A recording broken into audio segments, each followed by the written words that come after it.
Chapter 121, Invitation. When Ye Feng arrived at Jinhai City's business district, he wandered about and discovered customers flooding the electronics department store. He noticed several youths rushing out of the department store after much difficulty, their hand holding a God's Domain virtual gaming helmet, and their expressions filled with joy and excitement after leaving the apartment. Ye Feng immediately hitched a ride to the business district in the city's center. This is just wonderful. Fortunately, I came here as early as 7 o'clock in the morning to queue up. After 3 hours of waiting, I finally got my hands on it. From today onwards, I will be fighting for my future in God's domain.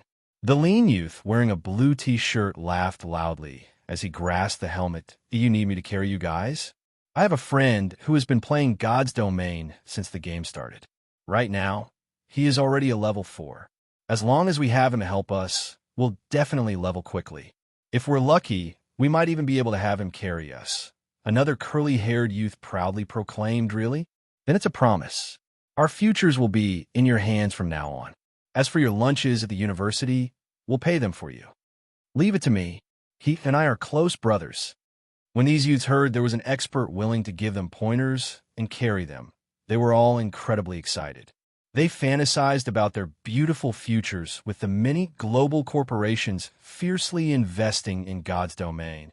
In addition to the many news reports about it, the common folk all discovered a new way to make money. These large corporations would easily offer a gaming expert a high salary. So much so that for some of the veteran and expert players, the annual salaries would reach as high as 3 million credits. This was an unimaginable figure when considering the virtual reality games of the past. Previously, those with an annual salary in the millions just from gaming were godlike players standing at the apex. Now, however, even retired experts could receive an annual salary of 3 million credits. Meanwhile, the current trending top-tier experts could receive an annual salary of up to 8 million credits according to Ye Feng's knowledge. The annual salary of the guild leader of Ouroboros did not even exceed 6 million credits, while Gentle Snow's annual salary was only 4 million credits. Of course, the Snow Goddess would not even pay heed to this small amount of money. She could easily obtain an income of several tens of millions just from advertisement. In addition to her family background, money was truly not a problem for her. Unlike Ye Feng, who played God's domain to change his fate, fulfilling his wish that never was fulfilled, Gentle Snow's goal was purely the joy gained from stimulating adventures. Luckily, I'm not here to buy a gaming helmet. Ye Feng sent a glance to the sea of people at the department store, exclaiming. He then turned toward the mobile phone store near the electronics department store. It was an inconvenience for him to continue using an old-modeled phone. Hence, Ye Feng was prepared to switch to a quantum watch instead. Not only did it support communication between multiple languages, but it also supported bank account binding, allowing Ye Feng to transfer credits at any given time. This way, he would neither have to always go to the bank to retrieve money, nor would he have to constantly carry around a stack of cash, causing a bulge in his pockets. He could avoid showing others a bulge on his lower body, preventing an awkward situation from occurring immediately. After Ye Feng walked into the quantum watch store, a beautiful saleswoman came up to greet him. How may I help you, sir? Our store's #1 priority is quality. We have various models of mobile phones. I especially recommend the latest Quantum 3000. It has an independent binding, is water-resistant, and is definitely safe. Not only can it carry out payment in real time, but the Quantum 3000 also supports transactions from the virtual reality game, God's Domain. All right, take me to see it then. This way, please, sir. Judging from Ye Feng's tone, the beautiful saleswoman could discern that Ye Feng intended to buy a quantum watch. Immediately, she respectfully brought Ye Feng to the area dedicated to selling quantum watches. She then took out dozens of models. Not only were their designs beautiful, but they were also elegant-looking and convenient to use. They were all operated by a holographic screen, and even when carrying out vigorous activities, the clarity of the display and sound would not be affected in the slightest, sir. As we were doing a promotion for God's Domain, you only need to pay 29,999 credits instead of the usual 30,000 credits to take the Quantum 3000 home. Shi Feng could not help but sweat at the saleswoman's promotion. Just how was this any different from 30,000 credits? This price was practically unaffordable for the average university student if they did not possess a well-paying job. And even then, they would usually need to save up for half a year before being able to buy one. However, Shi Feng was indeed in need of the latest quantum watch. After all, it would be particularly convenient for him. Although running to the bank was good training for his body, it was, after all, a very troublesome task. It was especially true when he needed to make a transaction of millions of credits. He would definitely look fishy if he carried around a large suitcase filled with money. Give me this blue one.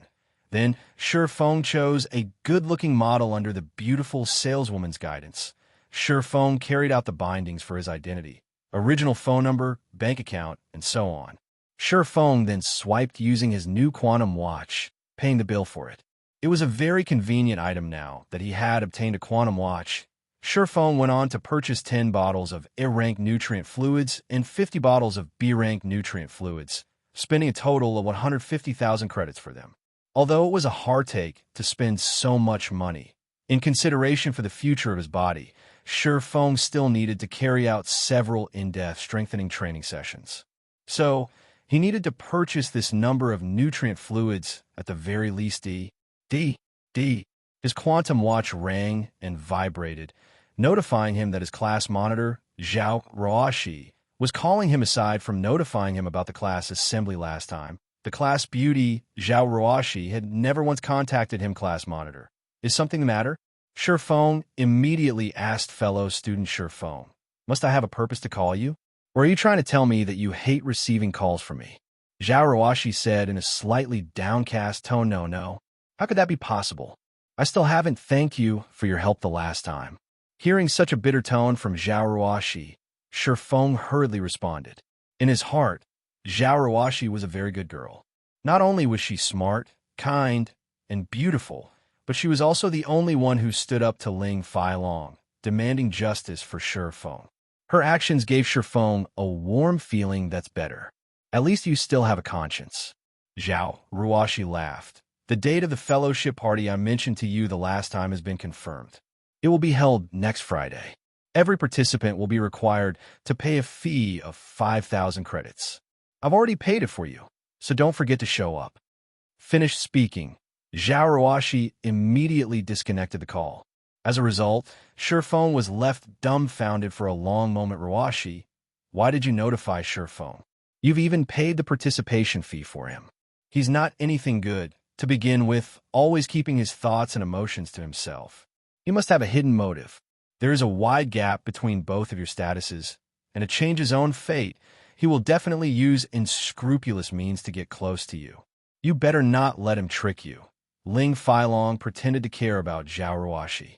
However, inwardly, he was close to the point of going insane with anger. A poor bastard like Shi Feng actually received Xianxia's attention. She even footed the participation fee for him. Her actions revealed that she indeed possessed some interest towards him. Enough, Ling Feilong. Whoever I pay for is my own business. I don't need you to butt in on it, Xianxia said in displeasure. Ling Feilong was speechless. However, he did not dare to display his thoughts, hatred for Shi Feng permeating his heart. Originally, everything had been smooth sailing for him. Yet, Shi Feng's sudden appearance caused everything to run amok. Shi Feng, just you wait. If I can't deal with you myself, then I'll just tell Xianxia's uncle. We'll see how he takes care of you. Ling Feilong inwardly sneered. With Shi Feng's lowly status, Xianxia's uncle would definitely reject them being together. As long as he exerted a little effort, he could easily deal with a small fry like Shi Feng at 6 p.m. Shi Feng returned to his rented apartment. After spending the afternoon running around, Shi Feng finally found himself a good apartment in the city center. The furnishing of the apartment was quite thorough. Moreover, the surrounding environment was very appealing. With the initial deposit paid, as long as he packed up his things, he could move into the apartment tomorrow. After tidying himself up, Shi Feng drank a bottle of B-rank nutrient fluids. He then lay on the bed, donning his gaming helmet and resuming his conquest in God's domain. Chapter 122, God's Domain Changes. The sky above Red Leaf Town glimmered brightly. Players, one after another, appeared on the wide, spacious road, all of their faces filled with excitement. They all wished to dive into experiencing the new changes to God's domain. However, these players were all quickly disappointed, be it the system interface or all of Red Leaf Town itself. There was not a hint of change felt. Everything was just the same as usual. What kind of bullshit is this? I've painstakingly waited for 12 hours, and this is what you give me? Why isn't the official website showing the changelog for the upgrade? Many veteran players started their discussions on the streets. There were also some players who paid no attention towards the upgrade, immediately heading out of town to kill monsters and level up. Aside from these veteran players, there were tons of newcomers in Red Leaf Town now. Most of these newcomers were curiously enjoying the novelty of God's domain, looking for top-tier experts to carry me. I'll pay 100 credits for every level up. If you're looking for a fool to scam, then don't bother talking to me. I'm looking for serious inquiries only. A new player shouted on the wide street following. Several more newcomers similarly shouted. However, though their offers were all lower than 100 credits, they all acted like tycoons, standing proudly as they shouted out their offers. At that moment, Ye Feng stepped out of the hotel. He felt his spirit brimming with energy, one of the benefits of staying in a hotel after the evolution of God's domain. The number of hidden attributes a player possessed had greatly increased. For example, stamina, concentration, and so on. However, one would only become aware of these changes after personally experiencing them. Players could no longer run tens of kilometers without tiring like before, nor would they be able to battle for as long as they wanted. Before, the only problem players faced was the tiring of the spirit. Now, however, everything was largely different. For players at level 0, they would become dead tired after only walking for 2 or 3 kilometers, not having even an ounce of fighting strength remaining. Similarly, continuously grinding monsters also became much more difficult. It was just like jogging. Players would consume a lot of stamina when battling monsters. Once a player's stamina reduced to a certain threshold, their 4 limbs would turn feeble, while their spirits would grow exhausted. Besides that, there were many more hidden changes that occurred after the evolution of God's domain, as the main God system made God's domain more realistic. Simultaneously, players would find it even more difficult for them to level up. It should be time for me to go shopping. In Ye Feng's previous life, after the upgrade of God's domain, the prices of items soared sky high, increasing by at least 2 or 3 folds. As a result, many players regretted not stockpiling a large number of resources after the evolution of God's domain. Meanwhile, the current situation was slightly different from before.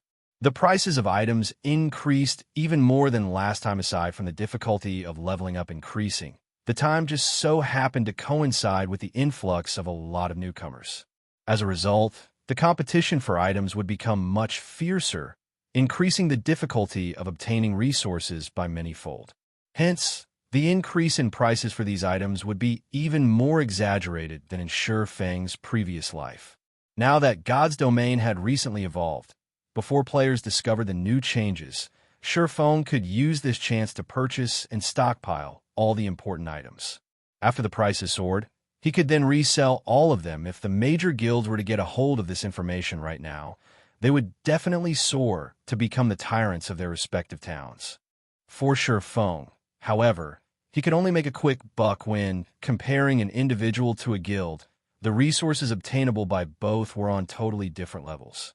There were plenty of players within a guild, so they would be able to easily obtain a ton of rare resources within no time at all. Meanwhile, although Ye Feng knew how to obtain those resources, just how much of them could he obtain by himself? During the time he was procuring those resources, his level might be surpassed by other players. Hence, his only choice was to shop for the resources at the auction house. This expert over here, please wait a moment. Are you interested in making some extra income? A level 0 berserker walked up to Ye Feng, asking with a smile on his face. Ye Feng was wearing a complete Silver Moon set equipment. His weapon was also a secret silver rank. Although newcomers did not possess identification skills to discern Ye Feng's level, Ye Feng's dazzlingly high-quality equipment was clearly much better than the veteran players on the street. It was needless to say that Ye Feng was definitely an expert extra income. Ye Feng turned around, discovering that it was a newcomer calling out to him. For convenience sake, some of the more wealthy players would normally hire experts to aid them in completing a quest. In return, they would pay a considerable amount of credits as remuneration. Regarding such extra incomes, Ye Feng was still somewhat interested. He continued, "Tell me about it, then. It's very simple. You just need to help me level up. I'm also not a miserly person, so I'm willing to pay 100 credits per level. If you can help me catch up with the majority of the other players, I am even willing to pay you 1,000 credits. What do you think?" The berserker proudly stated. Ye Feng's brows wrinkled as he heard the man speaking. "Sorry, but I don't have the time. You should look for someone else to help you." Ye Feng had too many things he had to do. Not only did he need to make sure his level didn't fall behind, but he also needed to earn money and accumulate advantages for his future guild. He needed to make preparations for the upcoming power struggle in White River City. Just from clearing out the items in the auction house, he could earn several hundreds of thousands of credits. So, why would he waste his time just for a measly 1,000 credits? He hadn't fallen to such a low standard as of yet. Finished saying his piece, Ye Feng turned and walked away, heading towards the bank to store his items. "Hold on a moment." The berserker called out for a long time, but Ye Feng paid him no attention from beginning to end. Immediately, the berserker said in a fit of rage, "Crap, what's there to be so proud of? If you don't want to do it, there will be many other experts who would be willing to carry me. You'll regret it when that time comes. Looking for an expert to power level me. 100 credits per level. Don't miss this good opportunity." The berserker started shouting once again. However, even after shouting for a long time, not a single veteran player paid him any heed. Haha, this newcomer is just too hilarious. My stomach is hurting from laughing too much. A level 5 ranger laughed as he passed on. Bother with him. There are bound to be fools amongst the newcomers. We don't have any time to spare right now. We need to purchase some bread and potions quickly. Otherwise, we're going to be scolded by our leader, the ranger's pro companion, too hurriedly said. "No. I know. I just think that person is a fool. Does he really think God's domain is just some small-time game? Does he think we can level up once every minute? Forget 100 credits per level. Even if it were 1,000 credits per level, I still wouldn't do it, not to mention a top-tier expert player. Without 10 to 20,000 credits, there won't even be a need for a discussion." The Rangers sneered. In the initial period of the game, everyone was rushing to level up. They were all afraid of being left behind by the majority of the players, losing their chance to shine. Hence, where would they find the time to help the newcomers? Not to mention 100 credits. Right now, the pro players at level 5 could earn more than 1 silver in a single day. When converted to credits, that amount would be more than 100 credits. If their luck was good and they managed to obtain a piece of common equipment, that would be the equivalent of obtaining several hundreds of credits. If it were an expert player, it was an entirely different story altogether. They certainly did not lack such a meager amount of money. When the newbie berserker heard their conversation, he was greatly shocked by the ranger's words. Moreover, he could tell that the ranger was not fooling around.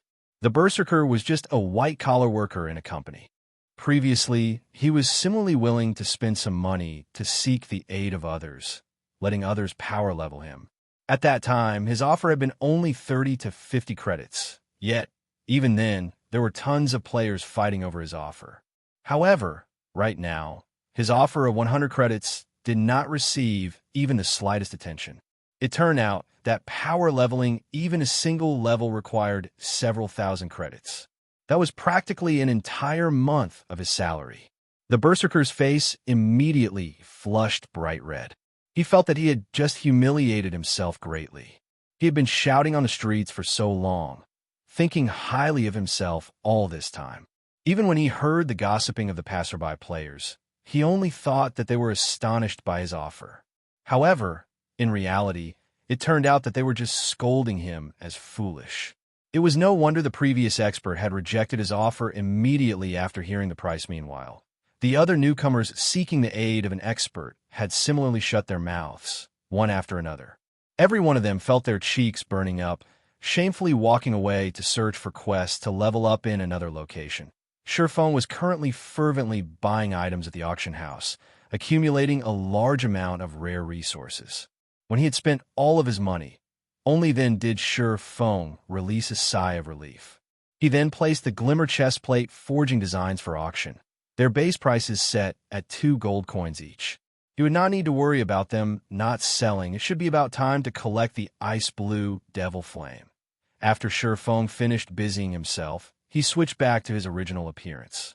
He prepared himself to collect the mysterious flame ahead of schedule. Now that God's domain had evolved ahead of schedule, the mysterious flame might similarly be obtained by other players ahead of schedule. To prevent the unexpected from happening, it was best for him to obtain it a little earlier. He would only be able to relax when the ice blue devil flame was in his possession.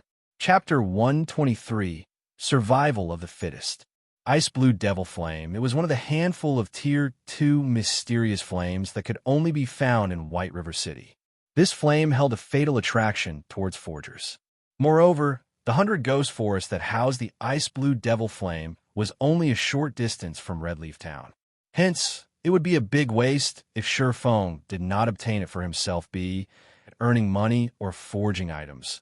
The mysterious flame would provide Ye Feng with a tremendous amount of aid right now. Ye Feng was still several hundred proficiency points away from becoming an intermediate forging apprentice. However, even if he became one, it would still be quite difficult for him to forge the secret silver ranked silver Dawnwind forging secret silver equipment. An intermediate forging apprentice only had a 2% chance of success, while a basic forging apprentice had a pitiful 1% if Ye Feng included the 20% from the Book of Forging, 5% from Blacksteel's insignia, and 5% from the runic hammer. He would, at best, have a 32% success rate after becoming an intermediate forging apprentice. Furthermore, forging the Silver Dawn required 3 extremely rare materials, which dictated that Ye Feng would be unable to create many of them. If Ye Feng forged the Silver Dawn with such low success rates, he would absolutely take an irrecoverable loss. Although the loss of tens of silver coins with each failure was not a problem to Ye Feng, the materials required were simply too rare. They were not items Ye Feng could obtain simply by wishing. An extensive amount of time was needed to obtain all of them. Moreover, the Abyssal Blade probably required 10 Silver Dawns to level up, hence the Ice Blue Devil Flame was a must-have for Ye Feng. The Tier 2 Ice Blue Devil Flame would considerably increase the forging success rate, not to mention the various benefits it would bring Ye Feng in the future. Hence, this trip to the 100 Ghost Forest was a must for Ye Feng. Ye Feng departed Redleaf Town, his destination, north. Due to the matter regarding stamina, Ye Feng did not hurry too much. The quicker he ran, the quicker he would run out of stamina. Instead, if he maintained his running speed at a certain threshold, the rate his stamina replenished was equal to its consumption. However, this threshold differed for every player as it depended on the player's attributes, making it extremely hard for players to obtain when Ye Feng passed by the level 5 monster area, Grey Wolf Prairie. In the midst of the grass that grew to the waist of an adult, players' corpses randomly lay about, scattered. From a glance, the majority of players who died were solo players, while a minority consisted of parties who party-wiped going several hundred yards deeper into the prairie. The thick grass suddenly grew restless.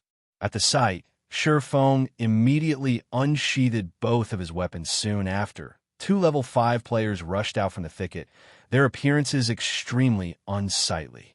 Bloodstains littered their clothing, and their weapons were no longer on their persons.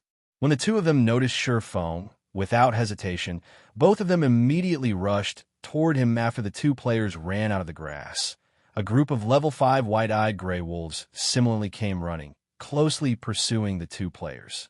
The white-eyed gray wolves howled as they chased their prey, as if announcing the location of their quarry to others of their pack. White-eyed gray wolf, common monster. Level 5. HP 540/540. Ye Feng immediately understood the 2 players' intentions. They wanted to shift their calamity onto him. Brat, count yourself as unlucky for meeting us. Since you're going to die anyway, you might as well help us lure this wolf pack. An assassin looked towards Ye Feng, laughing grimly, saying so. The The speed at which the two ran at Ye Feng increased somewhat slightly, however. They greatly underestimated Ye Feng when the players were about to run past Ye Feng. Ye Feng's hands immediately latched onto the two's arms. With his superb strength, he immediately tossed the players back to the pack of wolves that rushed ahead before the players could even react. They landed in the middle of the wolf pack. Their bodies smashed onto a few of the white-eyed gray wolves as they landed, eliciting a few anguished wails from the wolves. Before the assassin could even curse, the surrounding white-eyed gray wolves snapped at his neck and limbs. His flesh being torn apart, the assassin's HP madly fell as he let out an agonizing wail. The ranger beside him was naturally not spared this fate, and very quickly, the wolf pack finished him off as well. Ye Feng held not an ounce of pity towards them. If the two of them had run in a different direction, they might have had the slight hope of surviving. However, instead of doing so, they made the worst possible decision of trying to drag Ye Feng into the mess. They had absolutely no idea that, when compared to the pack of wolves chasing them, Ye Feng was much more terrifying. While the wolf pack was attacking the two players, Ye Feng took the chance to use Thundering Flash the instant the two players were about to die. Like a fierce tiger released from its cage, the green-colored arc of lightning loosed an earth-shaking howl as it pierced the bodies of the white-eyed gray wolves, causing a series of damages over -300 points. The white-eyed gray wolves died instantly, and only piles of burnt ash remained. Although Ye Feng had killed over 10 white-eyed gray wolves with a single attack, he was already level 7. The total EXP of several hundred points was almost negligible to him. Now, after collecting all the loot, Ye Feng took an isolation scroll out from his bag. With the evolution of God's domain, the monsters in the wild had similarly received a huge upgrade. Not only was their sensitivity greatly increased, but they also had a more flexible way of thinking, and their range of activity greatly widened. Their battle methods started varying, becoming more similar to real melee battle. Meanwhile, the biggest change the monsters underwent after the evolution of God's domain was that these monsters would no longer shrink back, even against high-level players. Also, their range of vigilance would no longer reduce. Hence, players needed even more caution when dealing with monsters. Otherwise, they could easily lure a large group of monsters onto themselves on his way to this place. Ye Feng had met many players who died in such a way. For example, a party that had killed a few white-eyed gray wolves failed to leave the location quickly. As a result, the scent of blood spread to the surroundings and attracted more white-eyed gray wolves. Wiping out the party after using the isolation scroll, Ye Feng quickly departed the Gray Wolf Prairie. He then passed through Kirkran Canyon, Cybus Lake, and many other high-level monster areas. After traveling for 6 hours, Ye Feng finally arrived at the level 15 monster area, 100 Ghost Forest. The 100 Ghost Forest was a cursed location. In this dark and withered forest, where sunlight never reached, only the cursed apparitions lingered. These apparitions had a 60% resistance against physical attacks and possessed 20% evasion. The monsters also had insanely high attack power, and to the current Ye Feng, they only needed to land 2 or 3 hits to kill him. However, these monsters only had 600 HP, and magical attack damage was increased by 100%. Hence, the 100 Ghost Forest was a leveling heaven for mage classes due to God's domain evolving. These cursed apparitions had become much more sensitive to their surroundings. They were widely different from the other beast-type monsters. Instead of scent, these monsters could easily sniff out the aura of living beings within a 100-yard radius. And even if one used stealth, the cursed apparitions could still detect them. However, Ye Feng had come prepared. He took out a bottle of dispersing potion, immediately emptying its contents. The potion concealed the aura of a living being for 10 minutes. With the aid of the dispersing potion, Ye Feng only needed to be slightly careful to avoid the detection of the cursed apparitions. According to Ye Feng's knowledge, the location of the ice-blue devil flame was at the center of the 100 Ghost Forest, at the fountain located at the central of 100 Ghost Town. To obtain this ice-blue devil flame, the guild, Glorious Light, had gone through a painstaking amount of trouble. Only after sending thousands of their members and having hundreds of them die, did they manage to clean out all the monsters found in Hundred Ghost City, obtaining the ice blue devil flame. Naturally, Shi Feng knew he did not possess the ability to clear out all the monsters in Hundred Ghost Town. However, he had other methods of securing the mysterious flame. Only, they were all filled with extreme danger. After arriving at the Hundred Ghost Town, with much difficulty, Shi Feng halted his steps, observing the town. When a cooling breeze blew over Shi Feng from the withered forest, he suddenly felt an indescribable chill killing intent. If Shi Feng did not have the experience of many years of blood-soaked combat, earning himself a natural instinct to detect danger, he would have been completely ignorant towards this faintly discernible killing intent. As this was not his first time feeling such a chillingly cold killing intent, Shi Feng immediately unsheathed both his swords at that very instant. A black figure appeared behind Shi Feng, following which a silver glow stabbed directly towards Shi Feng's neck and another towards his lower back. Like a poisonous snake, the two attacks were both swift and fatal. From these two actions alone, Shi Feng knew his attacker was a top-tier expert immediately. Although Shi Feng was slightly on guard, the speed of the attacks was just too swift for him to dodge. Chapter 124, Absolute Heaven. Just as Shi Feng was about to take damage, Shi Feng abruptly activated Defensive Blade, successfully blocking the ambush. If an assassin's ambush struck a player, they would enter a fainted state for 3 seconds. These 3 short seconds were enough for an expert assassin to obliterate half a MT's HP. Moreover, assassins did not possess only a single skill that could place their target in a fainted state. As long as an assassin placed a player in the fainted state, they would remaining in that state until their death scram. Shi Feng roared. He struck out with his sword as he withdrew his body, his sword capable of annihilating an army of thousands. As the abyssal blade hurtled towards its target, it carried along sounds of explosions. Interesting. The black figure reacted quickly, doing a swallow's turnover. As the abyssal blade scraped past his body, like a whip, the black figure brandished both his weapons once more, one of his daggers slicing into Shi Feng's side. Throughout the entire process, the black figure's actions were as smooth and natural as flowing watery courting death. However, Shi Feng paid no attention to the dagger sailing towards him, the crimson blade already in motion. The crimson blade transformed into 4 sword images, all aimed for the black figure's vital points. Shi Feng was utterly confident in his own attack power. The black figure was suddenly shocked. He did not think Shi Feng would be so decisive, giving up his defense and instead aiming for mutual destruction. In a hurried motion, the black figure used his other dagger to block Shi Feng's attack. Dang! Dang! Sparks flew in mid-air. Shi Feng's immense strength knocked the black figure back by 2 yards. He only managed to stabilize his body after retreating 3 consecutive steps. The black figure gazed at Shi Feng in shock. Indeed, you do not disappoint me. The black figure let out a muffled sneer. The black figure did not understand how Shi Feng possessed such impressive strength.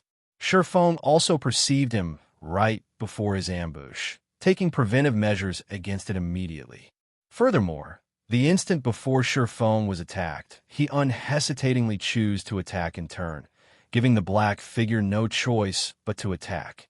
This was the first time he had failed an ambush in a virtual reality game. At this moment, Shi Feng was similarly in great shock.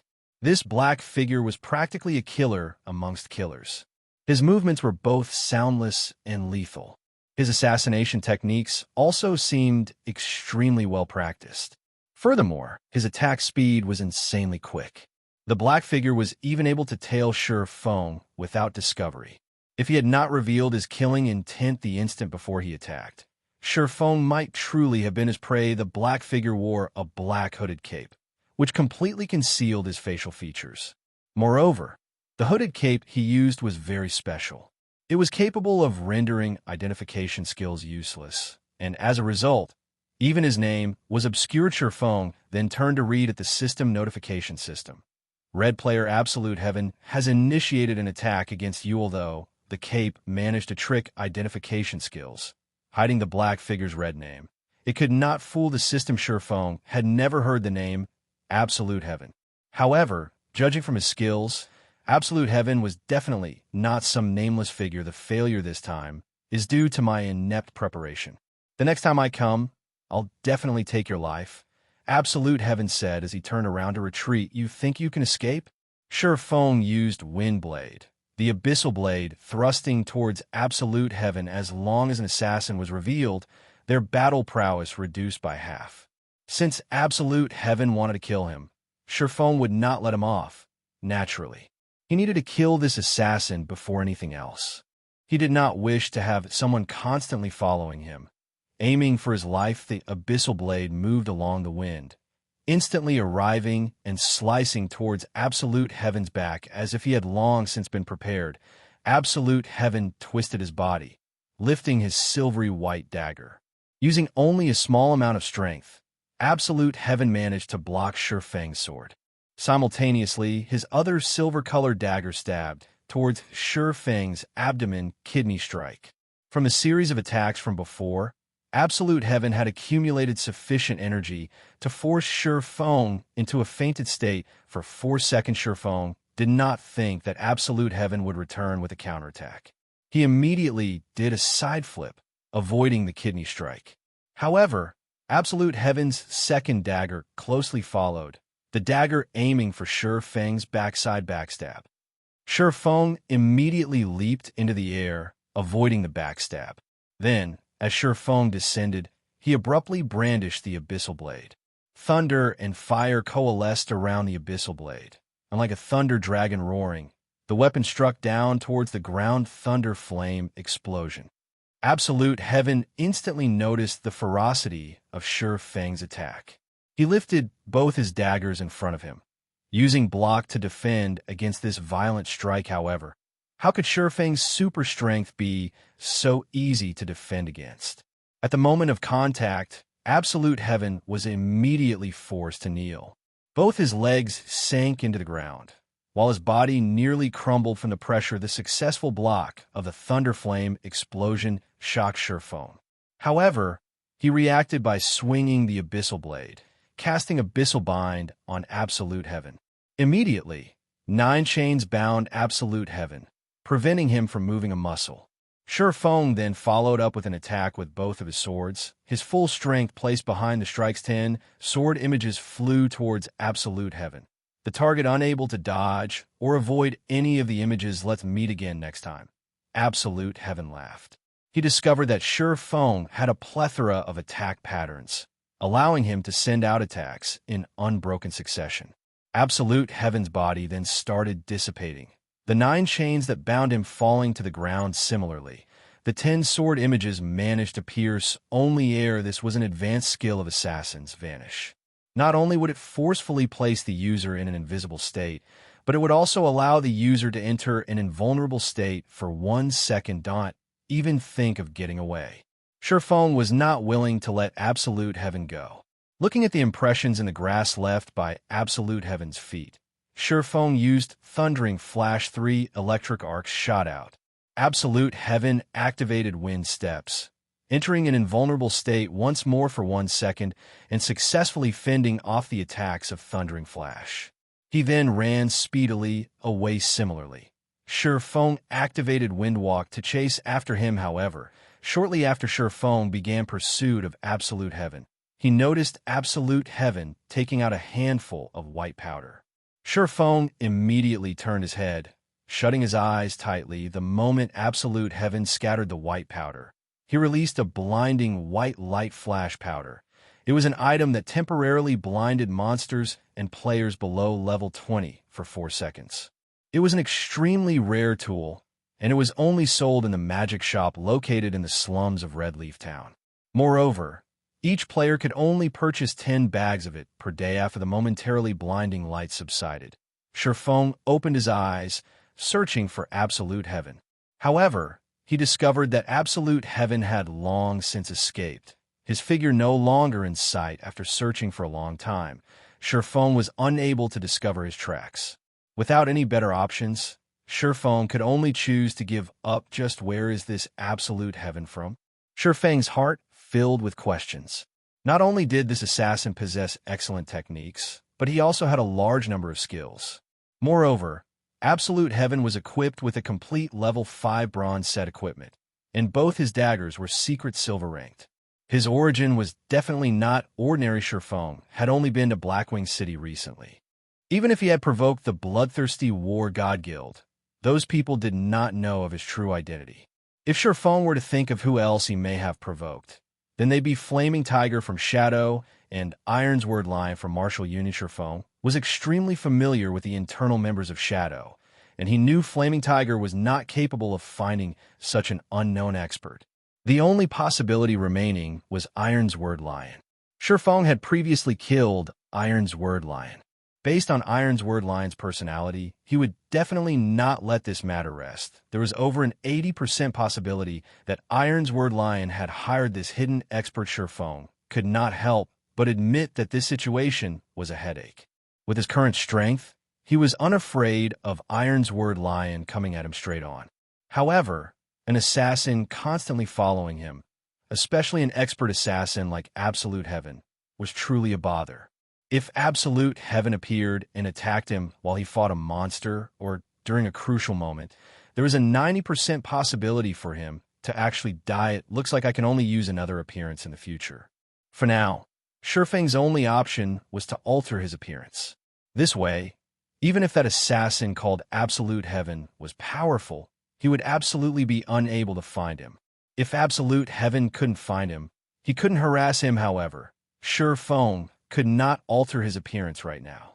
He needed to find a place with nobody present before doing so. Ye Feng worried that this person named Absolute Heaven hadn't left the vicinity yet, and instead was still tailing him. Thinking so, Ye Feng immediately activated the Ring of Nothingness, his body vanishing in thin air. First, he needed to look for a place without other players before changing his appearance. Then, he would continue searching for the ice blue devil flame. Sometime after Ye Feng vanished, a figure revealed itself from behind one of the large withered trees. Indeed, this figure was Absolute Heaven. Crap. Is he an assassin or a swordsman? Absolute Heaven could not help but curse. He was normally not one to easily give up. Previously, he constantly said that he was leaving all in order to mislead Ye Feng, looking for a good chance to ambush his target once more. He did not think Ye Feng possessed such a move, instantly disappearing. Just how was he supposed to look for the chance to ambush Ye Feng now?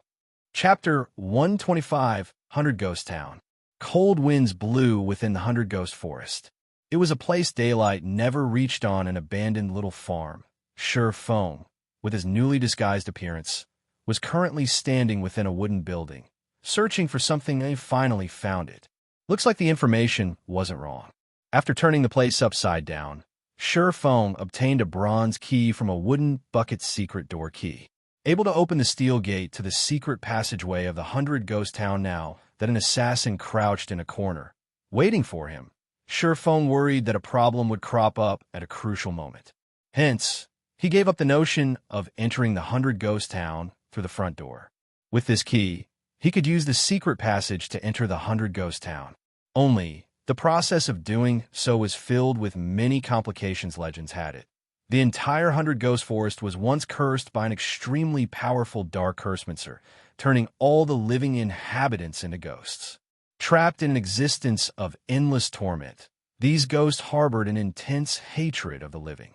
As long as a living person approached the 100 Ghost Town, the countless evil ghosts would ambush and devour them. Meanwhile, the secret passage would lead Ye Feng directly to the central region of the 100 Ghost Town. Although Absolute Heaven was very powerful, he could not enter the 100 Ghost Town. What's more, Ye Feng had altered his disguise again. Even if they met, Absolute Heaven wouldn't recognize him. Ye Feng found a cellar a short distance from the farm. This cellar was the entrance to the secret passage that led to the 100 Ghost Town. While the owner of the farm was this secret passage's gatekeeper, this cellar was very dark, and Ye Feng could not make out a single thing within. His only option was to take out a magic lamp to shine the way. He followed along the cellar's passage, advancing forward until he finally reached the large steel gates that led to the secret passage. At this moment, however, The steel gates were tightly sealed if Ye Feng's strength were over 100 points. Even if he did not possess a key, he would be able to force open these steel gates with his arms alone. However, he was still very far from possessing 100 points in strength, so he could only obediently use the key to open the gates in. After only taking a few steps into the secret passageway, Ye Feng discovered that his surroundings were littered with pearly white bones. While the walls on both sides were filled with the scars of battle, such a sight gave Ye Feng a very bad premonition. The curse on the 100 Ghost Forest turned the living into ghosts. That meant that all the inhabitants of this place were ghosts. This pile of skeletons. AOO.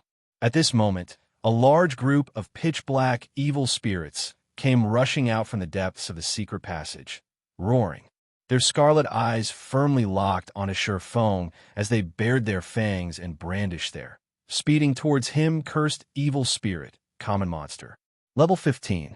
HP 700/700. Cursed evil spirits, when compared to cursed apparitions, were much more ferocious. They were unlike the cursed apparitions who were sluggish in their motions, depending solely on their instincts to move. Cursed evil spirits possessed a set intelligence and were extremely lively.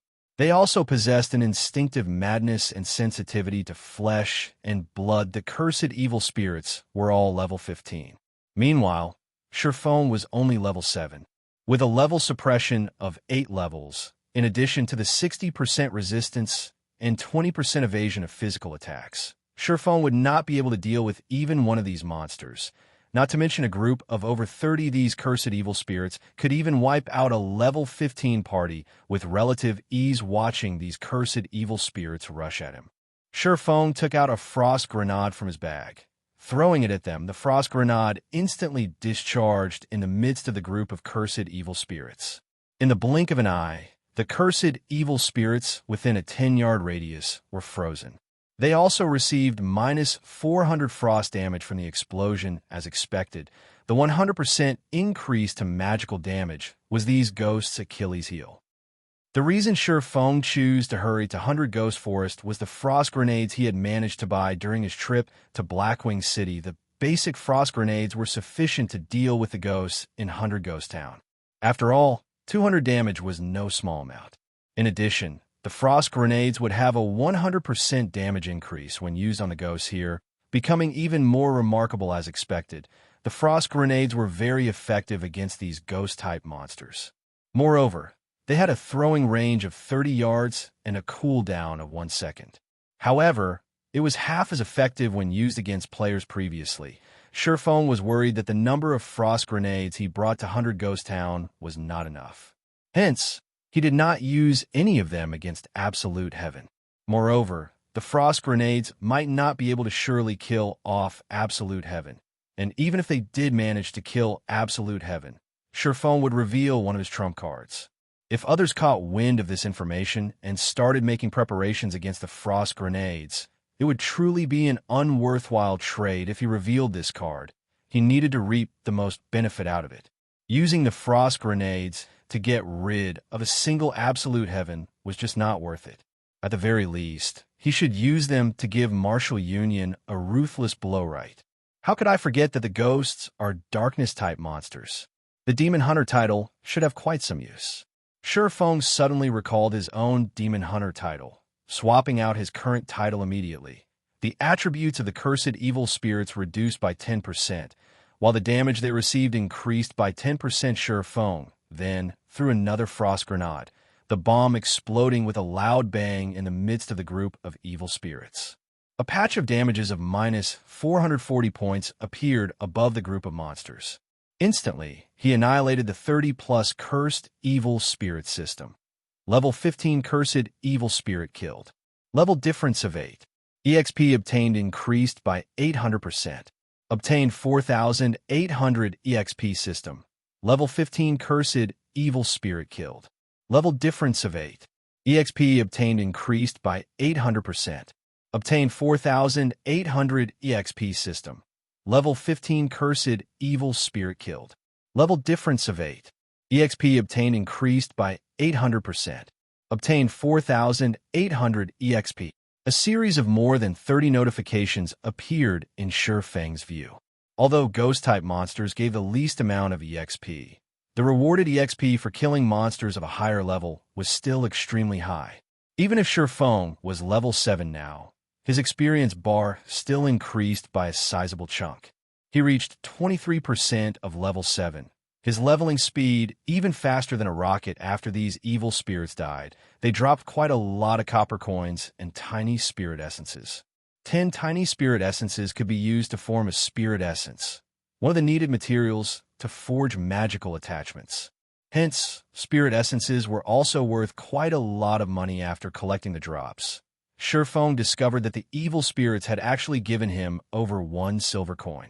There are also over a dozen tiny spirit essences that dropped. When formed into a spirit essence, it was worth 1 silver coin. This was definitely a good place to earn money, although there was still the loss of 2 frost grenades, costing a total of 3 silver coins.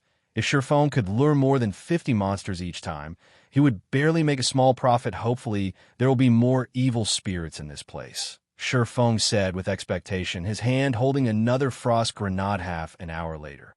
Shi Feng finally arrived at the secret passage's exit. The secret passage was very long, and on his way here, he met with the ambushes of another 5 groups of evil spirits.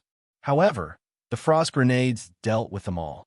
The number of evil spirits in each ambush only counted slightly over 20, causing Shi Feng a loss in return. However, Shi Feng's experience quickly rose. He would level up if he just killed a few more groups of evil spirits.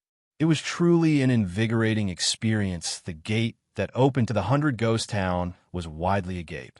Before Shi Feng exited the secret passage, he could already hear the countless roars and wails outside. Above the secret passage was the hotel of 100 Ghost Town, and one could just imagine that the number of ghosts there was definitely not few.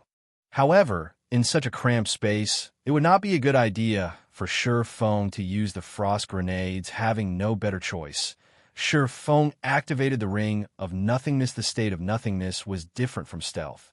Shi Feng entered another space entirely, and even the ghosts could not discover Shi Feng. Shi Feng could stay in the state of nothingness for a short time. Hence, he ran with wild abandon as he quickly departed the hotel, dashing towards one of the private houses. Seeing the duration of the state of nothingness about to end, if Shi Feng were to take a stroll on the streets of 100 Ghost Town, filled with ghosts, he would truly be seeking death. As for the frost grenades, they had a 1-second cooldown, and they could encompass every location. 3 seconds, 2 seconds, 1 second. With only 10 yards remaining before Shi Feng reached the private house, the state of nothingness ended. His body revealed suddenly. The heads of the countless ghosts on the streets all turned toward Shi Feng, revealing sinister expressions amongst these ghosts. There was no lack the elite ranked monster, ferocious evil spirit, and they all rushed toward Shi Feng. Chapter 126, Left in the Dust. Watching the ghosts rushing forth from all around, Shi Feng immediately activated Windwalk, his speed increasing by a huge leap as he dashed towards the dilapidated house. The level 15 elite-ranked ferocious evil spirits let out an ear-piercing screech. Immediately, more cursed evil spirits dashed over, crowding the private house.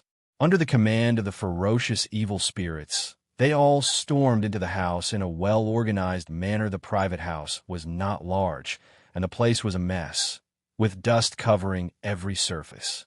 Meanwhile, the main door of the house could, at most, fit only 2 people at a time. The moment the cursed evil spirits squeezed through the main door, a small-sized basic frost grenade exploded in the threshold.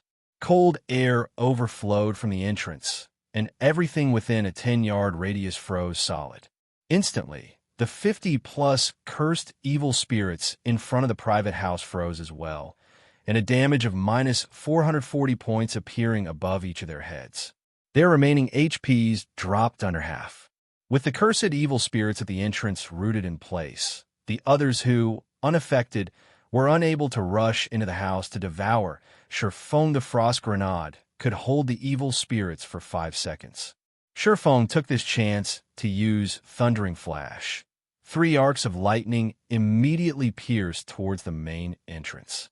However, due to the gap between levels being too wide, the total damage the skill caused to each cursed evil spirit did not even exceed -100 point system. Proficiency of Thundering Flash raised by 3 points, however, because of the high level of these cursed evil spirits. Whenever Ye Feng used a skill to attack them, his skill proficiency greatly increased. Each usage would raise the skill proficiency by 3 points as it so happened. Ye Feng could use these cursed evil spirits to train his skill proficiency while waiting for the cooldown of the frost grenades to end Earth Splitter. Thunderflame Explosion. AoE skills landed on the cursed evil spirits, one after another. Although the damage was extremely low, the skill proficiency greatly increased after using the 3 skills. Ye Feng threw another frost grenade. Instantly, the 50-plus cursed evil spirits died, transforming into a large sum of EXP for Ye Feng and dropping plenty of copper coins and tiny spirit essences with the first wave of cursed evil spirits dead. The ones behind rushed forward. Once more, Ye Feng waited until they started squeezing through the main entrance before throwing a frost grenade. Once again, the cursed evil spirits halted. Ye Feng then used the skills that had their cooldown completed before using another frost grenade to finish off these cursed evil spirits. Countless cursed evil spirits swarmed the 100 Ghost Town. There were also the ferocious evil spirits continuously screeching and luring the other cursed evil spirits over. By this time, cursed evil spirits and ferocious evil spirits overflowed the private house's yard. If there were not a team of several hundred players here, it was practically a pipe dream to clear all these monsters. However, Ye Feng only camped inside the private house, using the frost grenades to clean away these monsters slowly. Although his efficiency was a lot slower when compared to a team with hundreds of players, his method was extremely safe. He could also grind for skill proficiency, killing 2 birds with 1 stone with the deaths of batch after batch of cursed evil spirits. Ye Feng's experience and skill proficiency rose without stop before 5 minutes had even passed. Ye Feng had already risen to level 8, although he had killed an insane number of cursed evil spirits. Toward the 100 Ghost Town, such a number was only a drop in the bucket after reaching level 8. The EXP he obtained from killing the cursed evil spirits was reduced by a large chunk. However, the death of each cursed evil spirit still yielded Ye Feng with 4,200 EXP, and his leveling speed was still rising quicker than a rocket. With every wave of monsters killed, his experience bar filled by a large chunk. If others were to see this, their eyes would most likely pop out of their sockets. They could only raise their experience bars by a small chunk after striving for 1 or 2 hours. Yet, Ye Feng's experience bar expanded by a large portion with each passing moment. With the slow decrease of Ye Feng's remaining frost grenades, the number of cursed evil spirits also continuously fell. This situation greatly enraged the ferocious evil spirits, and they worked even harder at summoning their allies. 20 minutes later, a golden flash surrounded Ye Feng's body. He leveled up once more, reaching level 9. Meanwhile, Thunderflame Explosion had risen to level 2, and Earth Splitter to level 3, if including the skill level bonus from the Abyssal Blade. Thunderflame Explosion would be level 4, while Earth Splitter would be level 5. Thunderflame Explosion, action type. Level 4, requires melee weapon. Causes 300 base damage and additional flame and thunder damage to enemies within a 5-yard radius. Enemies struck will be placed in a fainted state for 5 seconds cooldown, 36 seconds. Earth Splitter, level 5, requires sword. Causes 190 base damage, and based on the period of charging power between 0.2 seconds to 3 seconds, a maximum of 360% weapon damage. Attack range of 10 yards, cooldown, 40 seconds. The cooldown of both of these skills greatly reduced, while their power increased. If both skills were used, common monsters of the same level would die, without question. However, the most frightening part was still the fact that Ye Feng had risen to level 9. Even in all of White River City, no one could find another level 9 player. If there were a ranking for levels, Ye Feng would unquestionably be placed at the number 1 spot, while the player in second place was still a great distance from level 8. It could be said that Ye Feng had left others in his dust, and even if the others tried, they could not catch up after reaching level 9. Ye Feng placed all of his attribute points into agility. With this, Ye Feng's agility finally reached 75 points, satisfying the condition for equipping the Dark Pursuer's cape. After equipping the Dark Pursuer's cape, Ye Feng's attributes greatly increased once more, his agility immediately rising to 80 points. As long as it reached 100 points, he could unlock agility's special hidden skill, greatly increasing his battle prowess. Besides that, Ye Feng's HP had also increased to 1,200 points, his movement speed to 24 points, and his attack speed to 30 points, allowing him to learn the skill Silent Steps.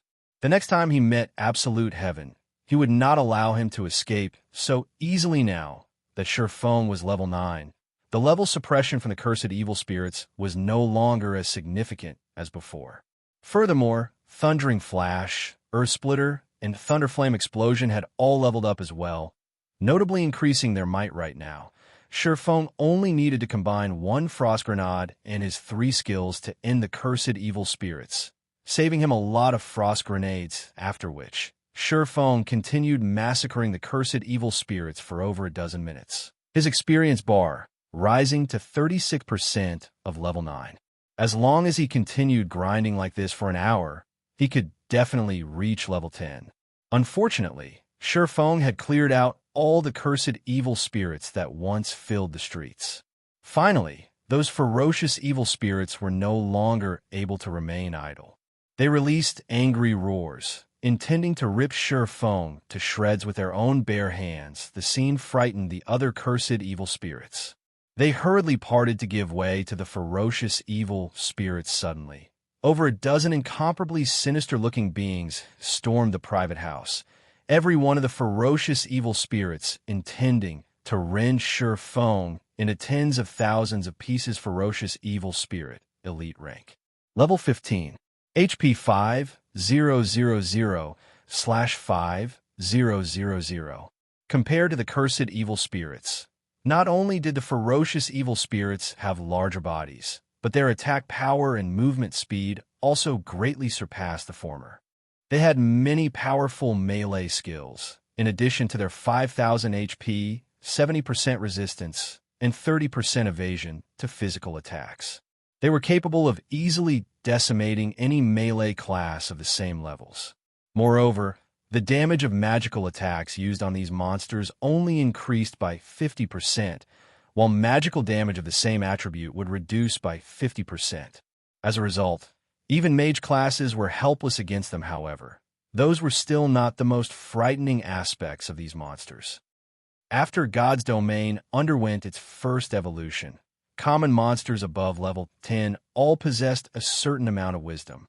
Meanwhile, these level 15 elites possessed even greater wisdom, increasing their battle prowess by many folds. In Ye Feng's previous life, these ferocious evil spirits slaughtered many players from Glorious Light. To kill these ferocious evil spirits, Glorious Light had paid with the lives of hundreds of players. Finally here. Despite watching the ferocious evil spirits rushing at him, Ye Feng remained extremely calm. In actuality, there was one thing that Ye Feng had always wanted to know. In God's Domain, if these monsters with high intelligence were met with players that greatly surpassed them, just what sort of reaction would occur? Chapter 127, Ghost Rider. Just as the ferocious evil spirits were about to rush into the house, Ye Feng took out an intermediate frost grenade from his bag. Throwing it, the ferocious evil spirits already had a rough understanding of the frost grenade's formidable power, and they showed extreme disdain towards it. Without even attempting to dodge the frost grenade, their pitch-black claws abruptly extended forward, slashing towards Ye Feng's heart. However, after the frost grenade discharged, the cold air that expanded was several times colder than before. At this moment, the ferocious evil spirits immediately realized something was wrong. The sinister expression on their faces revealed a hint of fear. In the blink of an eye, cold air invaded the forms of all the ferocious evil spirits, transforming them into ice sculptures. The intermediate frost grenade was the trump card that Ye Feng had prepared. Each one was worth 10 silver coins, which was nearly several days of a pro player's earnings. The intermediate frost grenade also caused minus 1,320 damage to each of the ferocious evil spirits. With Ye Feng's Demon Hunter title equipped, the ferocious evil spirits only had a maximum of 4,500 HP each, and this attack instantly destroyed a third of their HP due to using the intermediate frost grenades for the first time. It achieved the maximum effect. When used the next time, these ferocious evil spirits would possess ice resistance, greatly reducing the potential damage of the intermediate frost grenades die. Ye Feng unsheathed his swords, his feet moving to an appropriate position before using Thundering Flash. 3 green. Electric arcs encompassed the ferocious evil spirit's Thundering Flash belonged to the lightning-type magic damage.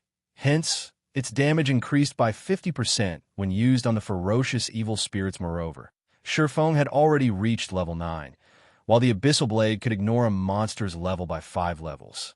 In actuality, the ferocious evil spirits were only considered 1 level higher than Ye Feng, and the level suppression on Ye Feng was almost non-existent. The level 5 Thundering Flash dealt damages of minus 176, minus 230, and minus 297 to these frozen monsters.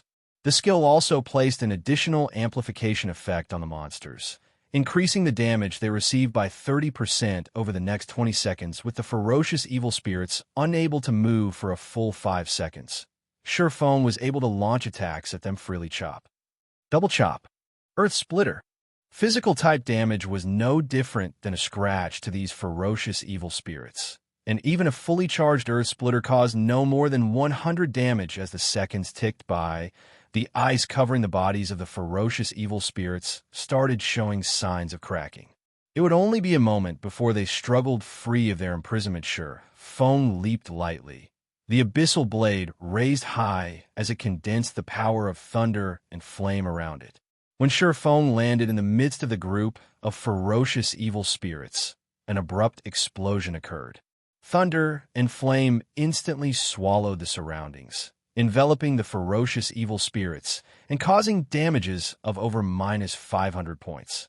In just a moment, the ferocious evil spirits all lost 2/5 of their HP, and he forced them all into a fainted state due to these monsters being high-level elites. The fainted state was less effective on them, lasting at most 3 seconds. Meanwhile, after Ye Feng's attributes had greatly increased explosively, he created 12 sword images. Like a fierce gale, Ye Feng swept through the ferocious evil spirits. Multiple damages of roughly minus 30 points appeared above the ferocious evil spirits' heads, with the occasional minus 60 points or so damage.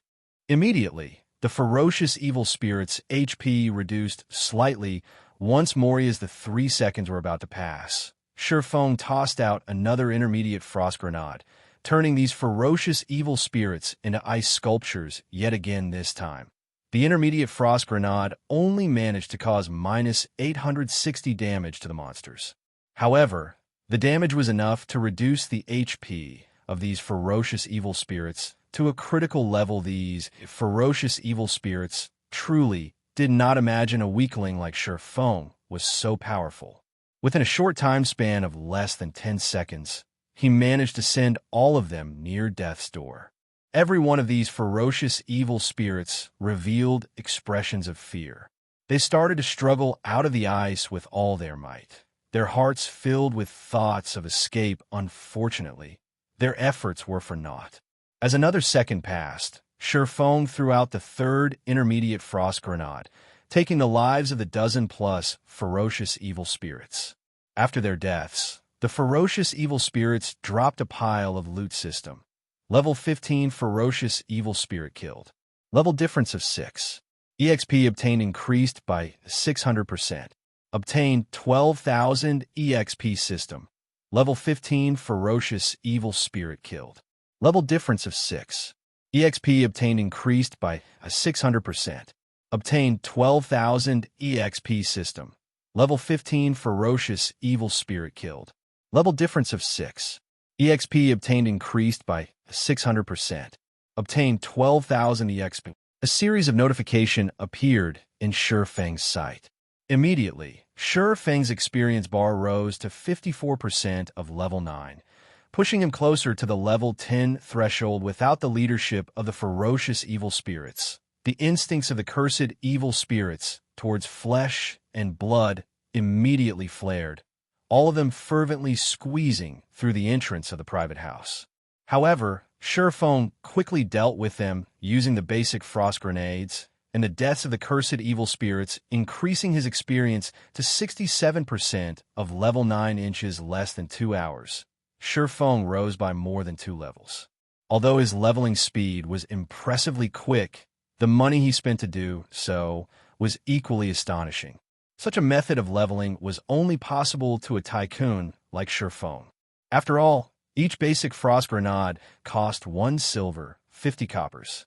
Aside from the fact that Ye Feng had used over 400 basic frost grenades, he also used 3 intermediate frost grenades, which cost 10 silver coins each. All in all, Ye Feng spent over 6 gold coins to achieve such a leveling speed. If converted to credits, that would be over 60,000 credits spent on this endeavor. In other words, each level cost Ye Feng over 30,000 credits. Even the elite members of society could not afford such spending, following which Ye Feng collected the drops from the monsters with the entire street of ghosts murdered by Ye Feng. It took him over half an hour to collect all the loot that dropped. Making a rough calculation, Ye Feng discovered that he actually did not take a loss. Instead, he profited from this adventure of his. Ye Feng picked up a total of 1 gold, 32 silvers. Amongst the loot, there were also over 3,000 tiny spirit essences, more than 10 skill books for various classes, tens of pieces of level 12 and level 13 common equipment, over 20 pieces of level 10 and above bronze equipment, and 2 pieces of level 15 mysterious iron equipment. As for the 2 pieces of mysterious iron equipment, one was a level 15 cloth shirt for mages, and the other was a level 15 two-handed great axe. Between the two, the weapon was the most valuable. The mage shirt could be sold for over 1 gold coin, while the great axe would sell for at least 2 gold coins. As for the bronze equipment, each piece would sell for at least 20 silver coins. Ye Feng's profit was simply through the roof. This place is so profitable. I'll bring Blackie and the others to level up in the future. Ye Feng felt this was an optimal location. Not to mention the fact that he made a profit despite all the money he spent. His level also increased in a flash, killing 2 birds with 1 stone. However, he still needed some time before making a decision. Right now, he needed to let the others slowly familiarize themselves with the battle methods in a newly evolved god's domain. If they only depended on the frost grenades to level up, their techniques would never improve. After clearing out the ghosts from the entire street, Ye Feng effortlessly arrived at the central plaza of the 100 Ghost Town. Although there were no longer any ghosts left on the street, the central plaza was still densely packed with even larger numbers than before. Meanwhile, at the center of the plaza, a faint blue flame burned brightly above a fountain, giving off a deep blue glow. This flame was the ice blue devil flame, and it was currently guarded by ferocious evil spirits. Furthermore, there was a knight, clad in jet black armor, standing among the ferocious evil spirits. The knight carried a silver-colored great sword on its back, and both its eyes gave off a green glow as it stood quietly by the side. All of the ghosts surrounding this knight treated it with respect, awaiting his command. The nature of this knight was different than the other ghosts. Its entire body was just a skeleton covered in faint blue flames. The heat given off by those flames caused the land around it to dry up and crack. Ghost Rider, Chieftain rank. Level 15. HP 100, 000/100, 000. As expected, it is very strong. It's no wonder Glorious Light lost several hundreds of their elite players after battling the Ghost Rider. Just by looking at it, Ye Feng knew it would be impossible for him to have a direct confrontation with the Ghost Rider without several hundred elite players. It was an impossible task to kill the Ghost Rider. Moreover, there were also thousands of cursed evil spirits and ferocious evil spirits present. Chapter 128. Engaging the Ghost Rider. The flames in the Ghost Rider's eyes flickered, its emotions impossible to discern. However, none of the ferocious evil spirits dared to approach within 20 yards of it with the frightening prowess of the Ghost Rider. Even if Ye Feng had risen to level 20 and brought along a 20-man elite team, he would still fail to kill the Ghost Rider. Moreover, there was a 90% chance they would be wiped out. Instead, the Ghost Rider was simply too strong at this stage of the game. Many guilds would occasionally encounter a few elite or special elite monsters, and they could usually deal with these monsters with only a party or a team. However, after the evolution of God's Domain, even only a level 5 chieftain-ranked monster could completely wipe out a 20-man team filled with level 5 elite players.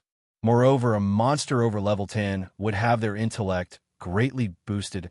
A level 10 chieftain needed at least 30 level 15 elite players to deal with. And even then, the number casualties would be very high. As for a high-level chieftain like the Ghost Rider, it possessed a large variety of AoE damaging skills. It was also capable of commanding all the ghosts in the entire 100 Ghost Town. Although it was only a level 15 monster, its raid difficulty was even above that of a level 20 chieftain. Glorious Light had sent out thousands of its members to slay the Ghost Rider, paying a very heavy price currently. Ye Feng lacked both resources and influence. Not mentioning the gap of 6 levels, he was also alone in this place. He had absolutely no chance of challenging the Ghost Rider. Seems I can only use that method. Ye Feng observed the situation in the center of the plaza, inwardly running calculations and simulations in his mind right now. He stood over 300 yards from the fountain. If he wanted to obtain the ice-blue devil flame, first and foremost, he needed to dispose of all these cursed evil spirits and ferocious evil spirits. Then finally, deal with the Ghost Rider. As long as there was the tiniest of mistakes, he would end up dead and sent back to town. Ye Feng took out 2 Tier 2 magic scrolls. These were the only 2 remaining treasured scrolls he had left. It would be extremely difficult for him to obtain another one in the future, as obtaining these scrolls largely depended on one's luck. If it weren't for obtaining the ice-blue devil flame, he would not even be using such precious items. Phantom kill. Ye Feng inwardly chanted, a doppelganger of him slowly forming in a being. Ye Feng immediately passed over a dozen frost grenades to his doppelganger. The doppelganger then rushed towards the plaza. The moment the doppelganger set foot into the plaza, the Ghost Rider discovered it immediately. The Ghost Rider's pearly white skull turned towards the doppelganger, the flames in its eye sockets flaring. All living beings must die. The Ghost Rider unsheathed the silver great sword from its back, pointing it at the doppelganger. The blue flames surrounding its body abruptly moved to engulf the greatsword as well, warping the greatsword in shape.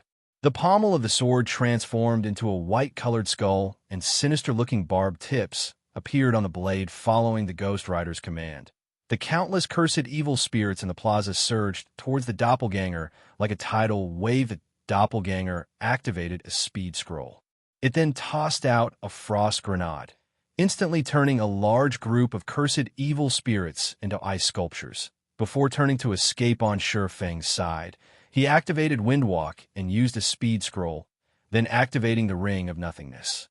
Once in the state of nothingness, Ye Feng dashed towards the fountain like a fierce Galeas. The duration of the state of nothingness quickly flew by. Ye Feng's distance between the fountain shortened 300 yards, 200 yards, 100 yards. As Ye Feng was about to arrive at the fountain, his grip on the 2 Tier 2 magic scrolls tightened. His expression became abnormally calm as both his eyes fixated on the heart of the fountain. Little rat, did you think that you could hide from my eyes? The Ghost Rider suddenly appeared before Ye Feng, and as if the flames in its eyes could see past all things, it spoke in a deep, disdainful tone. The Ghost Rider then raised its white bone greatsword, the faint blue flames surrounding the sword immediately raising the surrounding temperature to scorching hot levels. With an abrupt wave, the greatsword transformed into a flowing stream of light, splitting apart the air as it descended towards Ye Feng's head. How could it be? Ye Feng was shocked. He did not doubt that the Ghost Rider's sword had the capability of instantly killing him. Hence, both his legs curved into a bend, his body similarly bending downwards. Like a cat arching its body, Shi Feng instantly pulled out both the Abyssal Blade and the Crimson Blade, using parry with both swords. Suddenly, Shi Feng's legs burst with strength, and with the addition of the strength from his lower back, Shi Feng charged directly at the descending greatsword. The three swords colliding with each other created an explosive sound. The Ghost Rider's immense strength caused the ground that Shi Feng stood on to crack apart. Dust and debris scattered. Shi Feng's body, as well, was removed from a state of nothingness, revealed beside the fountain. Although Shi Feng did not receive any damage from the collision, the flames of the white bone greatsword were just too blistering. As the Abyssal Blade was a magic weapon, there were no problems with it. However, the secret silver-ranked Crimson Blade was different. Not only was its durability greatly reducing, but the Crimson Blade itself also turned a glowing red and even showed signs of melting. Meanwhile, the Ghost Rider was slightly shocked that its sword did not yield it an immediate victory. However, it waved its sword for a second strike. The flames on the white bone greatsword soared, rising over 5 meters into the air as the sword slashed at Shi Feng. This was the Ghost Rider's Devil Flame Slash. When this move was used, all beings in its path would lose their lives and reduce to ashes. However, contrary to expectations, Shi Feng did not retreat when faced with this attack. Instead, he activated Defensive Blade as he rushed towards the ice blue Devil Flame. Although the Ghost Rider's Devil Flame Slash landed on Shi Feng, it had no effect at all. Instead, Shi Feng made use of the wave of steam generated by the white bone greatsword to further increase his speed. Just as Shi Feng was about to reach the ice blue Devil Flame, as if they had been long since prepared for this moment, tens of ferocious evil spirits rushed at him, become frozen. Shi Feng threw out an intermediate frost grenade, turning all the ferocious evil spirits into ice sculptures, a bunch of rubbish. Seeing that its subordinates were actually so useless, the Ghost Rider loudly cursed. It abruptly leaped, its body landing and blocking Shi Feng. Its greatsword then slashed downwards. Die, little rat. Abyssal Bind. 9 pitch-black chains instantly bound the Ghost Rider, saving Shi Feng's life. However, the Ghost Rider's strength was just too immense. In the blink of an eye, one of the chains snapped. Seeing this, Shi Feng dared not stop his movements as he ran towards the fountain. Wretched little rat, you have truly angered me this time. The Ghost Rider roared as it saw that Shi Feng was already beside the ice blue Devil Flame. It struggled free from the chains binding it, its body turning into a shadow as it swept towards Shi Feng, fully intending to dice him into chunks of meat. Due to the Ghost Rider's flames, the freezing effect of the frost grenades was also greatly weakened. The ferocious evil spirits were quickly thawed from their icy prisons, all of them rushing at Shi Feng. Once more, Shi Feng only revealed a faint smile at this sight. He spread open the deep blue-colored Tier 2 magic scroll in his hands. Within an instant, the water-attributed mana from the surrounding environment gathered above the magic scroll title Overflow. Shi Feng pointed the magic scroll towards the incoming Ghost Rider and ferocious evil spirits, a dark blue magic circle forming above the scroll. Immediately, a violent torrent poured out of the magic circle, engulfing the Ghost Rider and the ferocious evil spirits. The resulting water pressure even caused a deep pit to form on the ground. The power of a Tier 2 spell instantly killed all of the ferocious evil spirits. However, this magic had not greatly damaged the Ghost Rider as, during the moment of life and death, the Ghost Rider used its white bone greatsword to block the tidal overflow. As a result, the ferocious torrent only pushed back the Ghost Rider by over 30 yards. At such a distance, the Ghost Rider would only need a few steps to reach Shi Feng. However, time was needed to retrieve the ice blue Devil Flame, time which the Ghost Rider would not give Shi Feng. Just as the Ghost Rider took its first rage-filled step toward Shi Feng, Shi Feng took out the last golden-colored scroll in his hands. The scroll gave off a sacred and inviolable strength, and it was also Shi Feng's final trump card. Chapter 129, Ice Blue Devil Flame. Wretched little rat, feel the wrath of the flames of hell. The flames in the eye sockets of the Ghost Rider were capable of seeing through all things, and when it saw the scroll within Shi Feng's hand, it revealed a human-like, disdainful expression. Though the might of a Tier 2 magic was great, it was not enough to deal a heavy blow. Furthermore, how many Tier 2 magic scrolls could Shi Feng possibly possess? If the other players knew the Ghost Rider's thoughts, they would definitely not think the Ghost Rider was an NPC, but an actual player. However, after the evolution of God's domain, the intellect of these high-ranking monsters was simply that high at this moment. The faint blue flames surrounding the Ghost Rider all disappeared. The flames had all gathered on the white-bone greatsword. Boosting the flames by tenfold, all living beings must die. The Ghost Rider bellowed. The berserk roar resounded throughout the entire central plaza as the Ghost Rider abruptly threw the white-bone greatsword in its hand. The instant the white-bone greatsword left the Ghost Rider's hands, it transformed into a faint blue-colored flame serpent. The flame serpent was over 10 meters in length, and if coiled into a bundle, it would look like a small building. The serpent spread open its mouth, biting toward Shi Feng as the ferocious flame serpent grew closer and closer. Shi Feng still had yet to activate the final Tier 2 magic scroll in his hand. This magic scroll was different from the other magic scrolls in that it needed some time to take effect after being activated. Hurry. Please hurry. Hurry, damn it. As the flame serpent flew closer and closer, Shi Feng started panicking. However, the activation bar still increased slowly, as always, just as the flame serpent's widened mouth was about to devour Shi Feng. The activation bar finished loading system. A mysterious iron-ranked weapon or above is needed to be sacrificed. Confirm a sacrifice. Without hesitation, Shi Feng chose to sacrifice.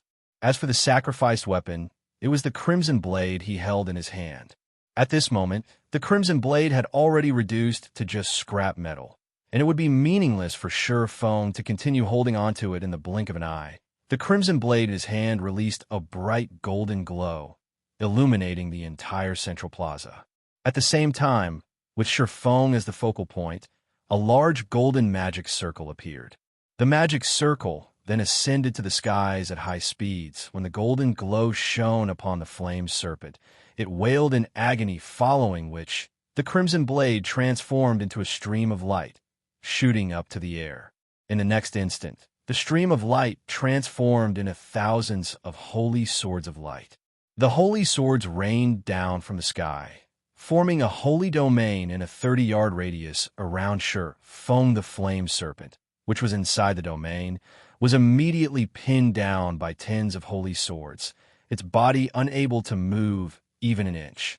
The flame serpent released an unwilling roar made it at the last second. Shi Feng released a sigh as he looked at the thousands of holy swords surrounding him. The holy swords even encompassed the fountain as well.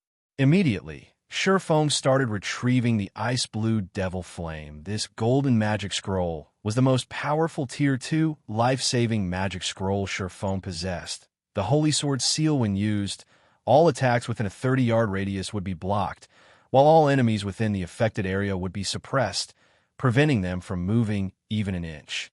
However, the user would be unable to attack any of the enemies, and any outside enemies and attacks could not enter the holy domain. The duration of the holy domain was 36 seconds due to these effects. The Holy Sword Seal was considered the strongest defensive scroll amongst all Tier 2 magic scrolls. Meanwhile, Shi Feng only needed around 5 seconds to collect the ice-blue devil flame. In addition to the cast time of the return scroll, which needed 30 seconds, the total time was just about right. The Ghost Rider outside of the holy barrier instantly entered a violent fury. It pulled out a white bone great axe, swinging it at the holy barrier repeatedly like a god of death. Unfortunately, all its efforts yielded no results. The Holy Sword Seal was the strongest defensive skill amongst all Tier 2 skills, not to mention a level 15 chieftain's attacks. Even if it were a normal Tier 3 skill, it could not easily destroy the holy barrier very quickly.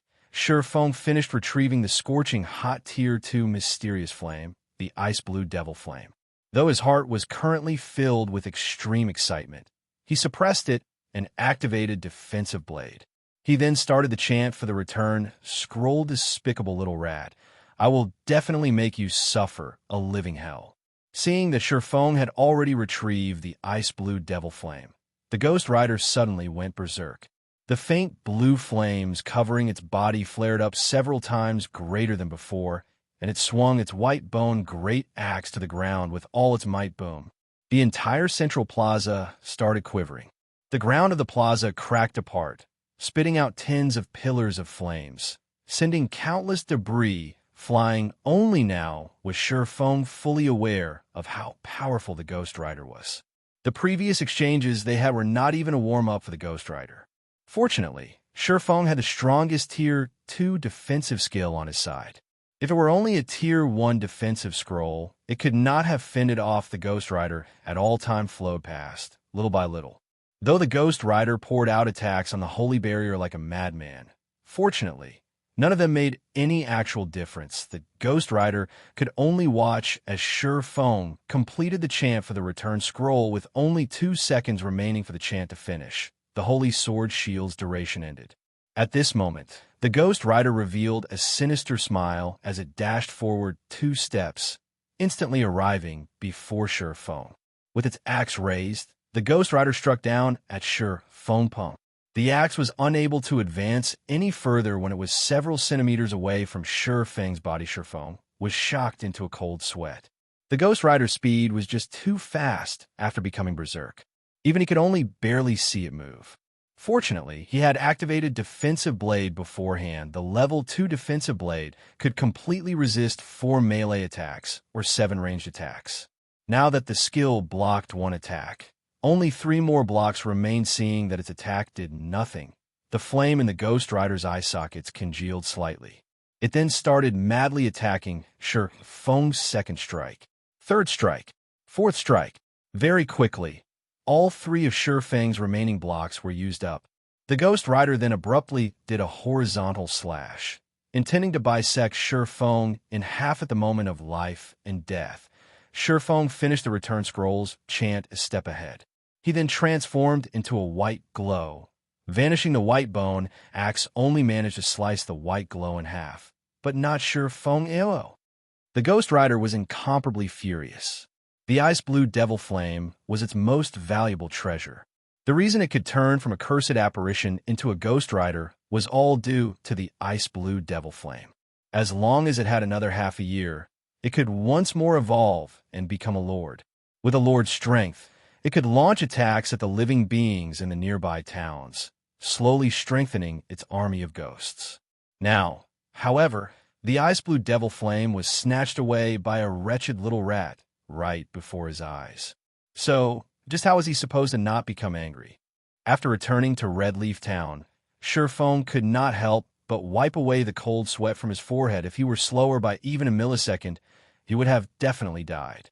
At that time, not only would he have wasted 2 Tier 2 magic scrolls, he would also need to wait a very long period before he could attempt to obtain the ice-blue devil flame again. However, now that he had collected the ice-blue devil flame, everything returned to his control. As for a high-ranking chieftain monster like the Ghost Rider, it was without a doubt a walking treasure trove. If Ye Feng were to kill it off, he wondered just how many good items would drop before he went to the 100 Ghost Forest. He once considered forming his own team in the future in order to raid the Ghost Rider. However, after meeting it, Ye Feng decided that it would be too troublesome to deal with the Ghost Rider. It would be much better if he just sold the information about the Ghost Rider. For example, he could sell the information to Gentle Snow or Stabbing Heart. After all, large guilds all love to hunt for elite monsters in the wild, not to mention a chieftain-ranked monster. Every chieftain-ranked monster possessed a great sum of riches. Moreover, only these large guilds could gather hundreds of players in Red Leaf Town within a short amount of time. When they reached White River City, gathering even thousands of players would not be a problem. There would be no problems if thousands of players were used to deal with the Ghost Rider. Only, the losses in doing so would be somewhat heavy. However, with the information provided by Ye Feng, raiding the Ghost Rider would become much easier. Just as Ye Feng was about to go to the Forging Association to take a look at the ice-blue devil flame's attributes, he discovered that many players in Red Leaf Town were we're currently discussing a single matter. Did you hear? Martial Union has already released an announcement that they will reward 10,000 credits to whoever kills Ye Feng once. There's also a reward of 1,000 credits for killing Ye Feng's teammates. The person who provides accurate information on Ye Feng's whereabouts will also receive 2 silver coins as a reward. With this, Martial Union truly intends to start a blood feud with Ye Feng. I've heard about it already. The topic has long since blown up in the official forums. Right now, there are plenty of players searching around. Even if they can't kill that expert called Ye Feng, they could still kill one of his teammates. 1,000 credits per kill, this isn't a small number. This time, that expert called Ye Feng will not have an easy time mingling in Redleaf Town. Chapter 130. If it's war they want, then it's war they'll get. Redleaf Town, slum area, the Enchanted Bar. Ironsword Lion and several of his subordinates currently held a drinking party in one of the private rooms on the 2nd floor of the Enchanted Bar. They heartily downed mouthfuls of Old Tom Gin 1 after another an hour ago. Ironsword Lion posted a guild announcement on the official forums. He had placed a bounty on Ye Feng, intending to start an irreconcilable feud with him. In an instant, Martial Union had become the center of attention of all players in God's domain. Who was Ye Feng? Almost every veteran player within the region of White River City had heard of him right now. Ye Feng's name was carved onto the glory list at the entrance of the team dungeon, Dark Moon Graveyard. After clearing the team dungeon, Ye Feng even killed the top-tier expert of Martial Union, Ironsword Lion. He was then publicly acknowledged as one of the swordsman experts of God's domain. The recording of Ye Feng killing Ironsword Lion even spread and was used as a learning model for many swordsmen. Aside from that, according to the rumors floating about, Ye Feng's relationship with the snow goddess was not just a shallow one, and they might be having an affair. Otherwise, why would a goddess like Gentle Snow, instead of choosing the elite members of her own guild, choose to take an outsider along into the Dark Moon Graveyard? Many players had long since felt unsatisfied with Ye Feng, and now, with a bounty on him, many players were already tempted into action. Martial Union offered 10,000 credits for killing Ye Feng just once. Moreover, not only would they be able to obtain the prize money, but they would also obtain immense fame for killing a publicly acknowledged expert of God's domain. Such a feat would prove that their strength was exceptional right now. The major financial corporations around the world were beginning their investment into God's domain, recruiting players for their own workshops and guilds. As long as one could prove their strength, they could earn the good graces of these major corporations, receiving very high treatment. So why not go for it? Boss Ironsword, this move of yours is just too clever. With this announcement that Ye Feng is dead for sure this time, even if he doesn't die, the target on his back will still annoy him to death. Other players will hunt throughout the entire day. He won't even be able to level up, drifting blood-flattered as he took a drink humph. That's nothing at all. The best part is yet to come. Ironsword Lion sneered. Now that the son of a bitch has hidden, nobody can find him at all. However, it won't matter. I believe that we can find his teammates.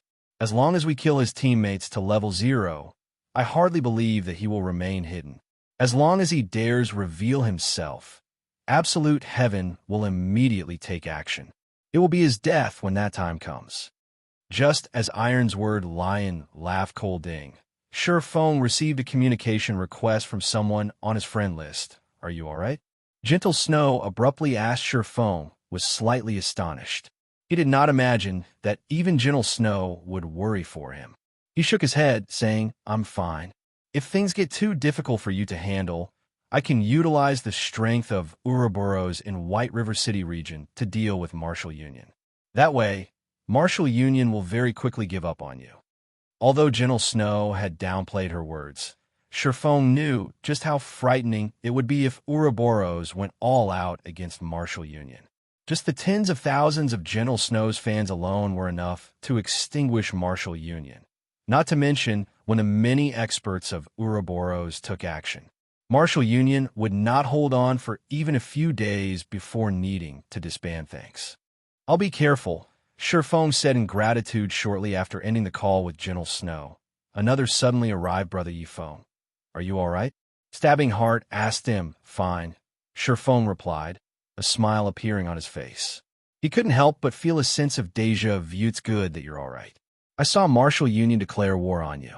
Moreover, they even placed a bounty on your head, paying as much as 10,000 credits for every kill. The bounty even includes several friends of yours, with 1,000 credits for each of them. Many of the experts I know have all taken an interest in you, and they will definitely look for trouble with you. It will be troublesome if you tangle with so many people, so it is best if you stay hidden for a while. Otherwise, you can level up with us. With the Assassin's Alliance's reputation, those experts will give way. If we meet any fools, my side can also help you deal with them. Shi Feng could not help but feel grateful towards Stabbing Heart's worries. He said, Thanks, but I'll deal with this matter myself. On the contrary, would Brother Stabbing Heart be interested in buying some high-level equipment? I have a few pieces, and I can sell them to you at a low price. Shi Feng still possessed plenty of the equipment he obtained from the Moonlight Forest. Right now, the prices for equipment were at their highest. Their values would depreciate if he sold them in the future, so he might as well sell them to Stabbing Heart right now, turning them into money. Shi Feng previously considered selling the equipment to Gentle Snow. However, Gentle Snow possessed a greater understanding of him than Stabbing Heart. It would be bad if she discovered something unnecessary about him. Hence, Stabbing Heart was the best choice to sell the equipment to in this case, really. With the new influx of players right now, our guild became sorely lacking in equipment. If you could sell them at a lower price and trade fully using credits, then I will buy as much as you have. Right now, the available equipment on the market was fervently contested over.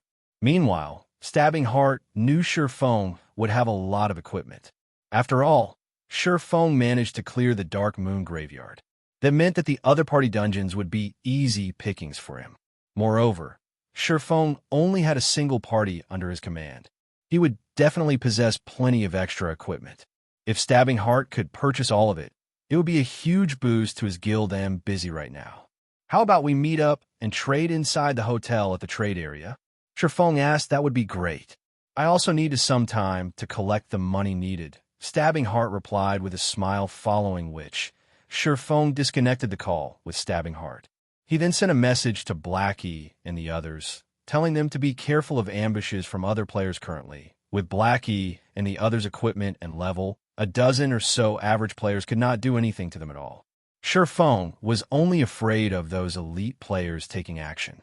Blackie and the others would not have an easy time if they truly met up with such players.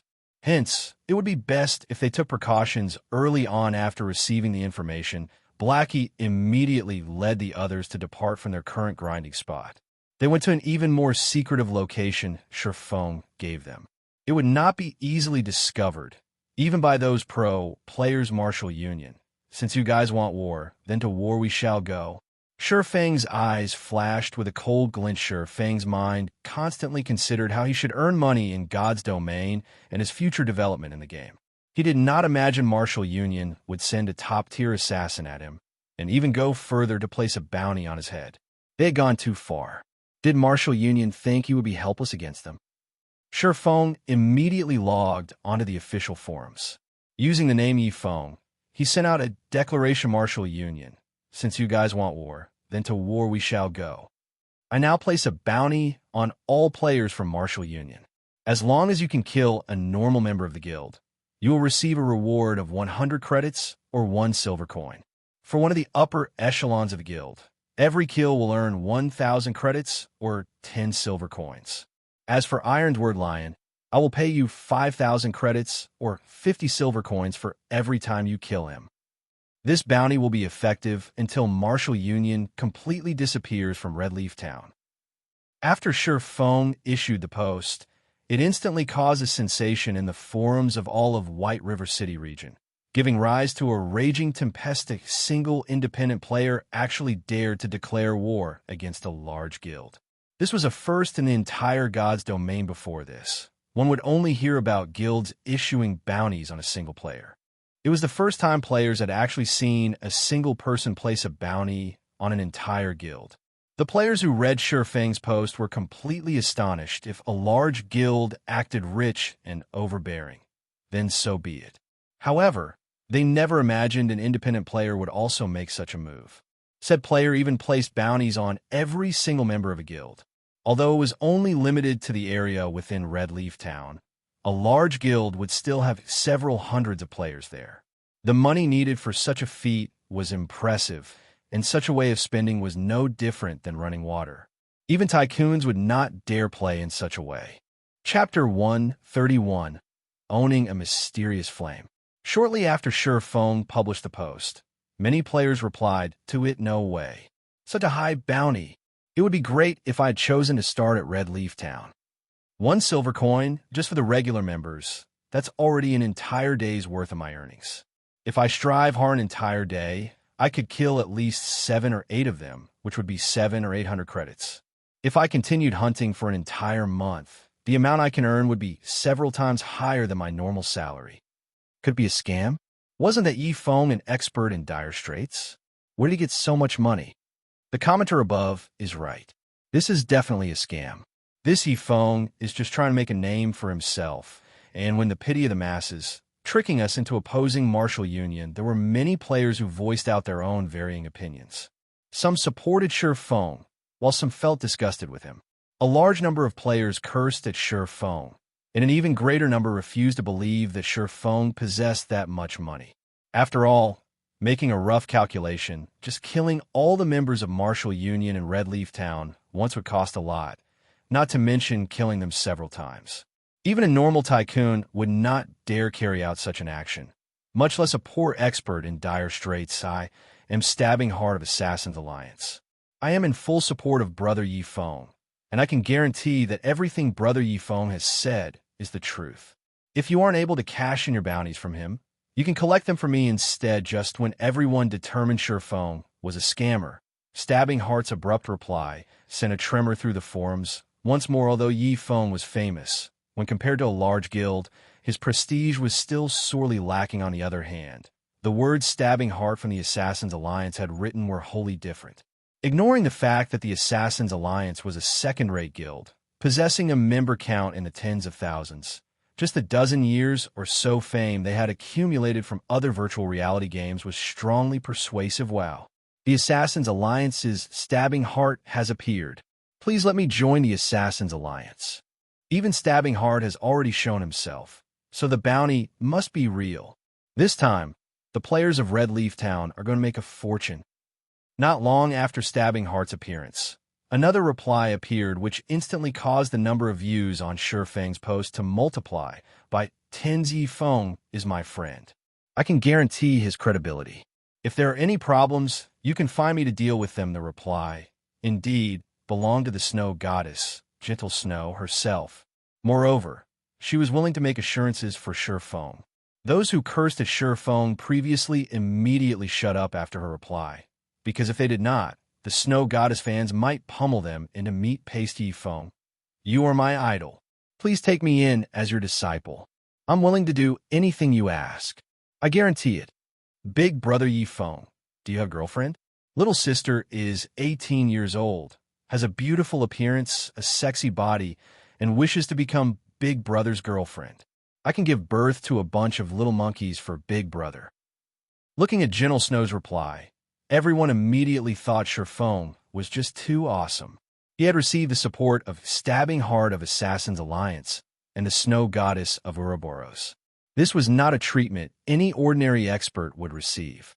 Now that God's Domain was so popular, Ye Feng's future would be limitless. Slum area, the Enchanted Bar. Boss Iron's word, this is not good.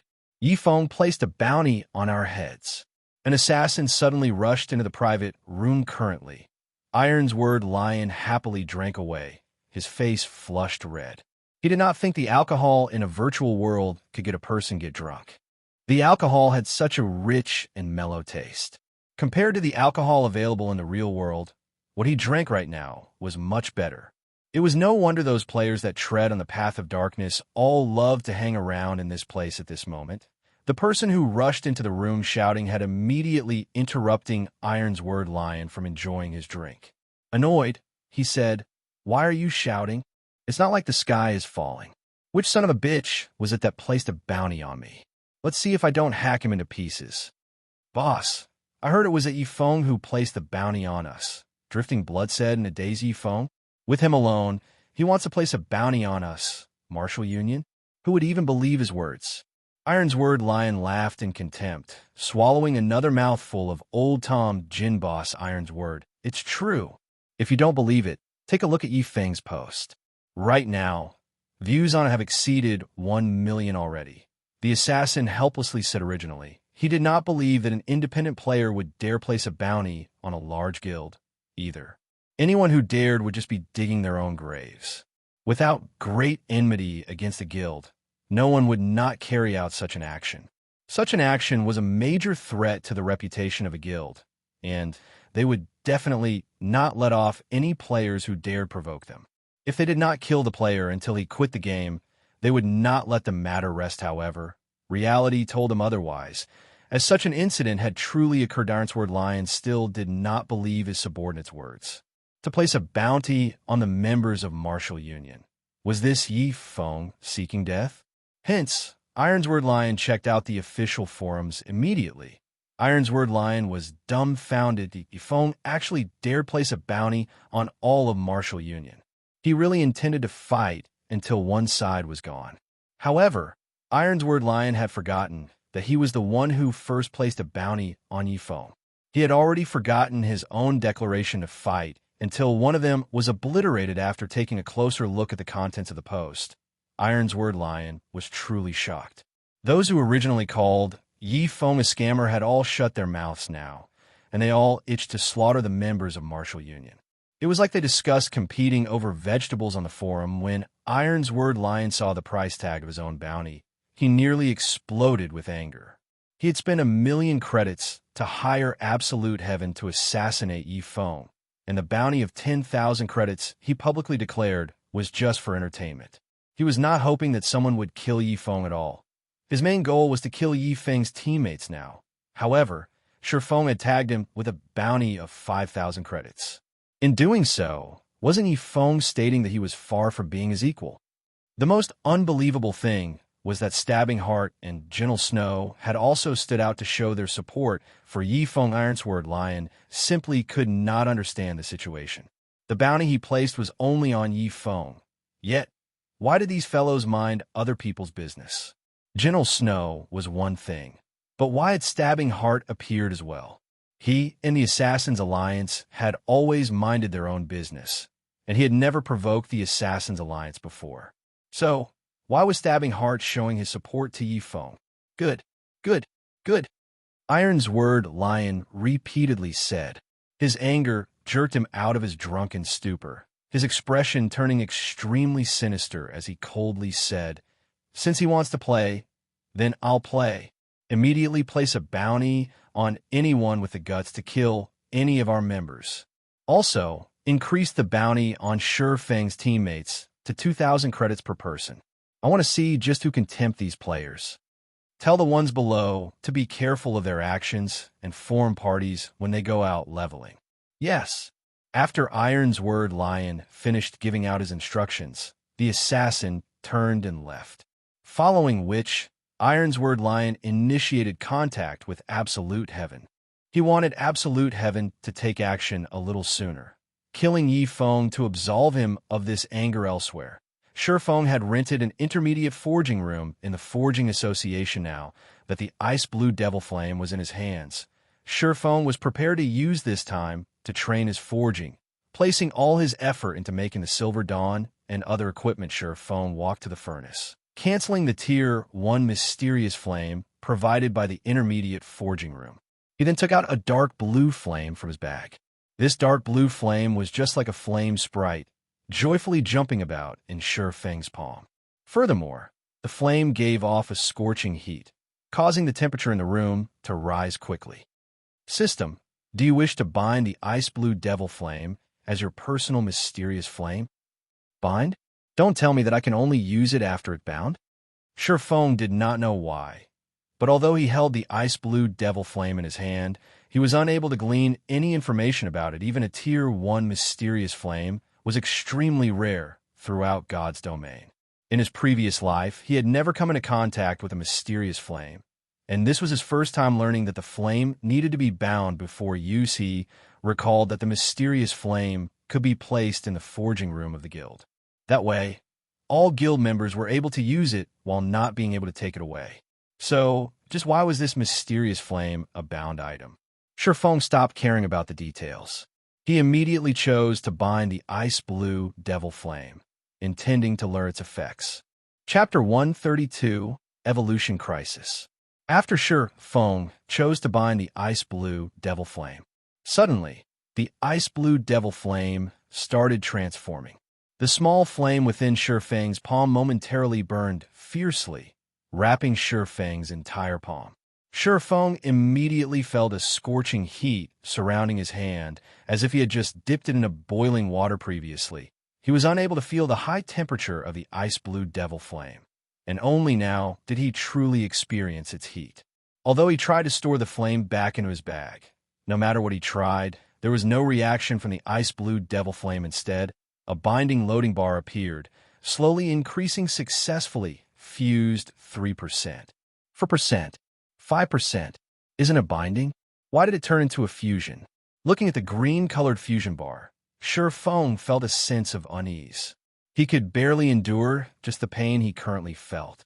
However, the temperature of the flame constantly rose, while the fusion rate of the flame was extremely slow.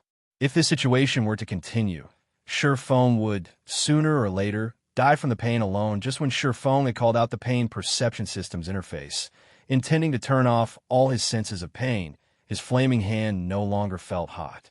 Instead, he felt a cooling feeling on his palm, as if it submerged in ice-cold water. Is the fusion complete? Shi Feng took another look at the fusion bar. It showed 8%, still very far from reaching 100%. However, since it was no longer hot, Shi Feng gave up the notion of turning off the pain perception system. However, another moment later, his flaming hand grew colder and colder, as if it were inside an ice cube. Shi Feng could not help but shiver at the chilling temperature. Just when he was unable to endure the cold any longer, the flame surrounding his hand turned hot once more. In such a way, the flame constantly alternated between hot and cold. Shi Feng was also able to understand the reason for this phenomena. Just like its name, the ice blue devil flame possessed both ice and fire attributes.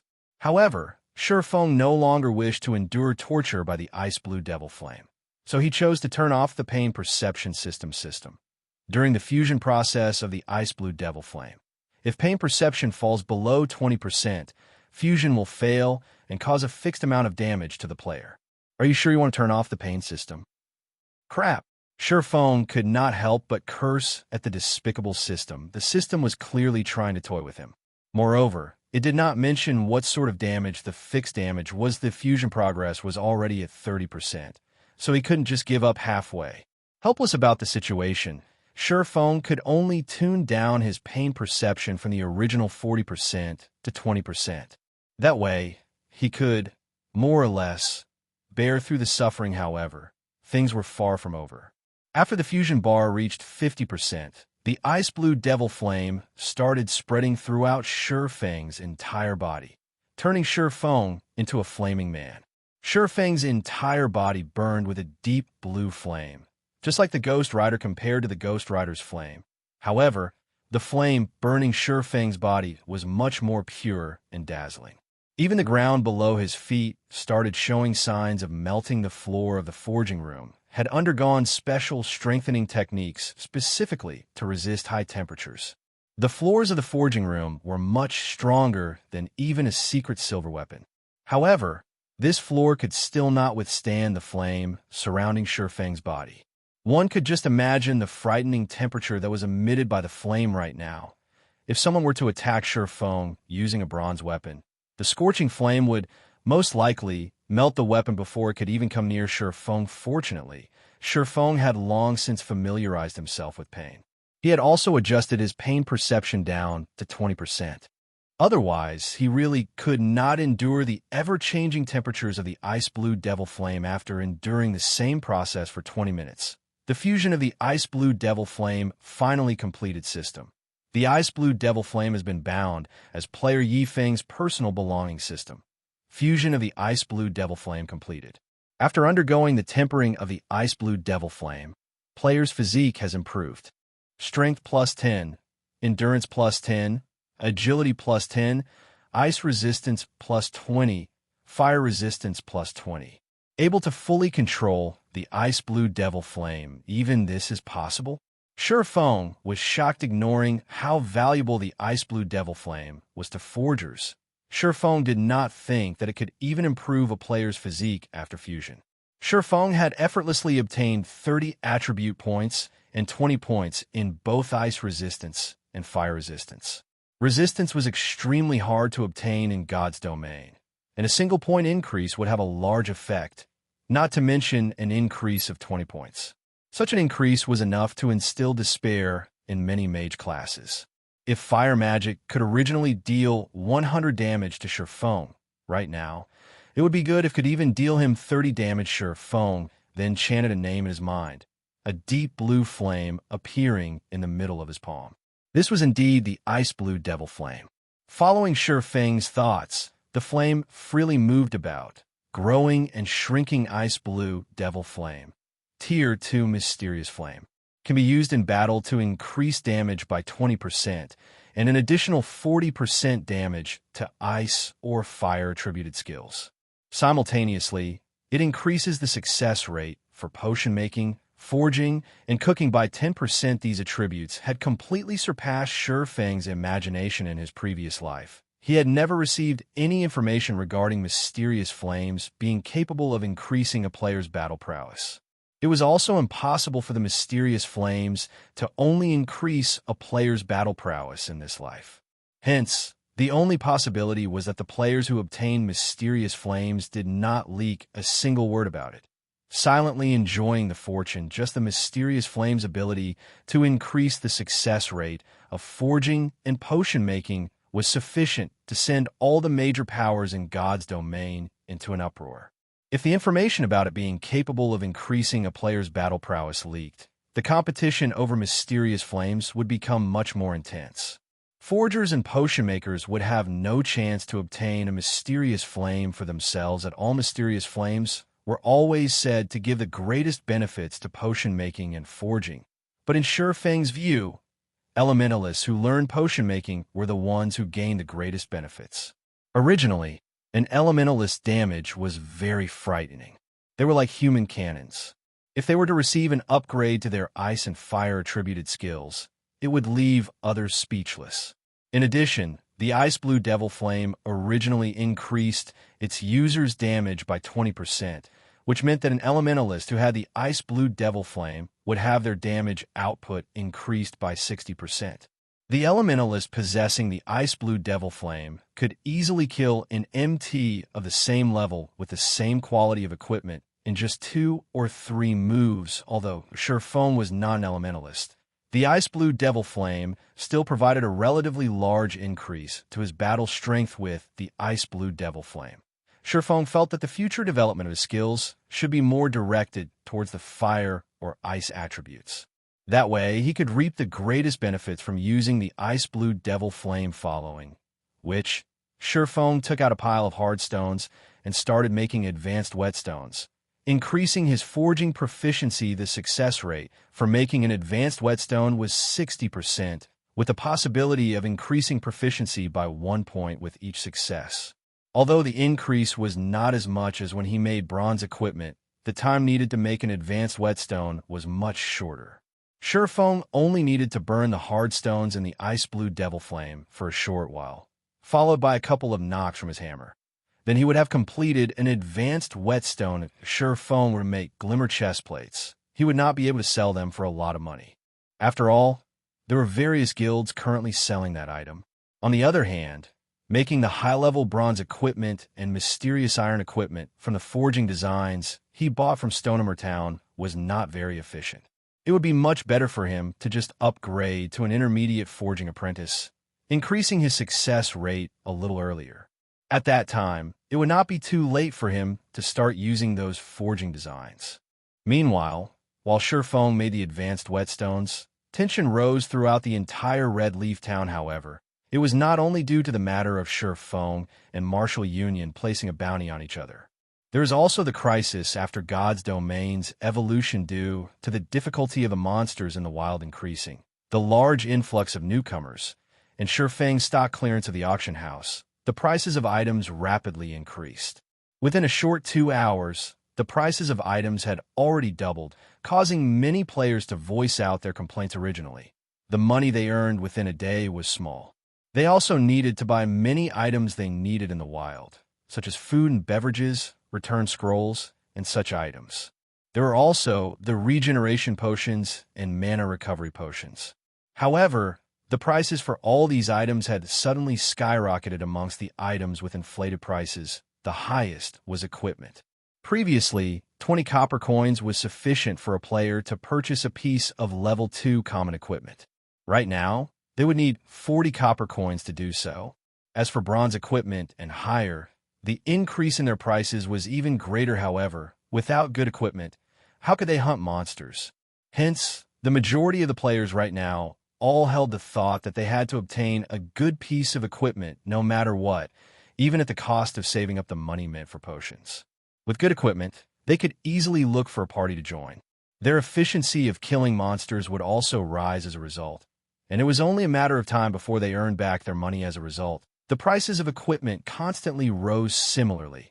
This phenomenon caused plenty of players, who were wealthy in real life, to purchase coins using credits for purchasing equipment, causing the price of coins to skyrocket. Looking at this situation, the players in Red Leaf Town became even more attentive towards the bounty put out by both Ye Feng and Martial Union. The players, who were previously uninterested in participating, started to take action.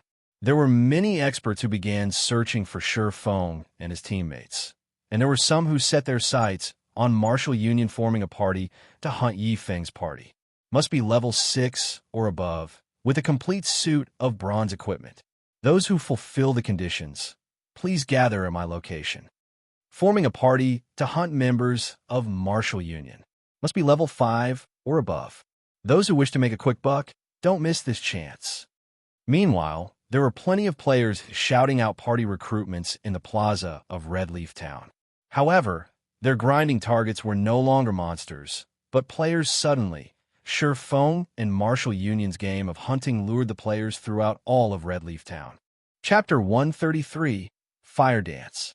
Inside the Red Leaf Forest, where the green grass was plush like a cushion, a party of level 5 players currently surrounded a group of 3 level 5 forest wolves. The players advanced and retreated in battle familiarly, steadily pushing the 3 forest wolves towards defeat. In a short moment, one of the forest wolves died from the large fireball that flew at it, while the remaining 2 forest wolves only had a small amount of HP. Remaining leader were already level 5. We're tired of constantly killing the same forest wolves. Let's just kill the level 6 grassland lion cubs. I hear the loot is quite good. Moreover, everyone can obtain a larger share of experience there, the bold and powerful shield warrior said as he blocked a forest wolf's attack. Forget it. In these troubled times, you forget that everyone from our Martial Union has a bounty on their heads. Each one of us is worth 1 silver coin, and there are plenty of people looking for this transaction. The party leader, an elementalist, shook his head. He felt that the shield warrior's suggestion was too risky. Leader, since when have you become such a coward? A berserker with waxy skin curled his lips, asking disdainfully, before, when we snatched elite monsters and equipment and even killed the other players, I've never seen you reluctant before. Regardless of what other people say, Martial Union is a famous large guild in Red Leaf Town. I don't believe that those people would be so foolish daring to kill us. Even if they come, we can kill them off and make a quick buck. The elementalist party leader nodded, thinking that his subordinates' words sounded logical. In Red Leaf Town, only Martial Union bullied others.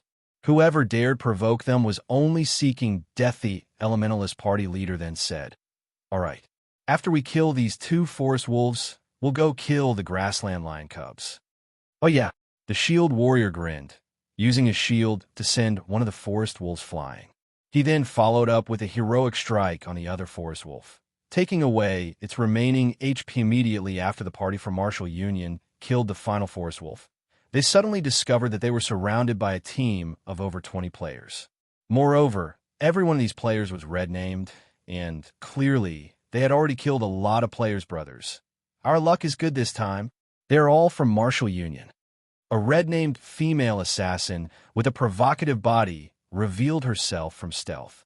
She wore a smile as she looked at the players from Martial Union. The members of Martial Union immediately felt chills through their bodies. This female assassin was clearly the scout for this entire team. Although she should have been hiding near their party this entire time, they did not detect her presence at all. What are you all trying to do? The Elementalist party leader asked in a cold tone, his eyes observing his surroundings. Are we doing?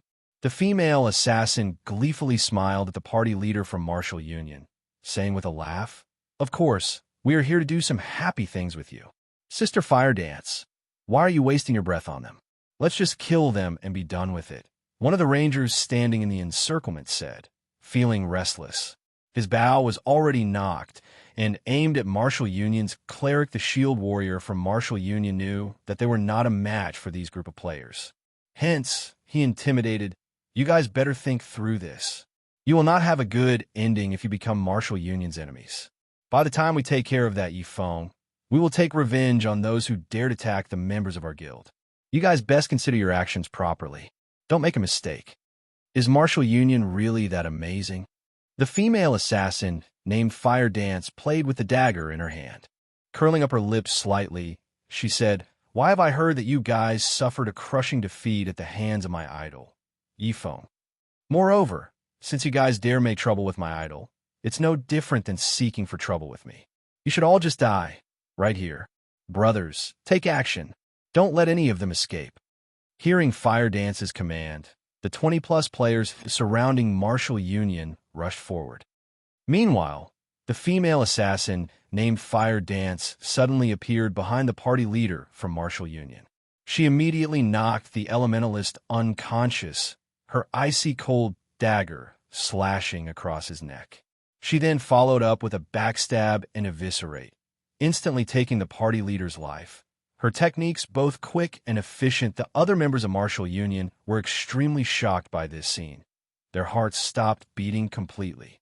Immediately, they turned and ran. However, would it be that easy to run away? Immediately, the ice walls of elementalists blocked their escape, followed by ice spheres reducing their movement speeds. Several berserkers separately used charge on their targets, followed by breaks, greatly reducing the movement speeds of the members of Martial Union once more. With their fleeing speed slower than even a tortoise, the members of Martial Union died within moments. Tidy up the loot quickly. We'll be looking for our next target. Fire Dance issued her command. These fellows sure are fat.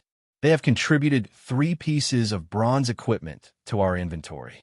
It really makes you wonder just how fat Ye Feng's party, which is much more powerful, is, a lean berserker said as he collected the dropped items. He couldn't help but drool when he gazed at the bronze equipment the members of Martial Union left behind him. "Water Buffalo, are you having ideas about my idol's teammates?" Fire Dance looked at the berserker, smiling faintly as she asked immediately. The berserker called Water Buffalo quivered, hurriedly laughing as he replied, "How would I even dare? I was only fantasizing in my mind a little. If I really did look for trouble with them, I would only be there to die at their hands." "Umph, at least you know your limits," Fire Dance snorted. She then turned, departing in search of her next target. Redleaf Town, slum area, the Enchanted Bar. Punk. Ironsword Lion angrily smashed the alcohol bottle in his hand after seeing the report from his subordinates. "Who can tell me what is going on exactly? Why is it only our members are dying, while not even a shadow of Ye Feng's teammates can be found?" According to the report from his subordinates, within a short 2 hours, of all the members of Martial Union stationed in Redleaf Town, 58 of them had already died once. Amongst those who died, 9 of them were even the top echelons or elites of their guild. Not only had they lost a level as a result of dying, they even dropped some of their equipment. This was a huge loss for Martial Union's Redleaf Town branch. Moreover, Ironsword Line was required to compensate them for their losses. Besides that, the large number of deaths had largely impacted the loyalty of the members of Martial Union. Many started to think of leaving the guild, as they did not wish to be dragged into this game of hunting. If this matter did not quickly resolve, the Martial Union branch at Redleaf Town would, sooner or later, break up Boss Ironward. Could they be hiding? Why don't we increase the bounty on them? That might tempt the true experts. Drifting Blood suggested fine. Increase the bounty immediately. I don't believe that we can't find them. Ironsword Lion nodded his head. He then continued saying, remember, as long as you receive any information, immediately contact Absolute Heaven. Leave it to me, boss. I'll relay the information immediately. Inside an intermediate forging room, Ye Feng repeated the same task. Over and over, Ye Feng took out a hard stone, immediately using the ice blue devil flame to burn it. He then used the runic hammer to tap at it a few times, very quickly forming a high-quality advanced whetstone system. Advanced whetstone has been successfully forged. Forging proficiency increased by 1 point. Obtained 200 EXP advanced whetstone consumable.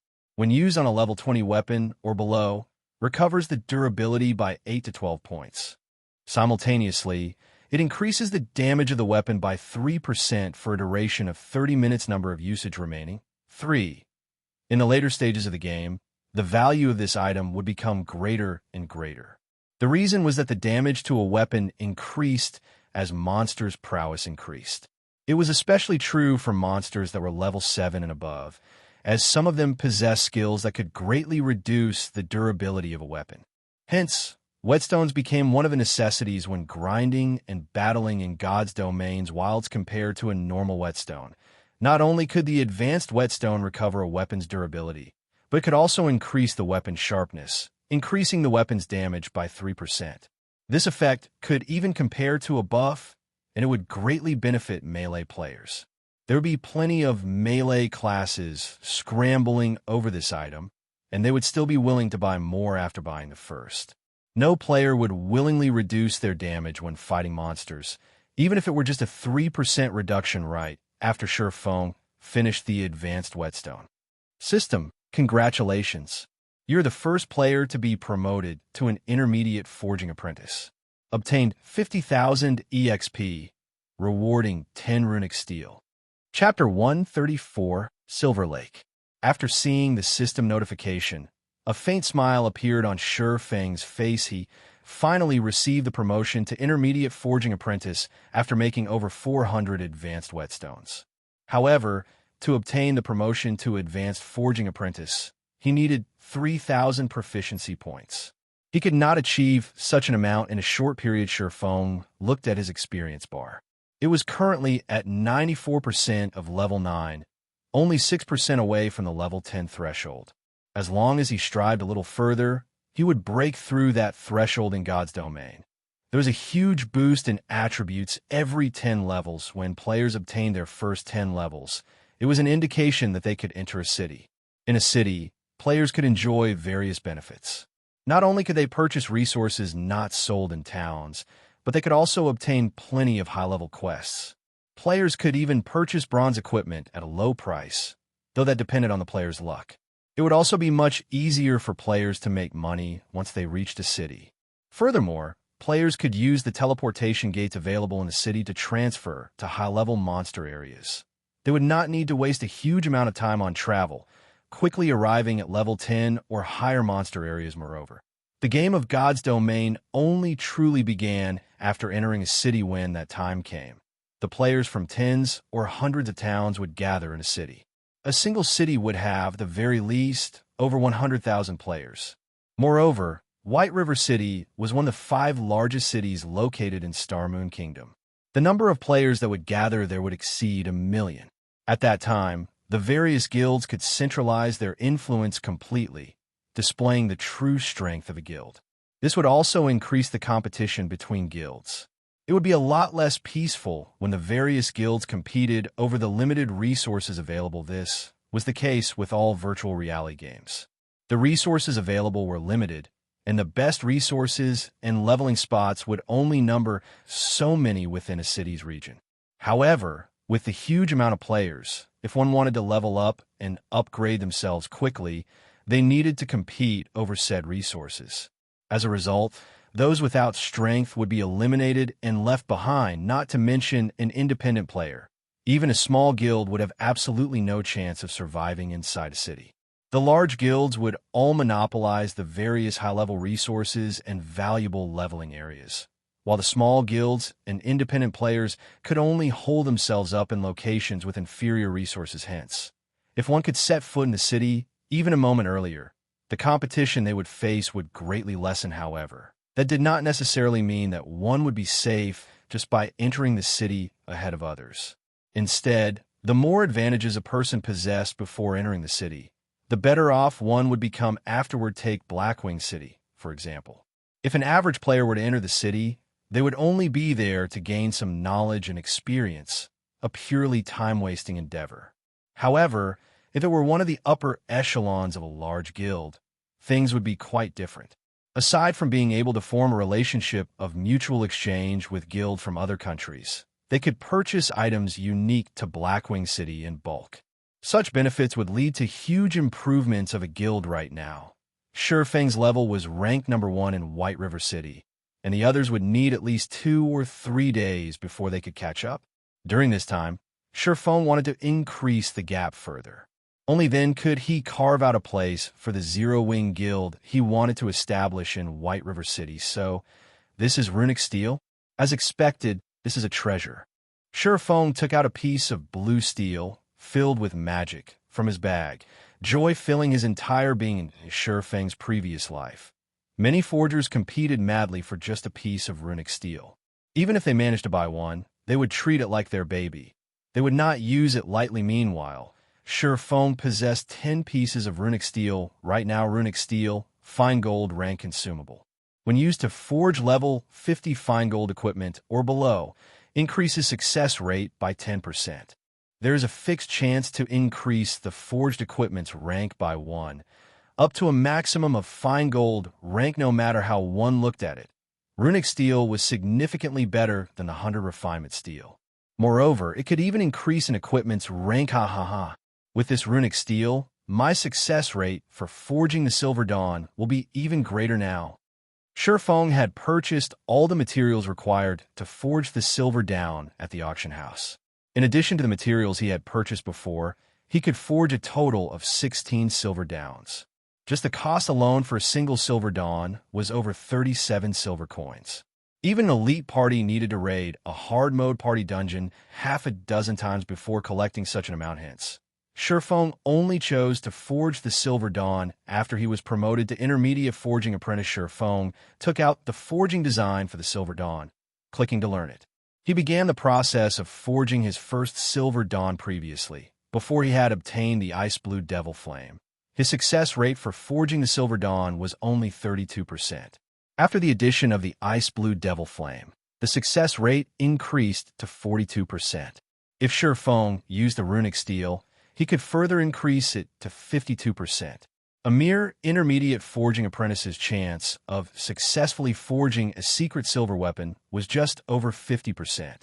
Even a master forger would be flabbergasted at this success rate. The reason was that a basic master forger only possessed a 30% success rate when forging a secret silver equipment, and only a grandmaster forger had a 50% success rate. Ye Feng carefully read through the process of making the Silver Dawn. Before refining the materials, Ye Feng first used the Philosopher's Stone to obtain a high-purity refinement of the materials.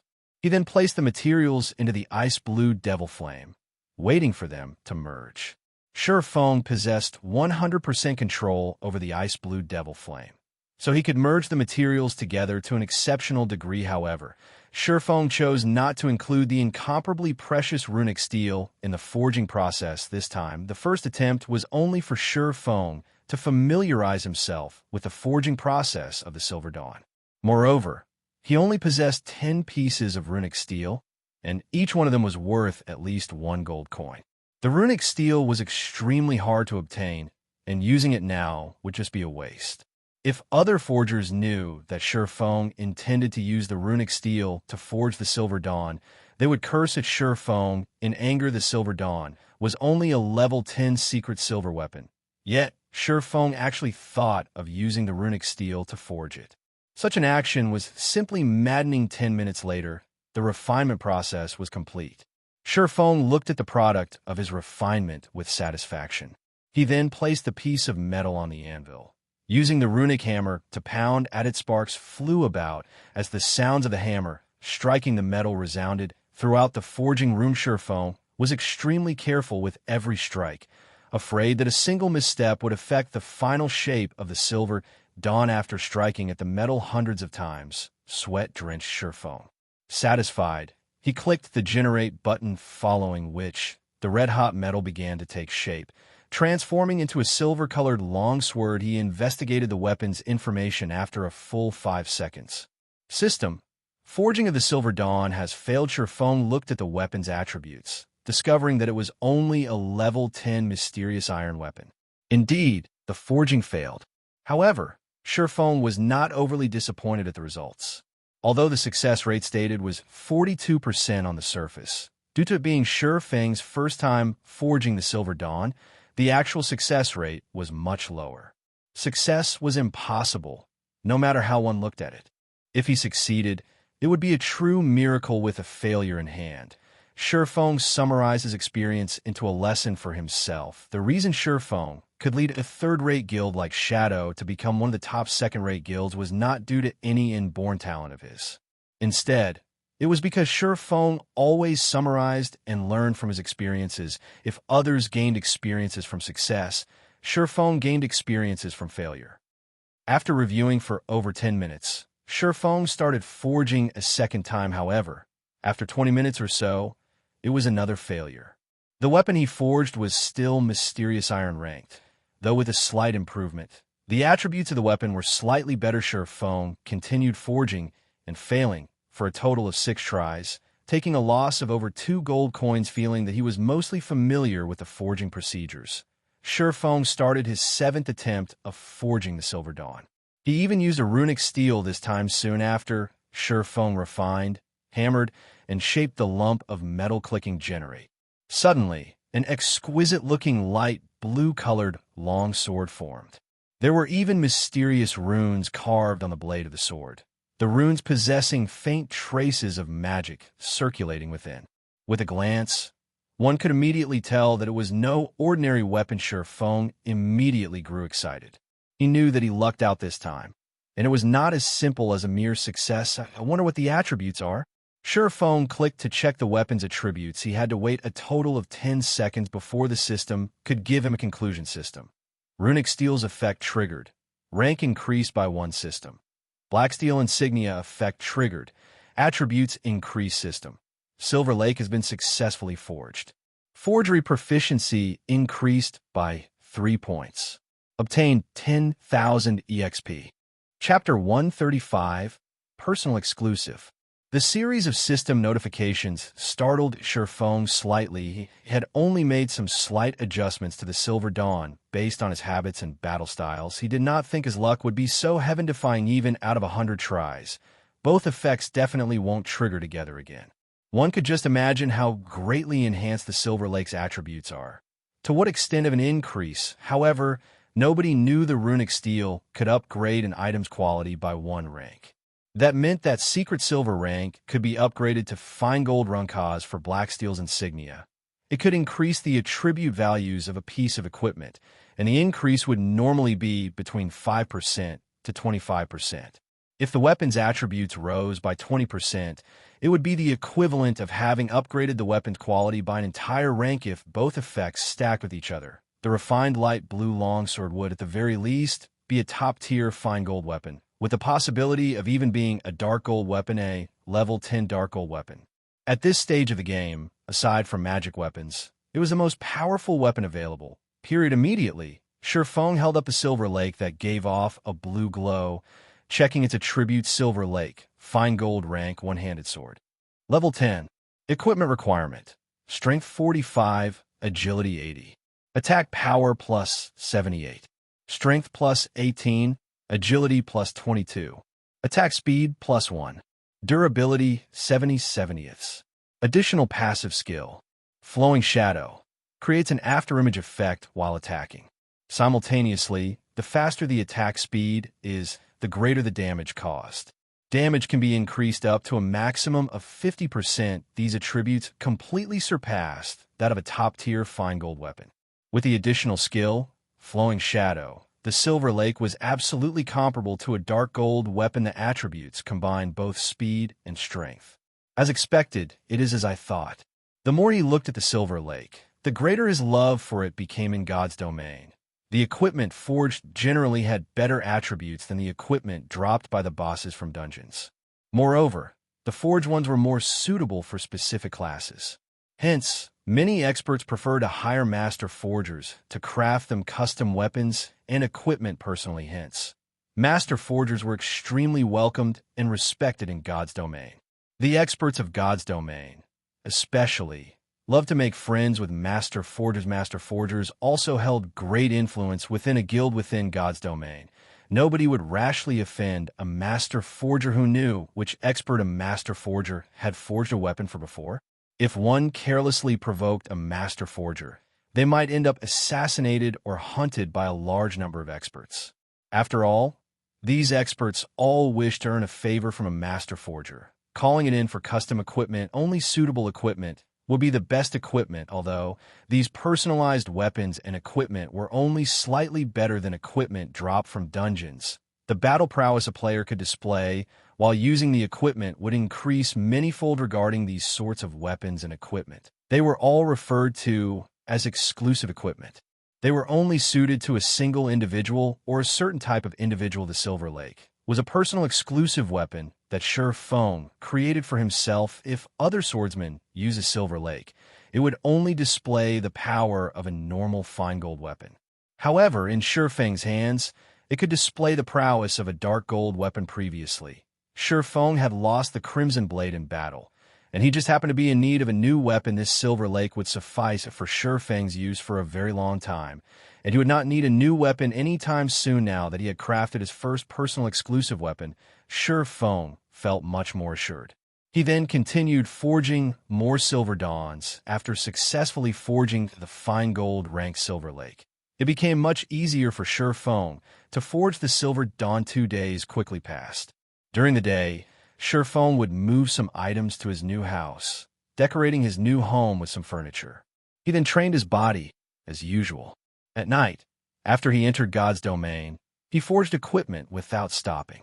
In such a way, his time was fully occupied. After training his body for a time, in addition to the constant aid of the nutrient fluids, Ye Feng could feel a clear improvement in his body's physique. Also, his mind felt much more clear. Currently, his physique had only caught up with the average standard of the athletes in his university. As long as he persevered for another fortnight, he might be able to reach the standard of the Fighting and Martial Arts Society's members.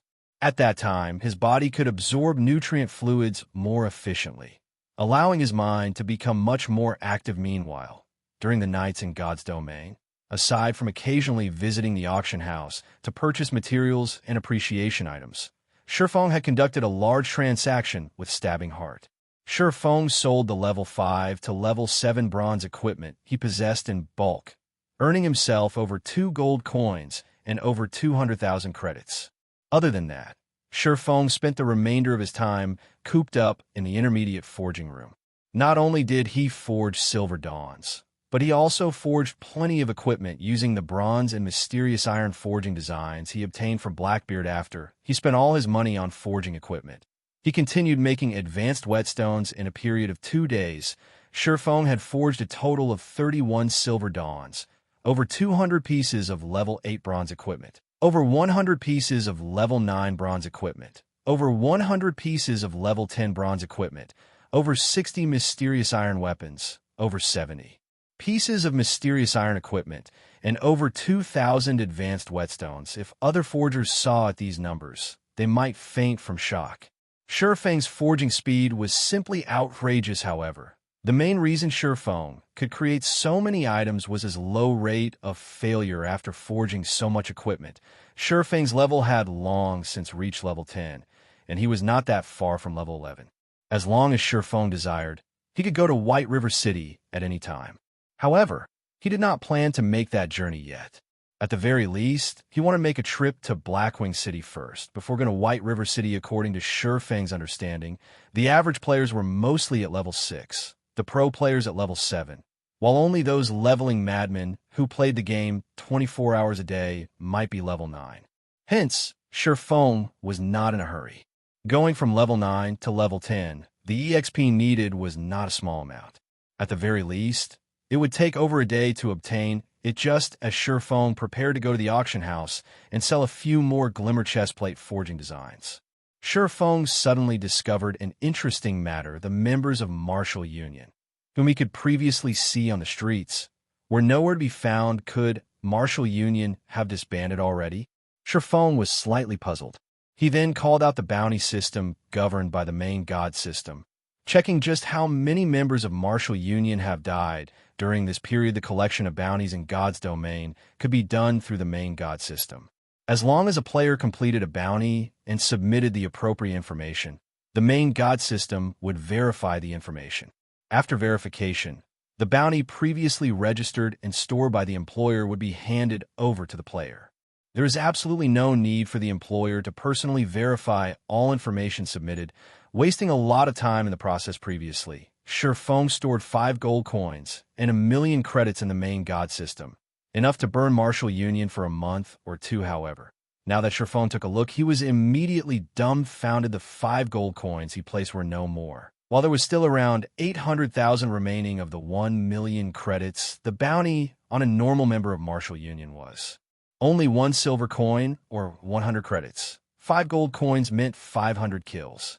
If it were an elite member of the guild, the bounty was 10 silver coins or 1,000 credits, and 5 gold coins was the equivalent of 50 kills.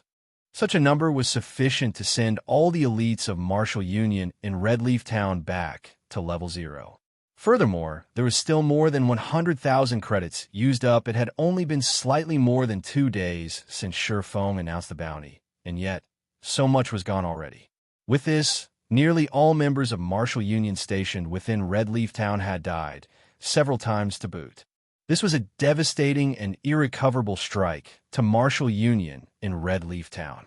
It was no wonder there were no players from Martial Union on the streets. After looking at the numbers and video evidence, Shi Feng only had one word in his heart: awesome. Having suffered to such a degree had definitely crippled Martial Union. Among all the kill counts, a female assassin held the record for the most kills. She slaughtered over 50 members of Martial Union, and none were repetitive. This attracted Shi Feng's attention. After watching the recordings of the female assassin in action, Shi Feng was incomparably shocked. The girl's techniques were extremely skilled, and in battle, her usage of skills was simply perfect. She was absolutely one of the rare, expert assassins. Fire dance? Shi Feng looked at the name displayed at the number 1 spot, his mouth softly reciting it. According to his memories, there didn't seem to be an expert female assassin called Fire Dance at this moment. A call request suddenly came from Blackie. What happened, Blackie? Shi Feng knew that Blackie would not randomly call without a purpose. The only possibility was that something had happened. Brother Feng, I don't know what happened, but those bastards from Martial Union found us. They also sent many of their elite players to surround us.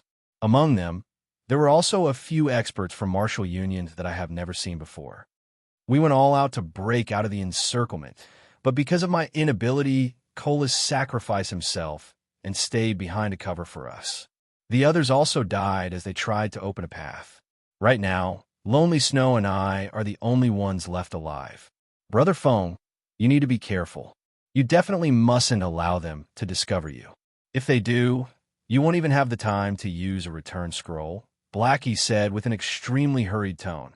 Both rage and resistance filled his voice ever since he started grinding for levels with Cola and the others, adventuring and going through life and death together. They had long since formed a very deep bond. Now, however, to secure his escape, Cola and the others took the initiative to stay behind and stall the enemies. While he could only run away thinking up to this point, even more anger filled Blackie over his own inadequacy. If he could become slightly stronger, he might not have to watch his teammates die, one after another. Where are you? I'll come immediately. Hearing Blackie's report, Shi Feng burned with rage. However, he remained calm as he spoke. Brother Feng, you mustn't come here. There are too many players from Martial Union right now. Moreover, there are several experts here as well. I'll try to think of a way to escape with Lonely Snow, Blackie advised.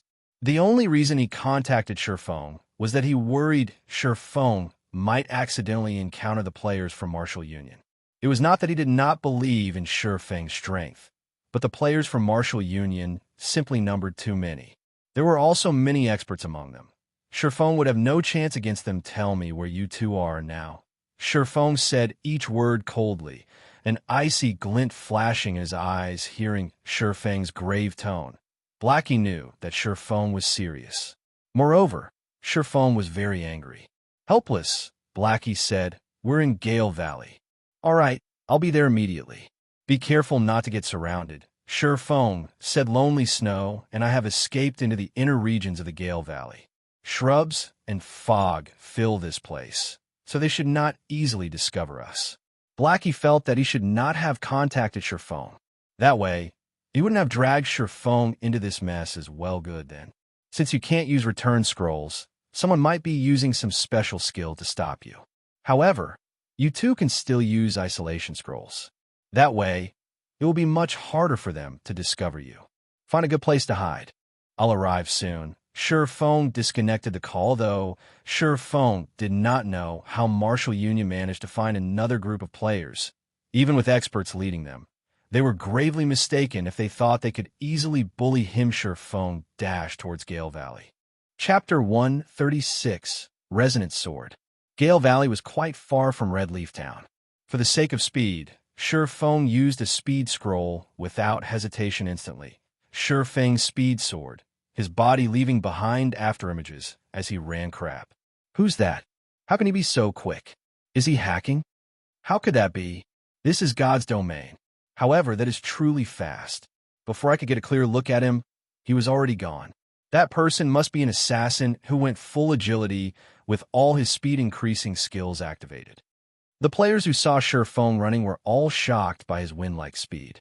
He was no slower than a sports car ever since Shi Feng reached level 10 and equipped his new weapon, the Silver Lake. His battle prowess was at least double that of at level 9. Moreover, after players reached level 10, all attributes increased by 10 points and HP by 100 points. Due to this increase, there was a large gap between level 9 and level 10 players. However, compared to the average level 10 player, Shi Feng's attributes were much higher. The Ice Blue Devil Flame alone had greatly increased Shi Feng's attributes, not to mention the magic weapon, Abyssal Blade, and the fine gold weapon, Silver Lake. Furthermore, Shi Feng possessed the complete Silver Moon set equipment, coupled with a few independent pieces of secret silver equipment. He also had the title, Might of 1,000. Currently equipped, Shi Feng's strength alone reached 93 points. It was absolutely an unreachable amount to the average player. Moreover, Shi Feng's agility had broken through the 100-point threshold.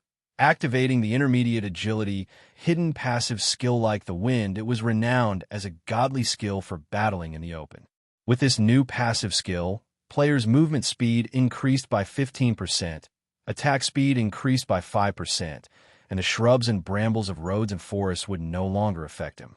Simultaneously, consumption of stamina had slightly reduced, greatly improving a player's survivability and ability in battle. Originally, Shi Feng needed to travel for about 2 hours to reach Gale Valley. However, with this new passive skill, it took Shi Feng less than an hour to arrive. The outer region of Gale Valley was a level 8 area, while its inner regions were level 9. Not only was there a large number of monsters in Gale Valley, but the monsters here also traveled in groups. Without a certain amount of strength, one could only seek death by coming to this place. Right now, only a small minority of players dared come here. To level up the Gale Valley was long and narrow. If over 500 players were present, they could perform an inch-by-inch search as they advanced. However, based on the information Blackie provided, Martial Union had only sent around 200 players. It was not enough to create a perfect encirclement of the area, and it would not be easy for them to locate Blackie and Lonely Snow. Moreover, if these 200 or so players wished to locate Blackie, they would have to spread out and form search parties. In regards to jungle battles such as this, Shi Feng had experienced plenty in the past. In his previous life, he had done battle with many second-rate guilds and even first-rate guilds in forested areas. Although the players involved numbered in the tens of thousands, he still bloodily massacred his enemies. It could be said that Shi Feng was most familiar with these types of battles. For the players who had only recently experienced the evolution of God's domain, however, their experiences of such warfare was nil as expected. There is a sentry here before arriving at the entrance of Gale Valley. Shi Feng had altered his appearance after entering Gale Valley. With his extraordinary 5 senses, Shi Feng immediately discovered the 4 level 6 assassins hidden around the valley's entrance. These assassins were all scouts of Martial Union specialized in investigation. They were currently tasked to report back all the players who entered the Gale Valley, determining whether or not said players were here as the enemy's backup. With this information, they could allow their members to prepare beforehand and set up an ambush. Unfortunately, Shi Feng had long since guessed this, hence his alteration of his appearance before entering the Gale Valley. Even if the experts of Martial Union knew that someone had entered the Gale Valley, they would not know it was Shi Feng. They would only see him as an independent player, here to level up, and they would not be wary of him. Shi Feng paid no heed to these assassins. Instead, he went deeper into the Gale Valley based on Shi Feng's strength alone. It would be extremely easy for Shi Feng to kill these 4 level 6 assassins. However, he would not. Doing so would only alert the enemy of his presence. If he caused the members of Martial Union to become vigilant, he could not achieve the greatest effect when he ambushed them later on. Boss unstable. There's a player entering the Gale Valley. However, he's not the target. Ye Feng, one of the assassins on guard at the valley's entrance, reported. Got it. You guys stay on guard there. As long as Ye Feng enters the Gale Valley, immediately report it to me. Also, remember to tail him, and do not let him discover any of you. As long as you all do a good job, you will be members of the guild's elite team in the future. The player called Unstable commanded. Seriously, yes. After finishing his report, the assassin grew extremely excited. He became much more serious as he silently awaited by the entrance for Ye Feng. However, he did not know that the person he mentioned had long since entered the Gale Valley. After Shi Feng entered the Gale Valley, he constantly advanced through the treetops. He utilized his heightened vision to observe the surrounding situation, making accurate decisions, and someone's here very quickly. Shi Feng detected sounds of battle from the forest a short distance ahead. Moreover, it did not seem like a small battle immediately. Shi Feng stealthily closed in on the origin of the sounds, intending to discover more about the situation. If it were only a battle between players and monsters, there would not be so much movement.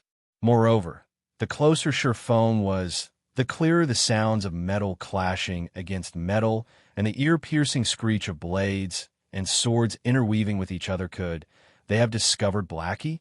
Shi Feng shook his head, feeling that the possibility was extremely low.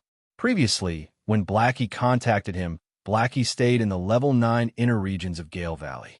Meanwhile, this was the level 8 area of Gale Valley, and there was no way Martial Union had encountered Blackie. When Shi Feng leaped up to one of the trees closest to the scene of the battle, he discovered that it was indeed a conflict between players.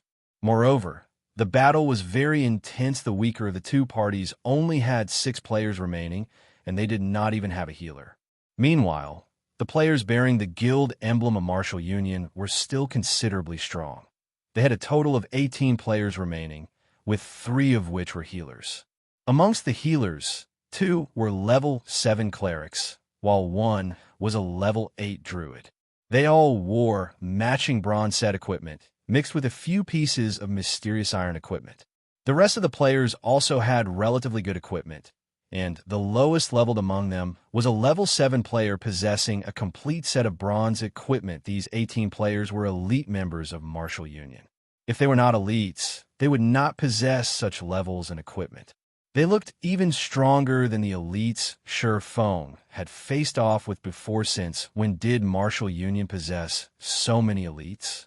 Shi Feng was slightly puzzled logically. Martial Union should have long since been crippled after dying so many times.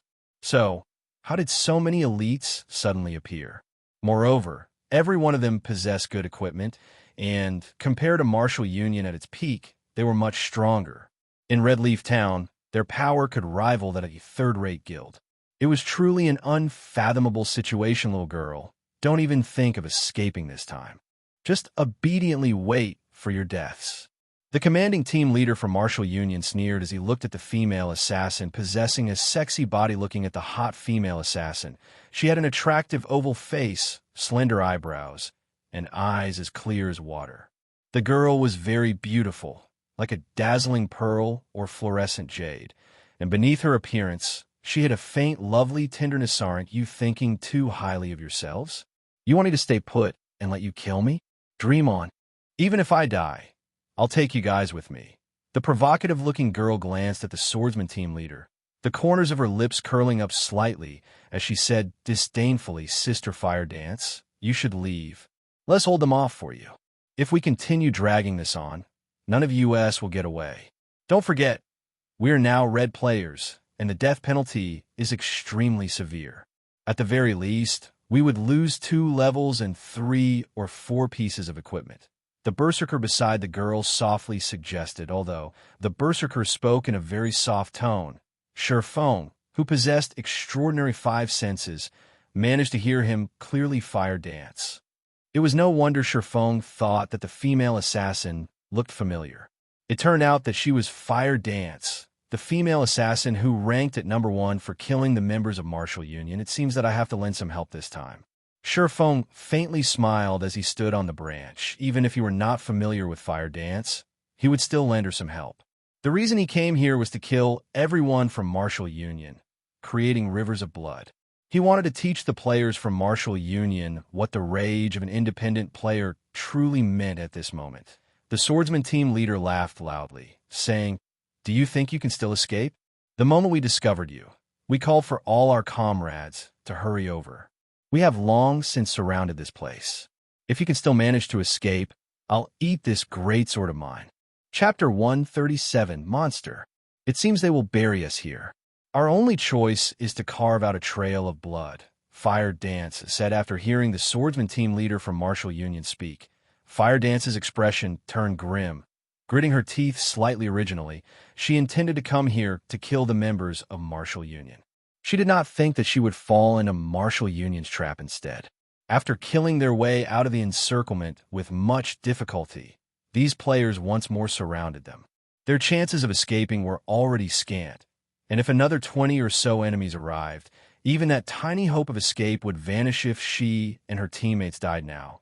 With the previous crime value they had accumulated, at the very least, her teammates would each lose 2 levels, while she would lose at least 3 levels and all of her equipment. Such a loss would devastate them, and their team would very likely disband, never to rise again. Ha ha ha. It's too late to fear now. Originally, we prepared this ambush for that Ye Feng, but I never thought you guys would send yourselves to death. From now on, the fine equipment that you guys use will belong to us.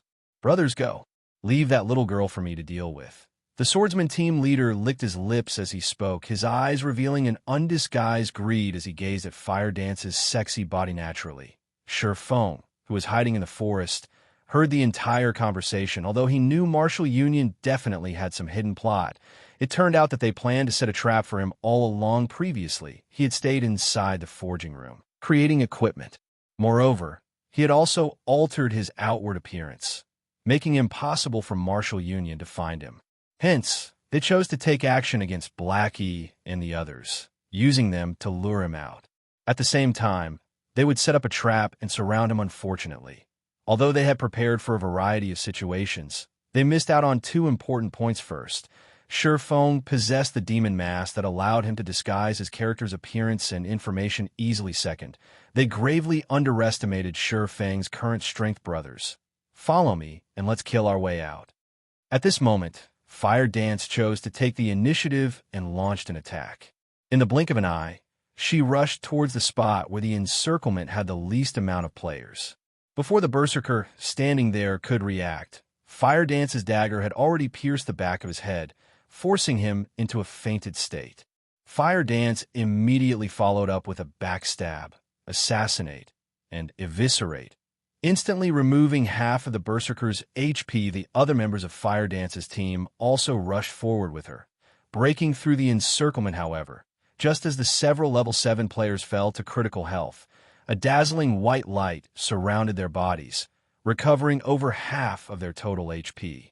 Moreover, those players were not just weaklings. They stubbornly held back the members of Fire Dance's team, not backing down in the slightest. Mages, go all out. Clerics, cast your shields. Rangers, mark the assassins. Do not let them get away. I don't want to become a laughingstock for the players in Blue Water Town. The swordsman from Martial Union commanded as he similarly charged at Fire Dance, including herself. Fire Dance's team only had 6 players remaining. Each of them faced off against 2 or 3 enemies. Their enemies also had healers constantly replenishing their health. They had no chance for victory at all. Moreover, with the constant bombardment from the backline mages of Martial Union, Fire Dance lost another 2 of her teammates in the blink of an eye. Is this really it for us? Fire Dance watched her comrades fall in front of her eyes, her heart bleeding at the sight. However, Fire Dance had no time for anger as she faced off against 3 enemies at once. One of the 3 was also the team leader from Martial Union. However, in addition to being outnumbered, she also had to deal with the constant attacks from the mages. As a result, her HP reduced continuously, while majority of her skills were on cooldown. She could only dodge the incoming attacks to reduce as much damage as possible. Haha. Little girl, if you wish to blame someone, then blame that Ye Feng of yours for standing out. All who go against Martial Union will earn a fatal ending. However, you can be relieved. That Ye Feng fella will sooner or later accompany you as well. Just when the swordsman thought that victory was in his grasp, a black figure silently appeared behind Martial Union's healers.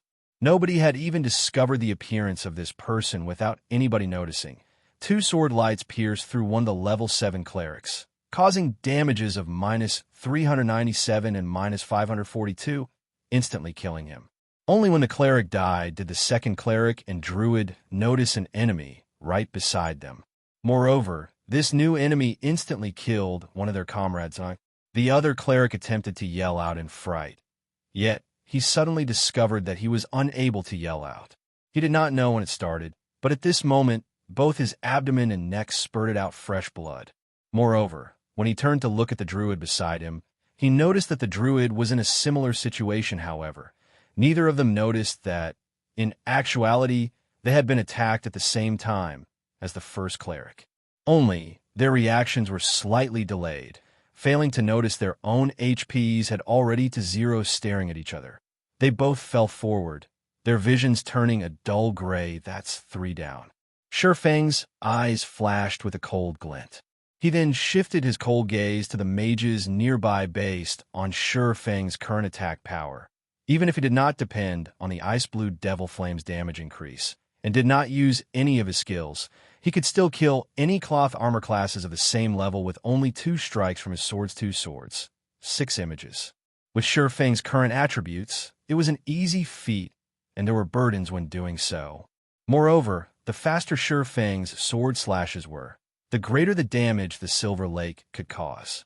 If Feng's speed reached its pinnacle, it might even be possible for him to instant kill a cloth armor class with just a single sword strike. In an open battlefield like this, Feng was just like a harvester, reaping players' lives with Feng's current attack speed. If other players did not activate their extraordinary state, they could not block Feng's attacks at all. Without a doubt, they would instantly die. Meanwhile, the current players able to activate the extraordinary state were usually melee classes, such as the swordsman team leader. Only with it could they possibly have a chance to react and retaliate against Feng. However, even then, it was only a possibility. Feng then activated Windblade, rushing towards the nearest elementalist of Martial Union. Are you healers dead or what? Don't you even know how to heal? A low HP assassin of Martial Union cursed. However, the assassin's curses received no replies. Seizing the opportunity, Fire Dance, with her accumulated 3-star energy, used Eviscerate to finish off this assassin. The backline mages witnessing this scene all turned to look at the healers behind them, intending to find out what had happened. However, The moment one turned, he immediately discovered a dark shadow sliding across his neck, with another blue shadow piercing through his chest. His HP bar displayed before him rapidly decreased. Soon after, his vision darkened, and his life extinguished after killing the Elementalist. Ye Feng turned towards the other mage class's leader. "There's a monster ambushing us," a summoner at a distance shouted in fright after witnessing this scene. However, before he could even get a clear look at this ambusher, the level 7 Elementalist was already dead. Such a scene caused this summoner to have shivers all down his body. "Can't you see that I'm busy here? If it's just a monster ambush, don't you know how to deal with it yourselves?" The swordsman retorted angrily. At this moment, he still exchanged moves with Fire Dance, and he could not afford a distraction. "It's just a monster. Where's the need to report even that? Are you an idiot or what?" Hearing no reply from the summoner, the swordsman thought his subordinate turned to deal with the monster. Hence, he focused more on his battle against Fire Dance in reality. However, the summoner already lay beneath Ye Feng's feet. The 3 mages nearby who attempted to escape were dead as well. Meanwhile, Ye Feng's name turned a crimson red, as if it would bleed at any time currently. Only 3 players remained on Fire Dance's team, and all 3 of their HPs were almost gone. Meanwhile, Martial Union still had 9 melee players whose HPs were above 50% leader. Something's not right. I'm already at half health, but the healers haven't healed me yet. A berserker shouted, "Crap. What are you healers doing? Do you not want to play anymore?" The swordsman bellowed after discovering the problem as well. However, just after he finished his bellow, he suddenly felt a chill down his back. He hurriedly rolled to his side, dodging immediately after 3 sword images pierced through the space. He stood before the 2 other players in front of him were not as lucky. Both of Ye Feng's swords pierced through their backs. Without even knowing the cause of their deaths, both of their bodies fell lifelessly to the ground, their eyes wide open as the leader, the swordsman, was the strongest among the entire team. However, when he saw this scene play out before him, he suddenly felt cold throughout his body. Being able to kill both of his comrades instantly, and without using any skills to boot, just how heaven-defying was this person's attack power? "Who are you? Why are you acting against us?" The team leader gathered up his courage, angrily shouting, "Do you know who we are? We are members of Martial Union. If you don't wish to die, leave this place immediately. I can still let you off the hook." However, he suddenly heard the reply whispered from behind him, "The ones I'm here to kill are precisely you from Martial Union." The swordsman team leader turned his head, his complexion turning pale instantly. Previously, the mysterious player standing in front of him had, in the blink of an eye, arrived at his back, giving him a cold smile before the swordsman team leader could even scream. Ye Feng sent a chop at him. The pitch-black abyssal blade pierced through his chest, causing over -700 damage, instantly dropping his HP to 0, pairing up Silent Steps and Chop. Ye Feng had killed off the level 8 swordsman team leader. Meanwhile, Fire Dance, witnessing this scene from a distance, was utterly dumbfounded. This mysterious player had instantly killed the swordsman team leader, whom she had difficulty dealing with. Is this mysterious player truly a player? He can't be a ghost of God's domain, right?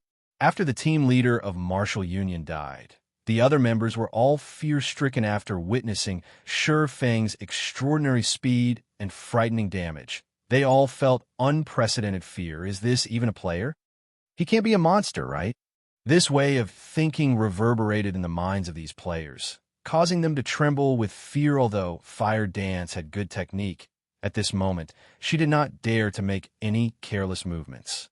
She could only watch in silence, and unknowingly, a streak of sweat rolled down from her forehead. When faced with this mysterious player before her, Fire Dance's instincts were telling her that, if this mysterious player wanted to deal with her, death would be the only outcome for her. Chapter 138, Hidden Expert. Fire Dance's eyes flickered when she saw Ye Feng's figure.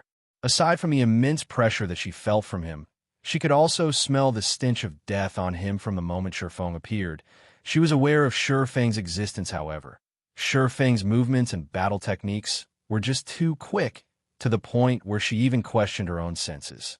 Only when the team leader died was she shocked out of her daze from the death of the first cleric to the death of the swordsman. Only a short 5 seconds had passed. Every time Ye Feng revealed himself, another player fell to the ground, blood spurting from their bodies. Ye Feng was like the Grim Reaper, harvesting the lives of martial union's members. One could only describe Ye Feng's movements as erratic. Ye Feng also wore a pitch-black hooded cape that hid his face. In addition, the demon mask hid his name, level, and other information. Aside from his HP bar, there was nothing else to see. It would not be strange, even if he received the same treatment as a monster. The only reason Fire Dance knew Ye Feng was not a monster was that she had overheard Ye Feng speaking to the swordsman team leader in a low tone. However, the fact that Ye Feng was not a monster, but instead a player, shocked Fire Dance even more. Just how high were Ye Feng's attributes for him to be so strong? Meanwhile, Ye Feng felt nothing unexpected about the feats he had just accomplished. The attributes of these players was not even half of his own virtual reality games were just that cruel. Although the gap of attributes between each level was small, when accumulated to a certain degree, the gap in total strength would be massive. Quick escape. That's a monster. I'm not fighting anymore. That monster is just too scary. Although they knew that this was just a virtual reality, the remaining 5 players from Martial Union were still utterly afraid, their hearts beating madly. Their team leader, the strongest amongst them, died in an instant. He wasn't even able to retaliate in the slightest. This was no longer a monster that players could handle. Immediately, every one of them fled, intending to meet up with the others hurrying over. Only then could they have peace of mind. It's too late to escape now. Ye Feng activated Windwalk, and like an arrow, his body shot forth, instantly catching up to the first assassin. In a fright, that assassin attempted to turn his body to block Ye Feng's attack. Unfortunately for him, Ye Feng's attack speed was just too fast. With a wave of the Abyssal Blade, 3 sword images landed upon the assassin's vital points. Without even managing to block a single sword image, the assassin died when the several other escaping players saw that an assassin, a class widely known for their agility, fell without even being able to defend. Immense fear permeated their minds. They poured more into their effort to escape. However, it was futile as the distance between them and Ye Feng only grew shorter and shorter. Meanwhile, the Abyssal Blade was like the scythe of the Grim Reaper already placed around their necks. Ye Feng needed only a slight tug, and their lives would be forfeit. Right then and there within a moment, with an absolute difference of speed, Ye Feng very quickly killed the 5 escaping players. He then started tidying up the loot. These Martial Union players all wore pretty nice armor. A majority of them were all fully equipped with bronze equipment, and some even had a few pieces of mysterious iron equipment. However, the equipment was all just level 4 or level 5 equipment. Meanwhile, they each dropped at least 1 piece of equipment after Death 18 players meant 18 pieces of level 4 to level 5 bronze equipment. If Ye Feng sold it all, he could make a small fortune. While Ye Feng picked up the drops, Fire Dance, standing at a distance, held her delicate hand over her madly beating heart. Slightly calming her emotions, she picked up the courage to walk towards Ye Feng, saying in gratitude, "I am called Fire Dance. Thank you for saving us." Originally, Fire Dance despaired. Having prepared for her death only, she never imagined that someone would suddenly appear. Moreover, that someone massacred the players from Martial Union. Everything that happened was like a dream. Although Fire Dance also worried that the mysterious man before her would suddenly go berserk, killing her and her teammates as well to steal their equipment. Based on a man's previous actions, Fire Dance knew that the mysterious man before her did not mean them any harm. Otherwise, he would have already taken their lives along with the swordsmen of Martial Union. You don't have to thank me. To begin with, these people originally set up this trap for me. You guys should hurry and leave. This place is very dangerous right now, and the other members of Martial Union should be arriving very soon. Ye Feng softly said as he picked up the dropped equipment. He had only saved Fire Dance and her companions in passing. He could also take the chance to thank Fire Dance for working so hard, killing the members of Martial Union. Fire Dance suddenly blanked at Shi Feng's words, staring at him with her big, watery eyes. Her heartbeat accelerated further, feeling like it was too good to be true. You're Ye Feng? Fire Dance asked in disbelief. The reason she came to the Gale Valley was that she had heard that Martial Union intended to deal with Ye Feng's teammates. Hence, she thought of coming to lend some help. And just maybe, she might even get to meet Ye Feng himself. It was truly unbelievable how fate could toy with a person's life originally. She thought of offering Ye Feng aid, yet in the end, Ye Feng had saved her. Was this fate? Thinking up to this point, a faint blush added to Fire Dance's snow-white cheeks.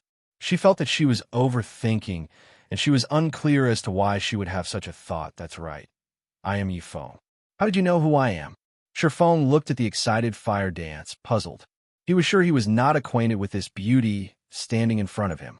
However, seeing Fire Dance's expression, it would seem that she was somehow familiar with him. Meanwhile, the berserker, Water Buffalo, was tongue-tied after hearing Shi Feng admit that he was indeed Fire Dance's idol, Ye Feng.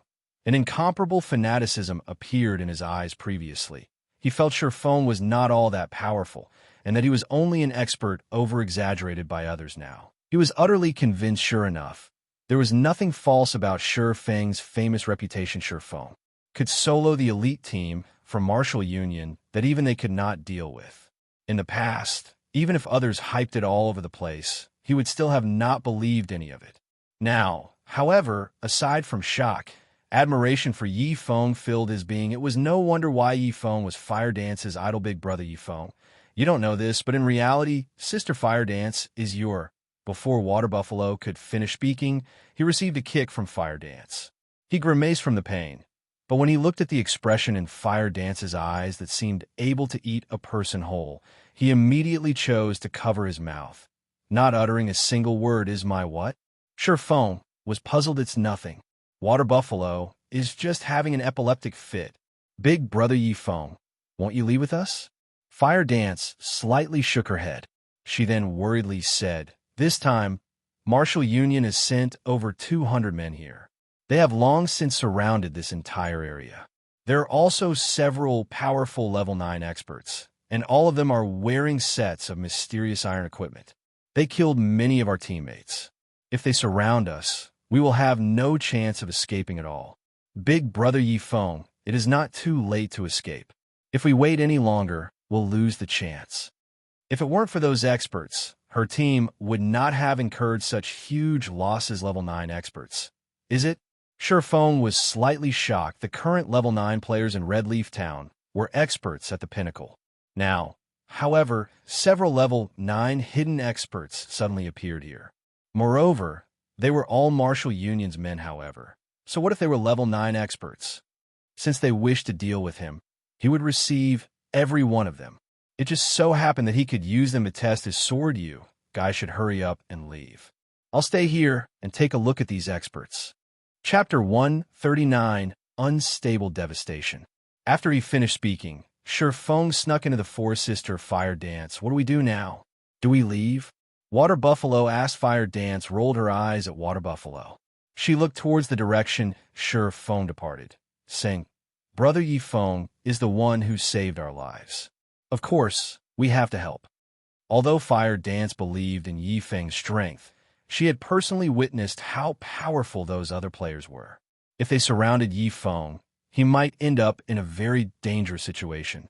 If something occurred, a little help from her might allow Shi Feng to escape immediately. The two snuck into the forest as well, following Ye Feng in the deeper regions of the dense forest, among the overgrown shrubs. Level 8 Shadow Leopards hid in the shadows at this moment. A 50-man team from Martial Union currently cleared away the Shadow Leopards in their path, while they pushed forward. Brother Unstable, won't we waste time if we go after that little girl called Fire Dance instead of continuing our search for Ye Feng's teammates? Iron's Word Lion asked, disgruntled, his eyebrows scrunched up tightly as he looked towards the center of the team at the handsome youth humming a song with overflowing interest. The humming youth was around the age of 27 or 28, and he was indeed the brother Unstable who Iron's Word Lion called out to. He was also the vice leader of Martial Union, unstable devastation.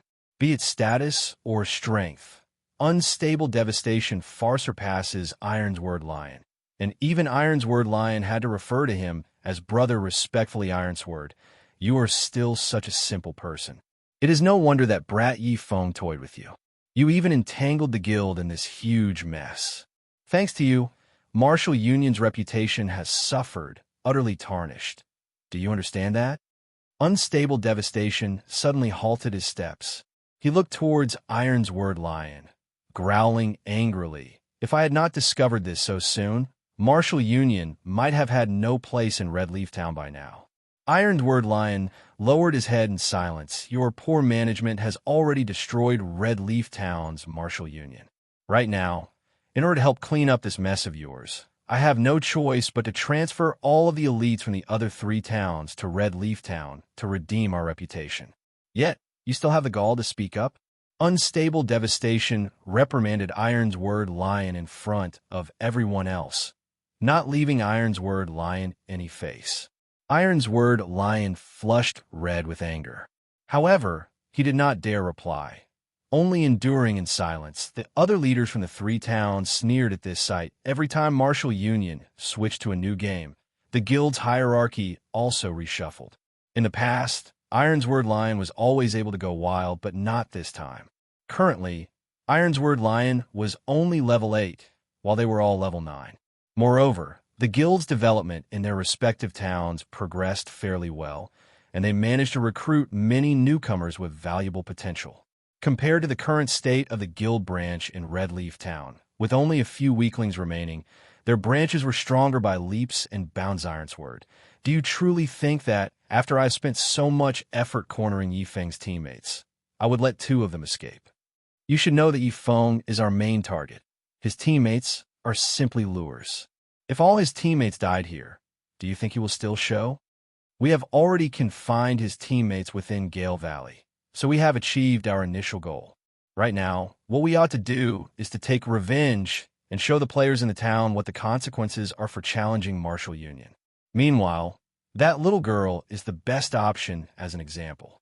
She has killed so many of our people. Many players are bound to pay attention to her. As long as we kill her back to level 0, Martial Union's reputation will definitely recover to its peak. If we manage to kill Ye Feng, then Martial Union can also use this chance to leap through the threshold of a third-rate guild. Unstable Devastation had long since possessed a plan of his own. Ironsword Lion had always been one of the guild leader's most trusted aides. Many of the elders in the guild also supported the guild leader. If Unstable wished to become guild leader, he needed to increase both his influence and fame. Meanwhile, Ye Feng was a player with a certain amount of fame within White River City. He was a publicly acknowledged swordsman expert, and his fame even far exceeded that of the guild leader, Nameless Pride. Hence, Ye Feng was his best choice. As long as he could kill Ye Feng and upload the recording, he would instantly become an apex expert, famous throughout White River City. Moreover, it would allow the guild branch in Red Leaf Town to rise back up to prominence when that time came. The elders in the guild would side with him, and the day he became the guild leader of Martial Union would only be around the corner. Ye Feng, you will become my stepping stone. Unstable Devastation proudly said with a laugh. He did not believe that an independent player could survive once surrounded by so many. Only, even until now, Ye Feng had yet to show himself, annoying Unstable just as Martial Union slowly advanced. Ye Feng, traversing through the treetops, discovered Unstable Devastation and the others. After some silent observation, he discovered that these players were all elites. The lowest amongst them was level 7, and a majority of them were level 8. There were also 4 players who had reached level 9. They all wore mysterious iron equipment, and the weakest of their weapons was also mysterious iron rank. Meanwhile, the handsome youth leading these players wore a secret silver-ranked longbow across his back. His scent, that Unstable Devastation. Ye Feng immediately recognized the bow-carrying youth in Ye Feng's previous life. He had clashed many times with Unstable Devastation. Unstable Devastation was a cunning and cruel individual. His battle prowess ranked within the top 5 throughout all of Martial Union. Compared to Ironsword Lion, He was much stronger. Shi Feng was also familiar with the other 3 level 9 players. They were all experts comparable to Ironward Lion, and they were all branch leaders in other towns. No wonder Martial Union suddenly has so many players. It turns out that they've called over the elites from 3 of the towns nearby. Shi Feng came to a realization: these 3 level 9 branch leaders were very strong. Only, in Shi Feng's previous life, Ironward Lion had managed to obtain the pass to Blackwing City, allowing him a lead against the others.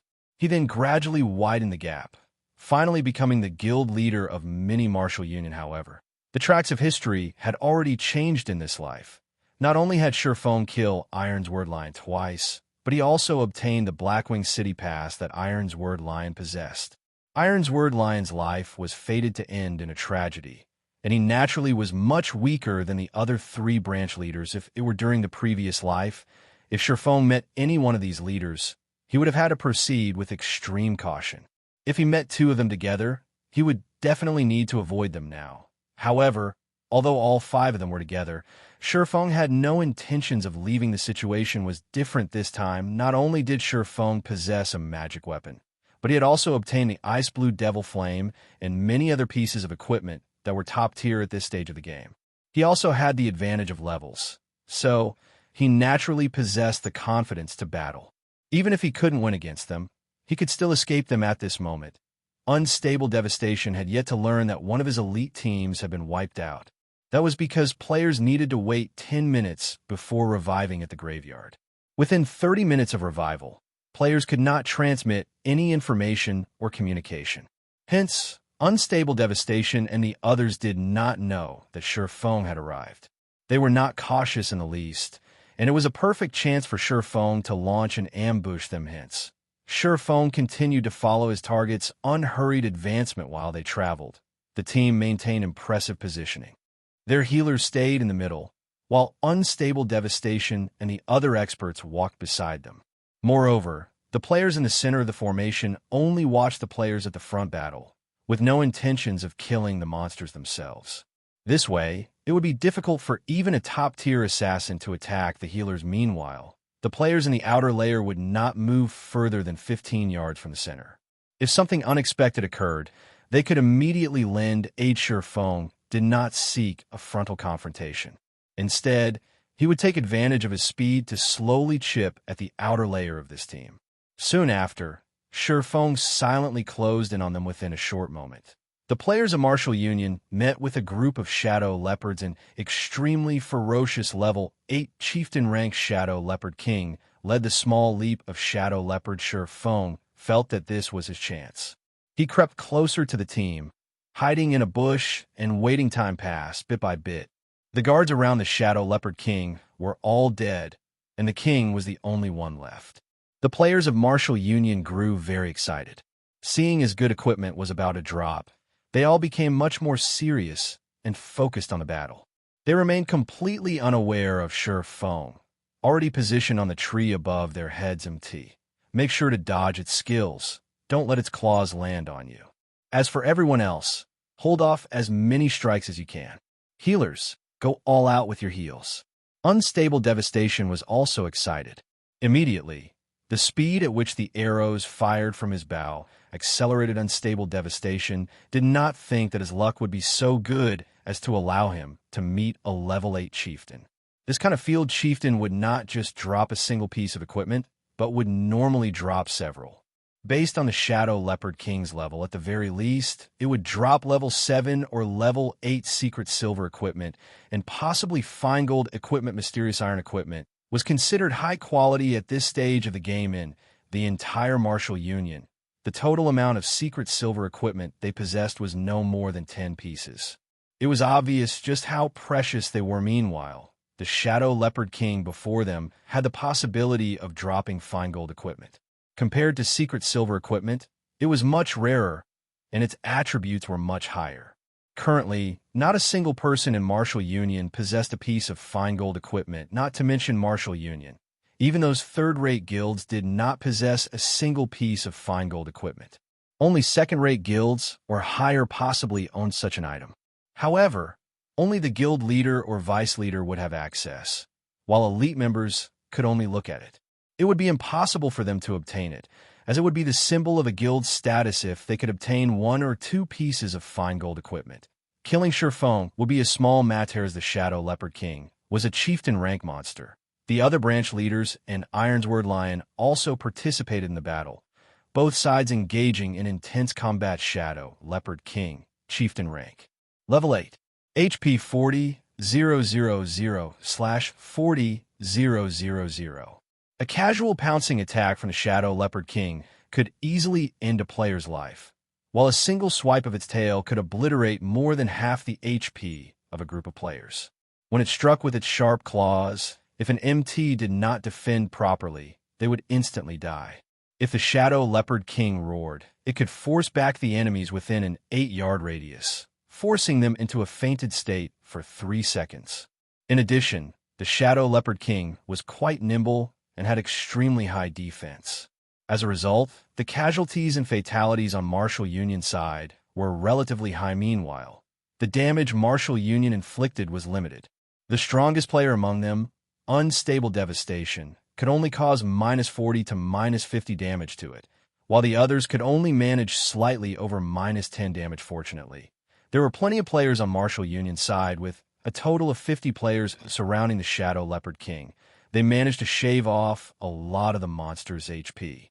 The Shadow Leopard King's HP steadily fell, and when its HP was about to reach 50%, Ye Feng immediately used Phantom Kill. Controlling his doppelganger to circle the group, Ye Feng prepared his doppelganger to ambush the mage classes and healers. Chapter 140, Shadow Leopard King.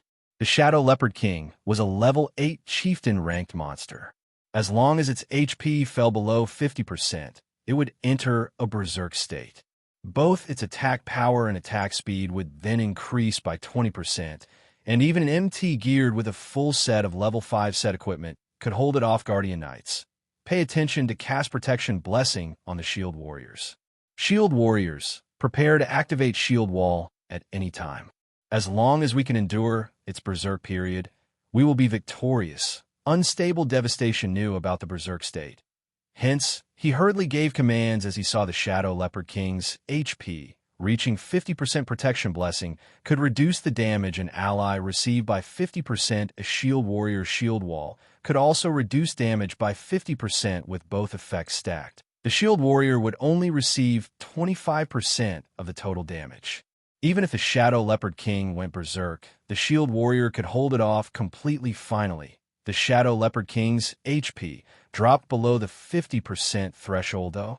The Shadow Leopard King bellowed, its body abruptly expanding. Everything was within Unstable Devastation's grasp. Just as he was about to reveal a victorious smile, the situation suddenly changed at this moment. The Shadow Leopard King summoned 2 more level 8 elite-ranked Shadow Leopards, each of them possessing 3,000 HP. The 2 new arrivals roared as they abruptly pounced, arriving behind the healers on the backline. Before any of these healers could react, the 2 Shadow Leopards pinned them to the ground. Shift focus. Get rid of these 2 elite Shadow Leopards first. Unstable Devastation's expression turned grim. Just after he finished speaking, the elite Shadow Leopards annihilated 2 of their healers. However, the level 9 branch leaders were not to be trifled with. Just after the 2 elite Shadow Leopards killed the healers, they moved into position to fend off the attacks of these 2 monsters, preventing the damage from extending any further. However, with the loss of 2 healers, the pressure the core MT faced greatly increased.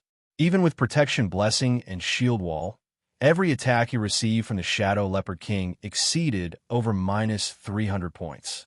On the other hand, his own HP did not even exceed 1,200 points. Moreover, the attack speed of the Shadow Leopard King was very quick. If it were not for him constantly dodging its attacks, he might have long since died already. Just with the Shadow Leopard King going berserk, Martial Union had lost over 5 players in the blink of an eye. The Shadow Leopard King's tail swiped, took out 3 melee players. All 3 were instantly thrown and died while in midair. Hold on for a little longer. Its berserk period will be over soon. Watching his team members die, one after another, unstable Devastation became very depressed and annoyed. The players he had brought with him were all elites, and every death was a huge loss to Martial Union. Fortunately, they could revive these players, greatly reducing the lost EXP. However, as long as they could kill the Shadow Leopard King, all of the losses would be worth it. Just when everyone from Martial Union thought the situation had stabilized, Ye Feng's doppelganger used Windblade. Arriving behind a Cursemancer, the Cursemancer had completely concentrated on the Shadow Leopard King, chanting incantations. He paid no attention to the surrounding situation at all due to all of Gale Valley falling under Martial Union's control. The risk of an ambush was non-existent. Hence, the Cursemancer was very much at ease. However, such a way of thinking was a big mistake after the doppelganger's sword pierced through the Cursemancer's back. It then followed up with a chop to the Cursemancer's head. The doppelganger followed up with another normal attack. Although the doppelganger only possessed 50% of the original body's attributes, just 50% of Ye Feng's attributes was terrifying. It could compare to a level 10 swordsman geared with a complete set of level 10 bronze set equipment. Moreover, the doppelganger's target Cursemancer was only level 7, wearing only level 4 and 5 bronze equipment. The difference between them was like the difference between heaven and earth in the blink of an eye. 3 damages of -189, -468, and -266 appeared above the Cursemancer's head. Ye Feng's doppelganger instantly killed the Cursemancer, whose HP was less than 700 points. The Cursemancer's death quickly alerted the other mage classes someone's kill-stealing. An elementalist shouted. Startled, the surrounding mages all felt a heavy pressure weighing down on them. This intruder finished off a level 7 Cursemancer in just 3 moves. If this mysterious swordsman closed in on them, only death awaited without delay. Ye Feng's doppelganger used Thundering Flash. 3 streaks of lightning arced towards the nearest 4 mages, immediately sending all 4 of them into a fright. Among them, 2 elementalists instantly reacted, using Blink to dodge the lightning. Meanwhile, the Cursemancer, who did not possess Blink, threw himself to the ground, barely avoiding the attack. However, the last of the 4 mages, the Summoner, was not as fortunate. As he was closest to the attack, even though he, too, attempted to dodge, he was late by a breath. Without a hint of suspense, the level 5 Thunder Flash instantly fried him to a crisp. Although the doppelganger only managed to kill a Summoner, a smile appeared on its face. The goal of this Thundering Flash was not to kill someone, but to open a path. At this moment, there were no obstructions between Ye Feng's doppelganger and Martial Union's healers. The doppelganger activated Windwalk, dashing over. As long as it killed 1 or 2 more healers, Martial Union's entire team would fall into a huge predicament. Don't even think about killing the healers. At this moment, Ironward Lion used Windblade and rushed to block the doppelganger.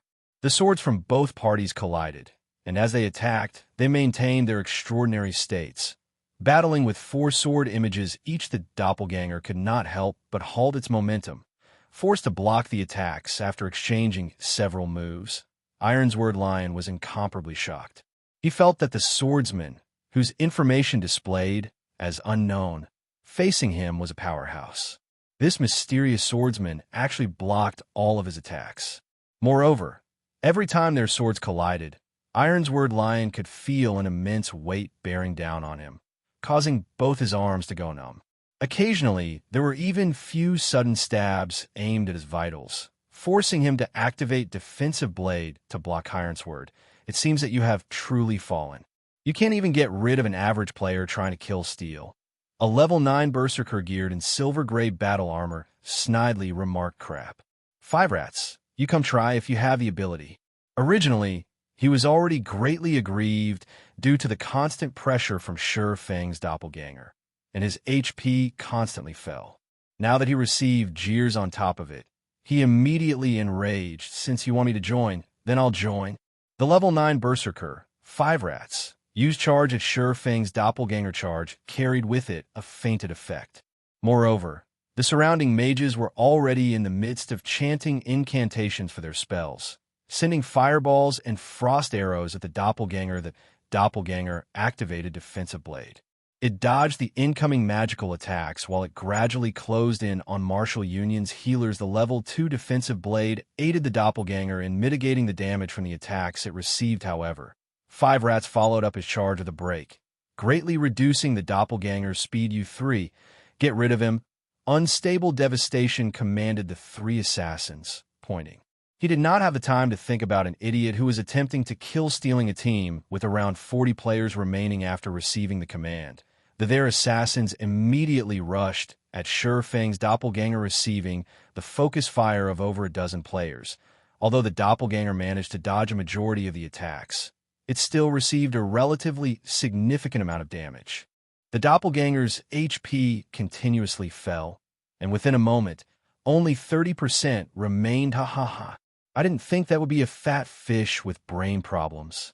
Judging on the exchanges made and damage caused, 5 Rats determined that this mysterious swordsman's equipment was exceptional.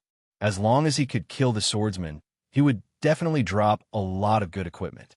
The reason 5 Rats thought so was that a single normal attack from mysterious swordsman dealt him around -100 damage. Meanwhile, his normal attacks also chipped away 100 of the swordsman's HP. However, the problem lay in the fact that the mysterious swordsman used a one-handed sword, while he used a two-handed sword in God's domain. A two-handed weapon's attack power was much higher than that of a one-handed weapon, and the damage a two-handed weapon caused was normally around twice that of a one-handed weapon. Due to the strong power stored within a two-handed weapon, every attack from the weapon could cause a devastating amount of damage. Meanwhile, the damage a one-handed weapon could cause was much less. However, its attack speed was much quicker. As a result, the average amount of damage dealt by both weapons in the long run was about the same. However, 5 Rats had only managed to deal -100 damage to the mysterious swordsman. It showed just how good the mysterious swordsman's equipment was. Unfortunately, it is still too little. It would be great if they could send more people over. In the distance, hidden within a bush, Feng was slightly depressed as he saw that a dozen or so players attacked his doppelganger. He bitterly thought, forget it. I shouldn't be too greedy. I should reel in the net. Now abruptly, Feng's doppelganger burst with power. It suddenly leaped into the air. The abyssal blade in the doppelganger's hand then started to emit flames and thunder, immediately releasing a blast of elements towards the most crowded location.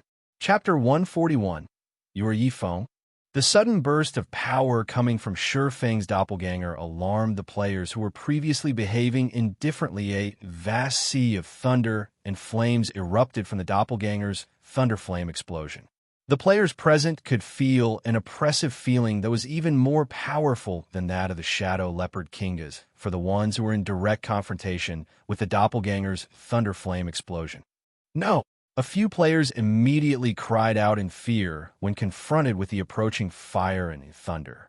They all turned around and fled immediately. However, thunderflame explosion had an effective radius of 5 yards. Moreover, the skill descended on the players extremely quickly, and they had no time to run out of the area at all. They were only able to watch helplessly as the power of the skill consumed them. The players who possessed life-saving skills immediately activated them. Assassins used wind steps, swordsmen used parry, berserkers used block.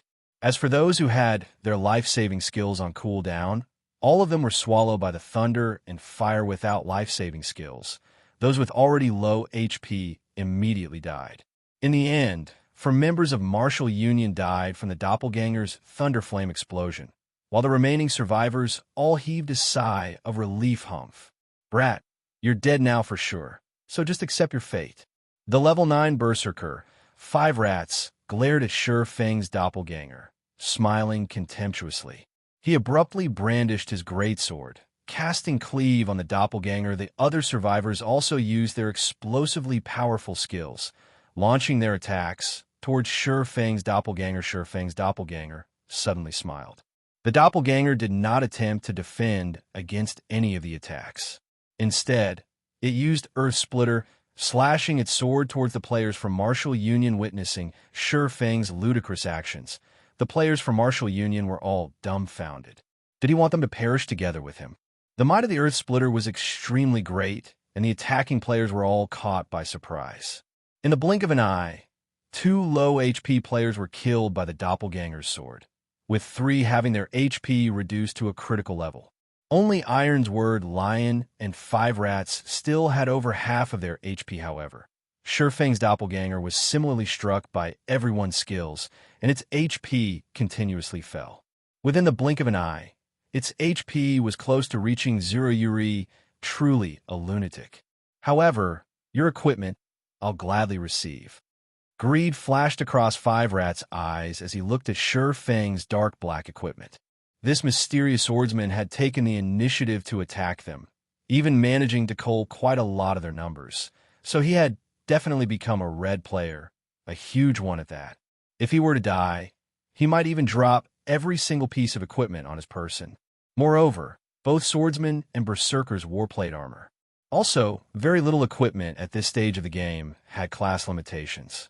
So, there was a possibility that 5 Rats would be able to use some of the equipment that dropped Iron Sword Lion also heaved a sigh of relief. The mysterious swordsman before him was just too powerful. If not for so many players surrounding the mysterious swordsman, Iron Sword Lion would have very quickly been killed. However, for reasons unknown, Iron Sword Lion had felt a sense of familiarity when he crossed swords with the mysterious swordsman. Yet he was unable to figure out why at this moment. Feng's doppelganger sent a faint smile at 5 Rat swap. At the instant the doppelganger was about to disappear, Feng's original body swapped positions with the doppelganger, however. Nobody managed to discover this fact. The Abyssal Blade and Silver Lake in Feng's hands transformed into a storm, sweeping across all the surviving melee. Player 16, sword images instantly stabbed towards the players who had lowered their guards. 5 Rats looked at his own HP, rapidly sliding downwards, dumbfounded. His heart filled with both shock and confusion. Wasn't the mysterious swordsman in front of him supposed to be dead? So, why was the mysterious swordsman still able to attack him? Moreover, the mysterious swordsman's speed was so great that not even 5 Rats himself was able to react to swords. 16 sword images. Just what sort of speed was this? However, the more shocking matter to 5 Rats was the mysterious swordsman's damage. Even 5 Rats, whose damage and defense were the highest amongst the players present, had received over minus 300 points of damage from each sword image, with the highest damage reaching over minus 500 points. 5 Rats' HP was only a measly 840 points, and even under a state of full HP, he would still be instantly killed. You are Ye Feng? Iron's Word Lion glared at Ye Feng as he died, both his eyes turning incomparably crimson. His eyes were full of both shock and unwillingness.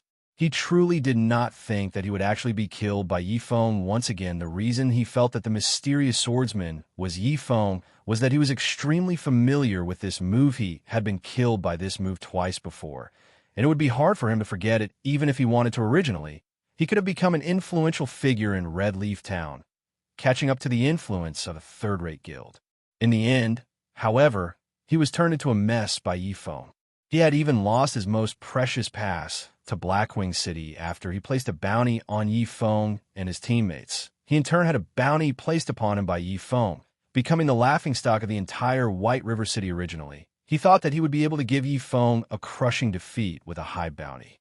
In the end, however, a large majority of his guild members were crushed and ended up leaving the guild.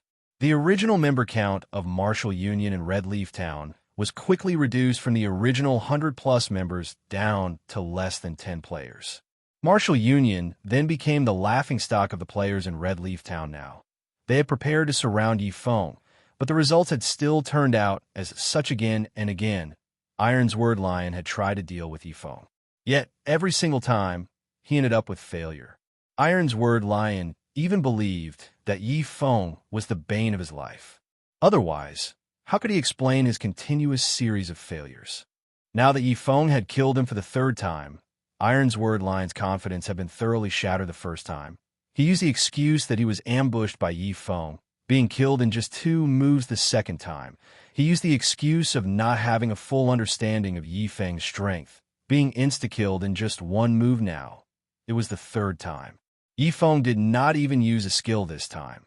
Yet Ironsword Lion was still instantly killed in just 2 attacks.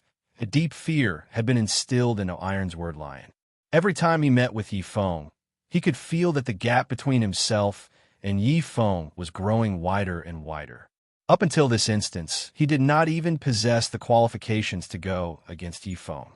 It was just like how Absolute Heaven had killed him many times over in the past.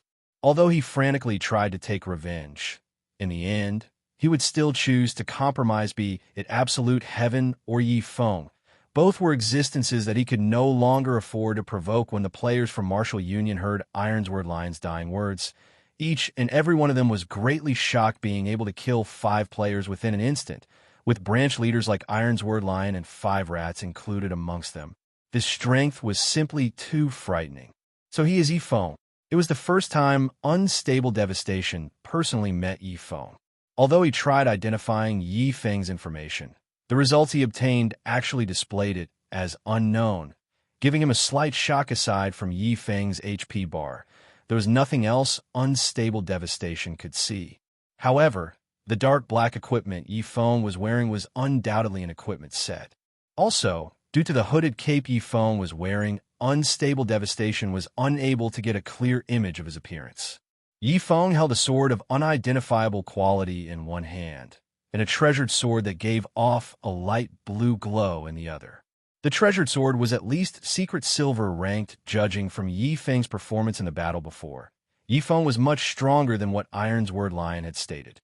If Ye Feng was already so powerful right now, he would definitely become unstoppable in the future. If Unstable Devastation were to meet Ye Feng before, he definitely would not have provoked Ye Feng, no matter what.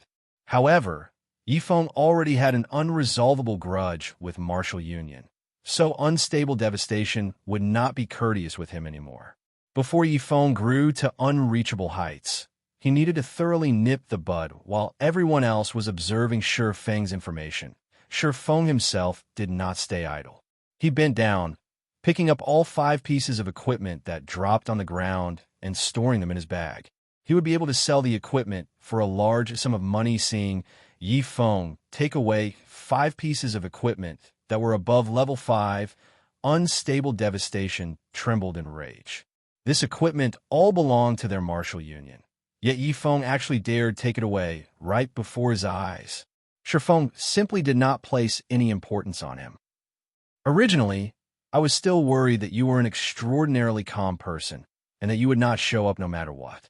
However, I never imagined that you were just a simple fool. Since you have arrived, I'll just deal with you as well.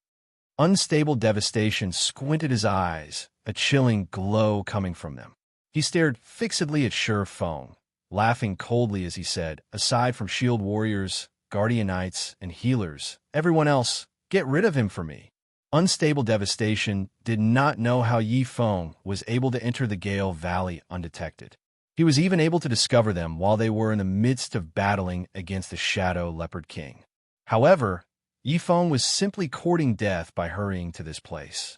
Unstable Devastation aimed his bow at Ye Feng, locking onto Ye Feng's vital points. Whoosh, whoosh, whoosh. 3 arrows consecutively fired out of Unstable Devastation's bow right now. The Shadow Leopard King's Berserk period was already over, and its remaining HP did not reach even 30%. The 2 elite Shadow Leopards that the King summoned previously were also dead now, so it was only a matter of time before the Shadow Leopard King itself would die. Unstable Devastation was not afraid of Ye Feng's disturbance at all at this moment. The other players all started sending attacks at Shi Feng Fireball, Frost Arrow, Dark Arrow, Charge, and many more attacking and restricting skills. Shi Feng smiled as he looked at everyone attacking him, not moving a single step. He then used silent steps to quietly appear behind the healers of Martial Union, very quickly dodging everyone's attacks. Chapter 142, Turnabout. Shi Feng's silent steps allowed him to move behind a target within a 40-yard distance. Although it was not as convenient as an Elementalist Blink and had a longer cooldown, its range was much farther than Blink. Moreover, there were no activation gestures required for the skill. The skill could be activated wordlessly, making it extremely hard to discover no. Run! Unstable Devastation abruptly shouted when he observed his surroundings, suddenly discovering Ye Feng behind their healers. Although the healers heard Unstable Devastation yelling, they still turned their heads to look at him. They had no idea what Unstable Devastation was trying to say. Why did they need to run? Too late. Naturally, Ye Feng would not give them any chances. To save time, he did not even use a skill. Instead, he instantly created 12 sword images, instant killing the 4 defenseless healers. Ye Feng. Unstable Devastation glared at Ye Feng, both his eyes emitting flames of rage. He bellowed, "You're courting death." Unstable Devastation was truly furious now. With all their healers dead, they would definitely have to pay an extremely high price to deal with the Shadow Leopard King. There was even a possibility of them team-wiping, and the main culprit of this was Ye Feng. In the blink of an eye, Unstable Devastation retrieved 5 pitch-black arrows from his bag. He aimed and shot all of them at Ye Feng in succession fatal shot. The 5 arrows almost instantly pierced Ye Feng's vital points. They blocked Ye Feng's path. "You guys enjoy yourselves. I'll leave first." After killing all of the healers, Ye Feng revealed a faint smile at the arrows flying towards him. He dared not stay any longer. If he fell under the restricting skills of other classes, he would end tragically. It would be better for him to depart now and observe the tigers battle each other. Hence, Ye Feng activated Windwalk, leaving behind an afterimage as he disappeared towards the forest. In the end, the 5 arrows only sliced through the afterimage Ye Feng left behind, although the players from Martial Union tried to chase after Ye Feng. His speed was just too fast for them. After he entered the forest, they could no longer find any trace of him. Abominable. Watching Ye Feng escape, Unstable Devastation's expression turned indignant, his fists tightening. "Boss, Unstable, are we still giving chase?" An assassin carefully asked. Unstable Devastation shook his head, dismal, "No." With all their healers dead, if they were to simultaneously search for Ye Feng while they battled the Shadow Leopard King, there would only be one ending for them: a complete team wipe. That would even allow Ye Feng to reap the benefits. Just the battle prowess Ye Feng displayed was enough to give Unstable Devastation a headache. If he sent only a single party to chase Ye Feng, it would be no different than serving them up on a silver platter. Without a full team, they would have no way of dealing with Ye Feng. Moreover, if Ye Feng used that extraordinary speed of his to engage in a getaway battle, a single team would not be enough to deal with him. If they rushed into the forest to chase after Ye Feng, he would simply pick them off, one by one, while they would be completely helpless. Everyone, retreat. Don't bother with the Shadow Leopard King anymore, and prepare for an ambush by Ye Feng. Notify the other teams, and tell them to gather here immediately. If he thinks he can take advantage of me, he should think again. Unstable Devastation said in a calm tone. He suppressed his anger, calming his excited heart. The Shadow Leopard King still had 20% of its HP remaining, and they would need to throw away a lot of lives to kill it. Although it was unfortunate to give up on the Shadow Leopard King, Unstable Devastation did not believe that Ye Feng would not return to take advantage of the injured. Not only could he get rid of them this way, but he could also obtain the loot from the Shadow Leopard King, killing 2 birds with 1 stone. Who wouldn't go for such a good deal? Thinking up to this point, Unstable Devastation decided to give up on the Shadow Leopard King instead of letting Ye Feng gain an advantage. He would rather give up. That way, neither side would gain anything right now. The Shadow Leopard King still had 20% of its HP remaining. Even if Ye Feng wanted to kill it, it would be impossible. If he tried, they might benefit from it. Not only would they get to kill Ye Feng, but Ye Feng would also have reduced the Shadow Leopard King's HP even further. If Ye Feng did not intend to deal with the Shadow Leopard King, that too will be fine. As long as their other forces arrive, the Shadow Leopard King would still belong to Martial Union. At that time, Ye Feng could only watch from the side with Unstable Devastation's command.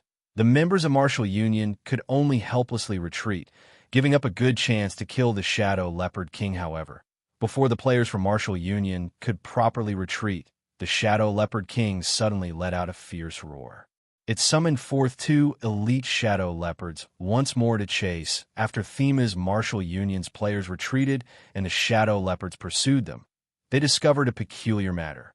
The Shadow Leopard King did not seem to intend to give up the chase whatsoever. It had killed many other players and even decimated most of a Shield Warrior's HP boss Unstable. The Shadow Leopard King is faster than us, and it is still chasing after us. If this continues, it will wipe us out sooner or later. What do we do now? An elementalist beside Unstable Devastation asked worriedly. I can see that. I don't need you to remind me. Unstable Devastation said in a huff. Unstable Devastation suffered a massive headache over the incessant pursuit by the Shadow Leopard King. If he had known earlier, he would have chosen to kill the Shadow Leopard King instead. He truly did not think that this Shadow Leopard King would bear a grudge, refusing to give up. They cannot escape even if they wanted to now. Moreover, more members were dying in the chase than in the fight. Notify the other teams to hurry. We'll delay the Shadow Leopard King while we move toward the meeting point and look out for ambushes. Helpless about the situation, Unstable Devastation could only think of this plan. Meanwhile, hidden within the forest, Ye Feng witnessed this scene with perfect clarity. Unstable Devastation's decision was an intelligent one.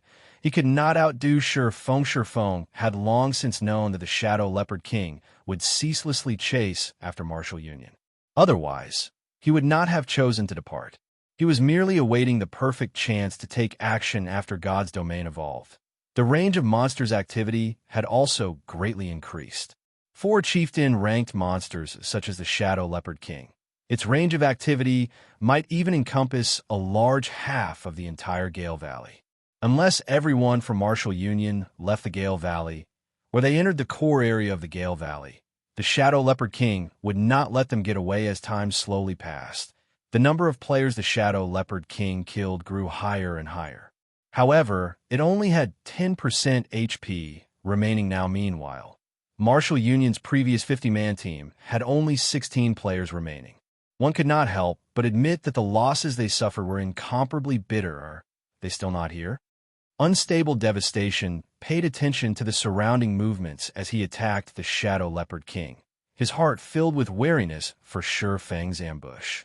Now that the Shadow Leopard King had less than 10% HP remaining, it was definitely an opportune time for Ye Feng to launch an ambush.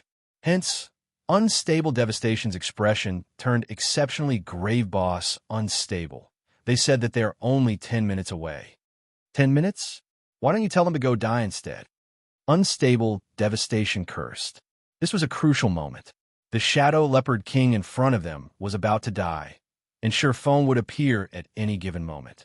If they waited for another 10 minutes, the Shadow Leopard King would already be dead. He truly regretted not bringing more players with him.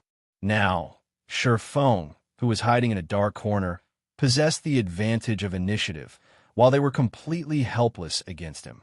It was truly depressing. After a period, the Shadow Leopard King's HP fell below 2%. However, there were still no signs of Ye Feng's assault, causing Unstable Devastation to become incomparably excited. Everyone surround the Shadow Leopard King and focus all firepower on it. It is about to die, so look out for Ye Feng. Unstable Devastation said with a loud laugh. If Ye Feng had appeared sometime earlier, there was an 80% chance of them team wiping. Now that the Shadow Leopard King was about to die, however, even if Ye Feng dared to show himself, Unstable Devastation was confident at holding him at bay, allowing his teammates to kill the Shadow Leopard King. Finally, the Shadow Leopard King's HP fell below 200 points. As long as Martial Union sent 2 more rounds of attacks at it, they would kill the Shadow Leopard King. Ha ha ha. The Shadow Leopard King is mine. Unstable Devastation used Power Shot. He had long since accumulated his power to the maximum amount, and a single arrow could deal over -100 damage to the Shadow Leopard King's shoe. The arrow whistled through the air, flying towards the Shadow Leopard King's weak point. At this moment, Ye Feng suddenly appeared, without a sound, behind the Shadow Leopard King. He sent a chop slashing down on the monster, causing -332 damage, killing the Shadow Leopard King. Meanwhile, Unstable Devastation's arrow merely shot the Shadow Leopard King's corpse in God's domain. If players of a different party or team dealt with the same monster, the player who delivered the final strike would obtain 60% of the monster's EXP due to the Shadow Leopard King, being a level 8 chieftain. The EXP it gave was extremely bountiful. Within an instant, Ye Feng's experience bar greatly rose. Meanwhile, the dozen or so players only shared the remaining 40% EXP amongst themselves immediately after the Shadow Leopard King died. It dropped a large pile of items. There were over 10 items, and it was one of the rarely seen mammoth drops. Get rid of him. Unstable Devastation bellowed, his eyes bulging immediately. More than a dozen players surrounded Ye Feng, giving him no chances to escape. Each and every one of them used their restricting skills on Ye Feng. Ye Feng paid no attention to them as he activated Defensive Blade. He then frantically picked up the drop streaks of magic struck Ye Feng's body, one after another, but they were all blocked by Defensive Blade in the blink of an eye. Ye Feng had picked up 9 pieces of the loot. Among them was even an item that gave off a dazzling black glow. A single look, and one could immediately tell that the item was nothing ordinary. It was definitely priceless. Seeing that the charges of the Defensive Blade were about to run out completely, he immediately swapped places with his doppelganger located deep within the forest. He instantly escaped from Martial Union's encirclement, while his doppelganger received attacks from all directions. Until the moment the doppelganger died, it managed to kill another 5 members of Martial Union, including a level 9 Elementalist branch leader. When Unstable Devastation discovered that the Ye Feng they killed was only a doppelganger, he truly exploded. Ye Feng, just you wait. Unstable Devastation's bellow resounded throughout the forest. He had spent so much effort and had lost so much. Yet, in the end, all he did was pave the way for Ye Feng. Even if Unstable Devastation wanted to calm down, he could not. He swore that he would definitely kill Ye Feng back to level 0. Meanwhile, in a tree a short distance away, both Fire Dance and Water Buffalo had witnessed the entire scene from start to end. After they witnessed a team composed of 50 elite players fall into such a state, they were both utterly dumbfounded. Only now did Fire Dance and Water Buffalo know that there was actually such a battle style in God's domain. Chapter 143, Shadow's Blessing. While Fire Dance and Water Buffalo were both inwardly shocked, a deep voice came from behind them. "Why haven't you guys left yet?" The voice startled them both. They hurriedly jumped, spinning around to dodge, while unsheathing their weapons. They stared at the figure that had appeared behind them, Big Brother Ye Feng. Fire Dance let out a sigh of relief after identifying the newcomer. She pulled back her dagger and returned it to its sheath at her waist. The men from Martial Union were all over Gale Valley. If a battle were to occur, they would immediately call to their companions, and there would be no end to the enemies that Fire Dance needed to kill. We came to help. Martial Union has killed so many of our companions. We must take revenge. Fire Dance's eyes turned cold as she spoke about Martial Union. I wish to form a large team to enter large-scale dungeons in the future. I wonder if you all would be interested in joining? Ye Feng felt that Fire Dance had great talent. Moreover, Fire Dance and the others were all independent players that did not belong to any guilds. If he could rope them in and form his own team, it would be a great benefit to his Zero-Wing workshop. This Fire Dance was slightly hesitant after hearing Ye Feng's proposal. Water Buffalo also turned taciturn. Do you guys already have your own large team? Ye Feng inwardly lamented after entering White River City. There would be many large-scale dungeons. They were the main source of equipment, materials, and many other resources. If an independent player wished to obtain good equipment, they needed to raid these large-scale dungeons. Moreover, if a guild wished to level up, conquering large-scale dungeons was a must. Hence, if one wanted to develop at all in God's domain, conquering large-scale dungeons was one of the necessary conditions. However, it was extremely difficult for independent players to form a large team capable of raiding a large-scale dungeon. The most common large-scale dungeons were all 50-man dungeons, while there were even some 100-man dungeons available. Gathering so many players was a near impossible task, not to mention whether the entire team possessed sufficient strength. Just the degree of trust and the distribution of equipment would be a huge hurdle. In this, however, the elite teams of guilds and large-scale workshops had it much easier. No, we don't have our own large team.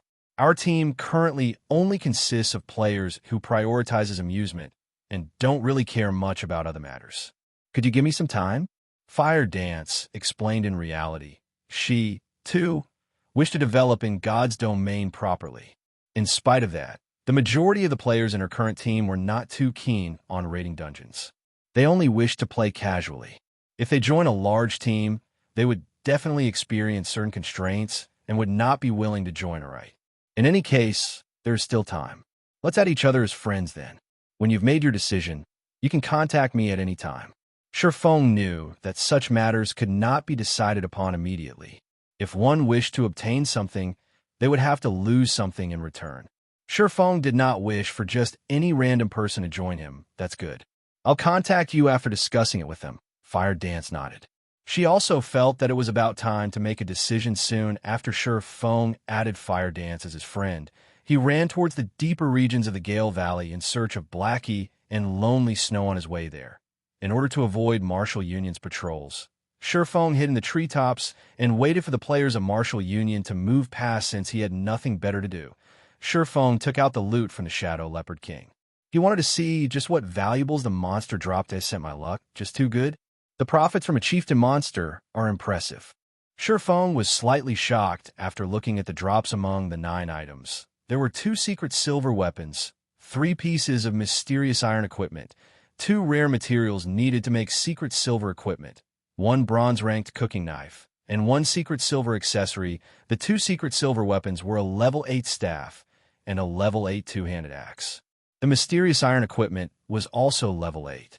Moreover, the usefulness of the bronze-ranked cooking knife was also not small. It could increase the speed and success rate of one's cooking. However, the most valuable item among all these items was the secret silver accessory, the Shadow's Blessing. It was one of the most precious items that the Shadow Leopard King could drop. Shadow's Blessing, secret silver rank, necklace. Level 8. All attributes +5. +3. In God's domain, accessories were extremely rare. Even when players reached level 20 or above, they would, at most, possess 1 or 2 bronze accessories. Moreover, these accessories would all be below level 10. Meanwhile, the accessory in Ye Feng's hands was secret silver rank, and it was much more precious than a fine gold weapon of the same level. The luck attribute was extremely rare in God's domain, and it was capable of increasing the drop rate of items when killing monsters. There was once a player who calculated that, with 1 point in luck, the drop rate would nearly double. However, the higher a person's luck was, the less effective every additional point would be.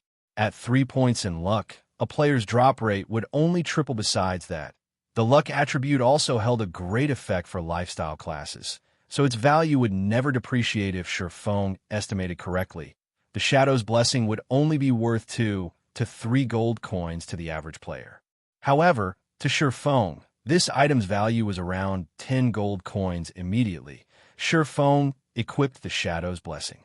That way, when he killed high-level monsters in the future, the amount and quality of the equipment he would obtain would increase. After some time, the team from Martial Union finally left.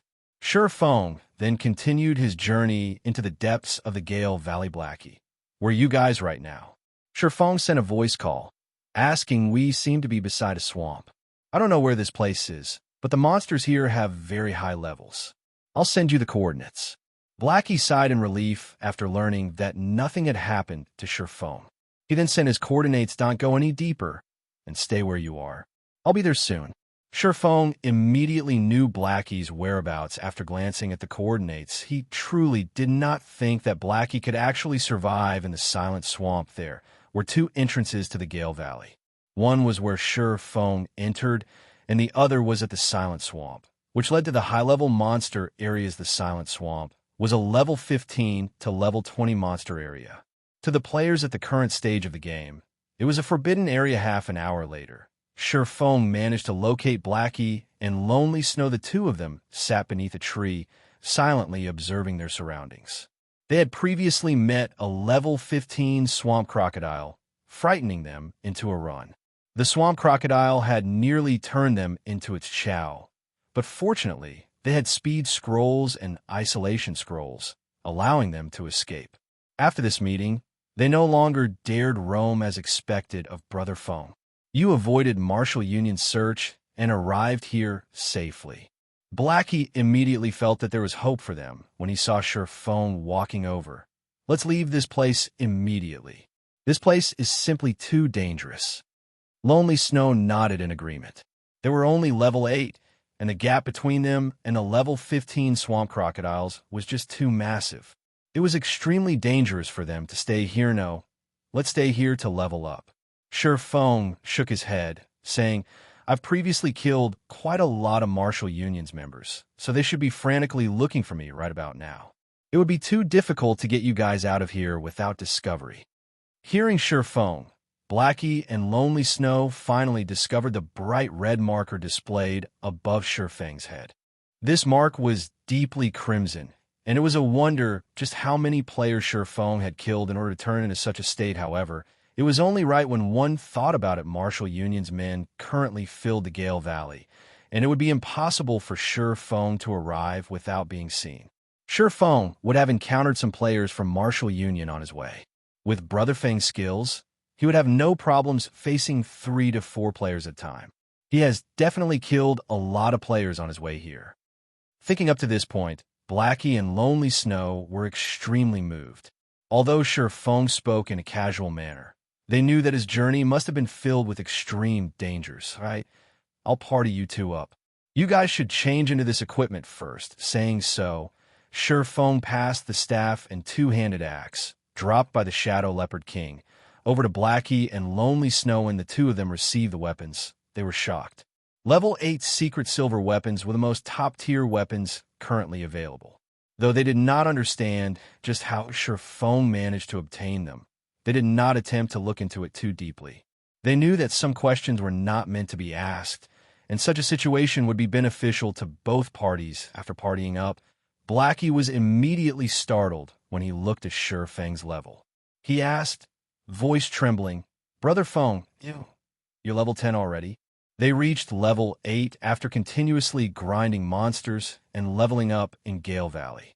Even if their levels were not the highest amongst all the players throughout God's domain, they were still considered close to the top. However, after not meeting for only a few days, Ye Feng had left them behind by 2 levels. Such a leveling speed was simply frightening. Chapter 144, Forming a Party. In regards to Blackie's and Lonely Snow's shock, Ye Feng merely nodded in reply. Brother Feng, your leveling speed is just too fast. The highest level player I've previously met was only level 9. Right now, there might not be another who has reached level 10 in the entire White River City. Moreover, since there has not been any information on the official website stating that a player has reached level 10 and entered a city, this means that there are no players who have reached level 10 at all. Brother Feng, now that you've level 10, you are definitely the top player in all of Star Moon Kingdom. Blackie was incomparably excited. Only high-level players would know how hard it was to go from level 8 to level 9, not to mention rising from level 9 to level 10. The difference in EXP required was at least several times higher. Right now, Ye Feng was far ahead of everyone else. If the players from Martial Union found out about this, their intestines would turn green with regret. Every gamer knew that once you got ahead, you stayed ahead. The small gap during the initial period of the game would only grow wider later on. As long as Ye Feng slowly expanded his advantages, little by little, he would sooner or later cause the players from Martial Union to tremble in fear. Meanwhile, Lonely Snow, who stood by his side, was dumbstruck, not knowing what he should say. Previously, he had been worried that it would not bode well for them to continue entangling themselves with Martial Union. However, after he saw that Ye Feng had already reached level 10 and possessed a pile of secret silver equipment, confidence filled his heart. If this continued, he could, sooner or later, step on Martial Union, becoming a future tyrant of White River City. Alright, quickly swap out your equipment. We'll look for a place to level up. Ye Feng looked at the excited expressions on Blackie and Lonely Snow and smiled helplessly. Due to constant tasks earlier, he was never able to lead his own party personally. Now, he still had quite some time before he had to go to Blackwing City to conduct the trade with Aqua Rose, and in the meantime, he could carry Blackie and the others in the future. He would have to form a guild. However, a framework was required to establish a guild. Otherwise, the guild would simply fall apart. The members of his current party would become the framework of his future guild. So, Ye Feng decided to upgrade the overall strength of his party from now on. If the members of his party could reach level 10 a step earlier and enter White River City, it would be a tremendous help to him in the future. Blackie and Lonely Snow looked at each other, smiles on their faces as they changed into their new equipment previously. The two of them wore level 5 to level 6 bronze equipment, mixed in with a few pieces of mysterious iron equipment. Now, however, the majority of their equipment consisted of level 8 mysterious iron equipment, matched with a few pieces of level 8 secret silver equipment. Their strengths greatly increased with this. If they met Martial Union now, they would not end up in such a sorry state, Brother Feng. If we're going to level up here, what will happen to Cola and the others? They say that they're under constant surveillance, and going out into the fields to level up is extremely dangerous. Blackie worriedly asked Relax. I've already told them to do something more meaningful in town. We'll call them over after Martial Union leaves the Gale Valley. At that time, you two might even have a fright when you meet them, Ye Feng said with a smile. Seeing Ye Feng's mysterious smile, curiosity swarmed both Blackie and Lonely Snow about the task Ye Feng had given Cola and the others. Just what sort of quest could it be to shock them?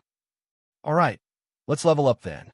Ye Feng wordlessly smiled at the two's puzzled expressions. In actuality, having Martial Union focus on Cola and the others was not a bad thing at all.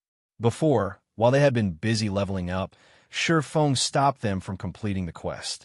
Now that they couldn't out and level up, they could give the quest a try. If Cola and the others could truly complete it, he would be able to carry out his plan with much less effort and more confidence. Although the Silent Swamp was a level 15 to level 20 monster area, the outer edge of the swamp was only a level 15 monster area, while the inner regions were level 16 to level 18 monster areas. Level 20 monsters would only appear in the core region of the swamp with the Abyssal Blade. Ye Feng could reduce the level suppression by 5 levels, making the outer region a perfect fit. Let's go there and take a look. Looking at the system's map, Ye Feng pointed to the bubbling black pool of water in the distance, although Blackie and Lonely Snow did not voice out about it. They were overcome with worry. After all, level 15 monsters own this place. Even if they received an upgrade to their equipment and could challenge level 10 common monsters without much of a problem, level 15 monsters would still annihilate them. Just as Ye Feng and the others set foot beside the black-colored pool, a mass of bubbles broke out across the surface. A pair of black, shiny eyes surfaced from the pool, staring at Ye Feng's party from a distance. Brother Feng, I don't think this place is safe. Look, a large pair of eyes are watching us from over there. Blackie looked at the fist-sized eyeballs, anxiety gripping his heart. He definitely did not think that the monster hidden in the water was common. While Blackie spoke, the monster in the pool surfaced, its gigantic figure slowly revealing itself to the party's steel-skinned hippo, elite rank. Level 15. HP 6000/6000. Brother Feng, let's leave. That's a level 15 elite. If it chases us, we'll suffer the consequences. Blackie panicked as he watched the steel-skinned hippo closing in on them naturally. Ye Feng knew that Blackie and Lonely Snow could not contend with a level 15 monster, not to mention an elite. However, Ye Feng had his own strategies for dealing with monsters with special weaknesses, and the steel-skinned hippo belonged to this category. After the evolution of God's Domain, everything in the game became more realistic. The weaknesses of these hippo-type monsters also increased as a result. As long as players could find a way to deal with said weaknesses, these monsters would be very easy to deal with. Shortly after the steel-skinned hippo revealed itself, another group of swamp hippos surfaced in the black-colored pool. There were over 20 of these swamp hippo, common rank. Level 15. HP 2000/2000. Watching these hippos leave the pool so overbearingly, rushing towards them, Ye Feng took out an isolation scroll from his bag. He then softly said, "You guys use an isolation scroll as well." Hearing Shi Feng's order, Blackie and Lonely Snow immediately took out their own isolation scrolls. The isolation scroll was only effective against monsters up to level 15. When used, the scroll greatly reduced the user's presence, turning them half-transparent. For half an hour after the two of them used the isolation scrolls, they discovered that the hippos had suddenly stopped their movements, looking around in confusion. It was as if they had become invisible to these hippos. Hippos have very bad vision, and they cannot see clearly beyond a certain distance. After using the isolation scrolls, our bodies are close to transparent, so they cannot see us, Shi Feng explained. Blackie, use your dark arrows to attack the steel-skinned hippo, but pay attention to maintain a distance of at least 25 yards. It won't see you that way. Blackie came to a realization after listening to Shi Feng's explanation. He immediately tried Shi Feng's instructions. A dark arrow flew from Blackie, striking the steel-skinned hippo that was dozing off. Damage of minus 24 points appeared above the elite hippo. Although the damage was minuscule, it was enough to send the steel-skinned hippo into a flying rage. The elite immediately spun towards the source of the dark arrow. However, it failed to discover even a single person in that direction. It took several steps forward, but still failed to discover anybody. Just when it was about to return to the pool of water, another dark arrow struck its body. The steel-skinned hippo was truly enraged now. Letting out an intense snort, it abruptly charged towards the direction the dark arrow originated from. However, after rushing forward over 10 yards, it still could not find the enemy who attacked it. The steel-skinned hippo started to turn in circles in confusion.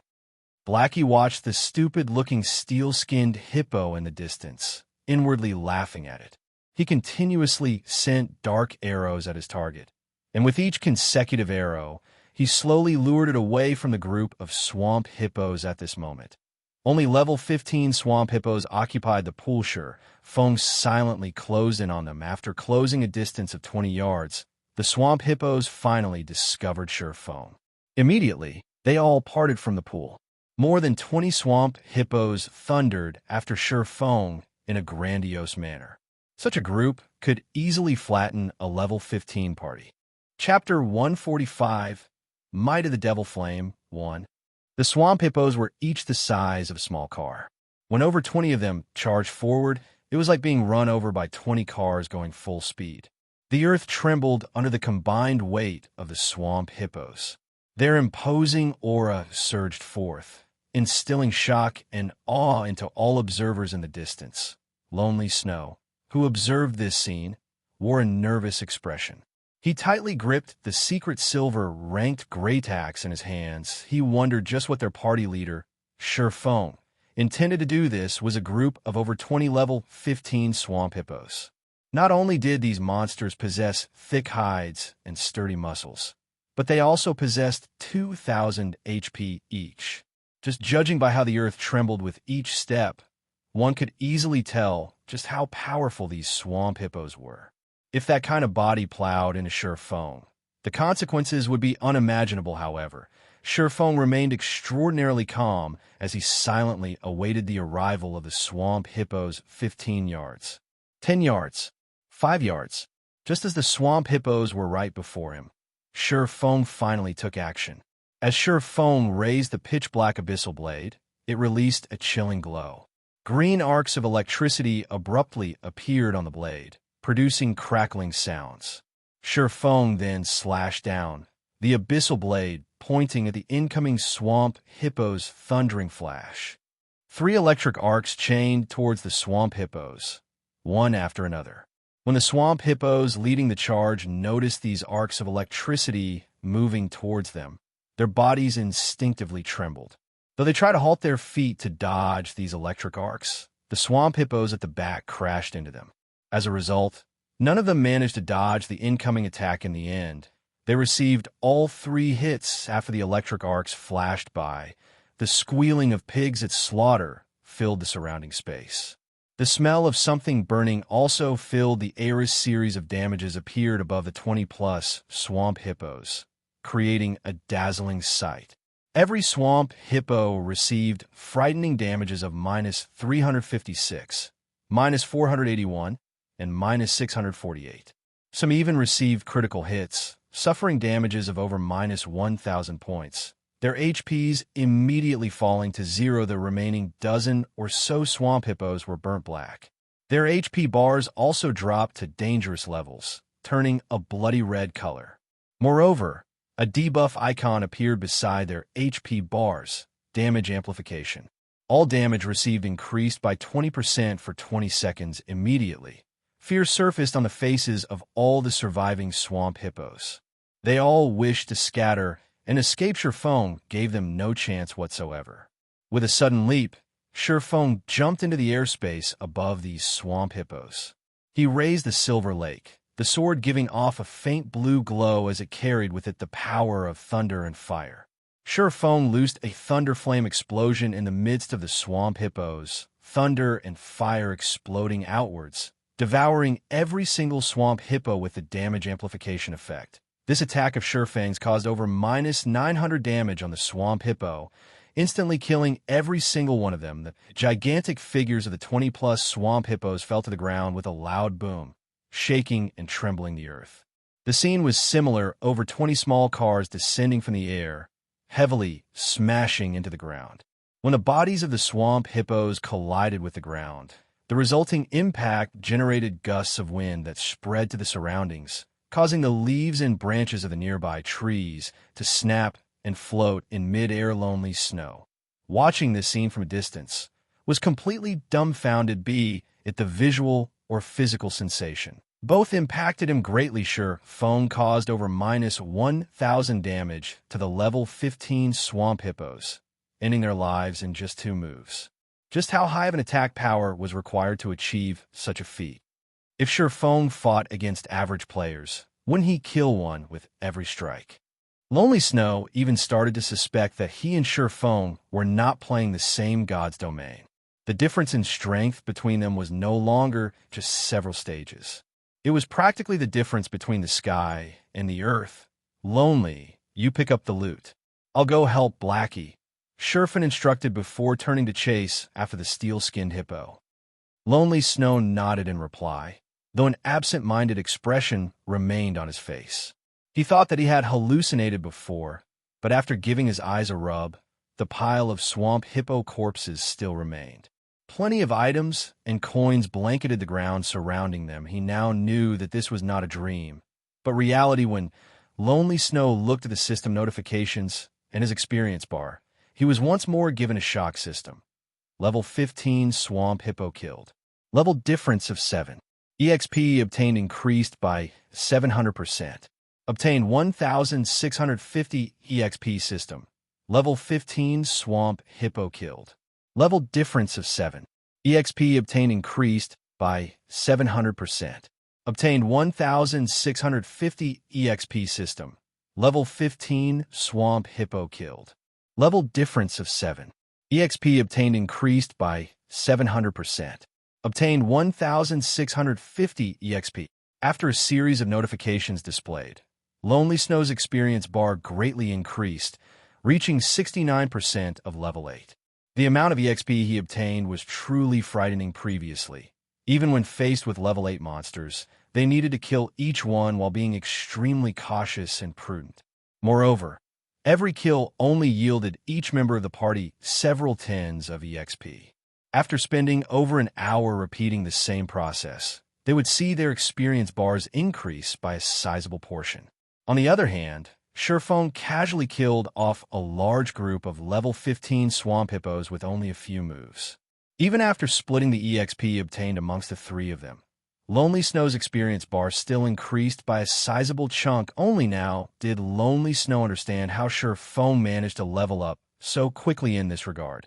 Lonely Snow became even more respectful towards Ye Feng. There was even a hint of fanaticism in his eyes.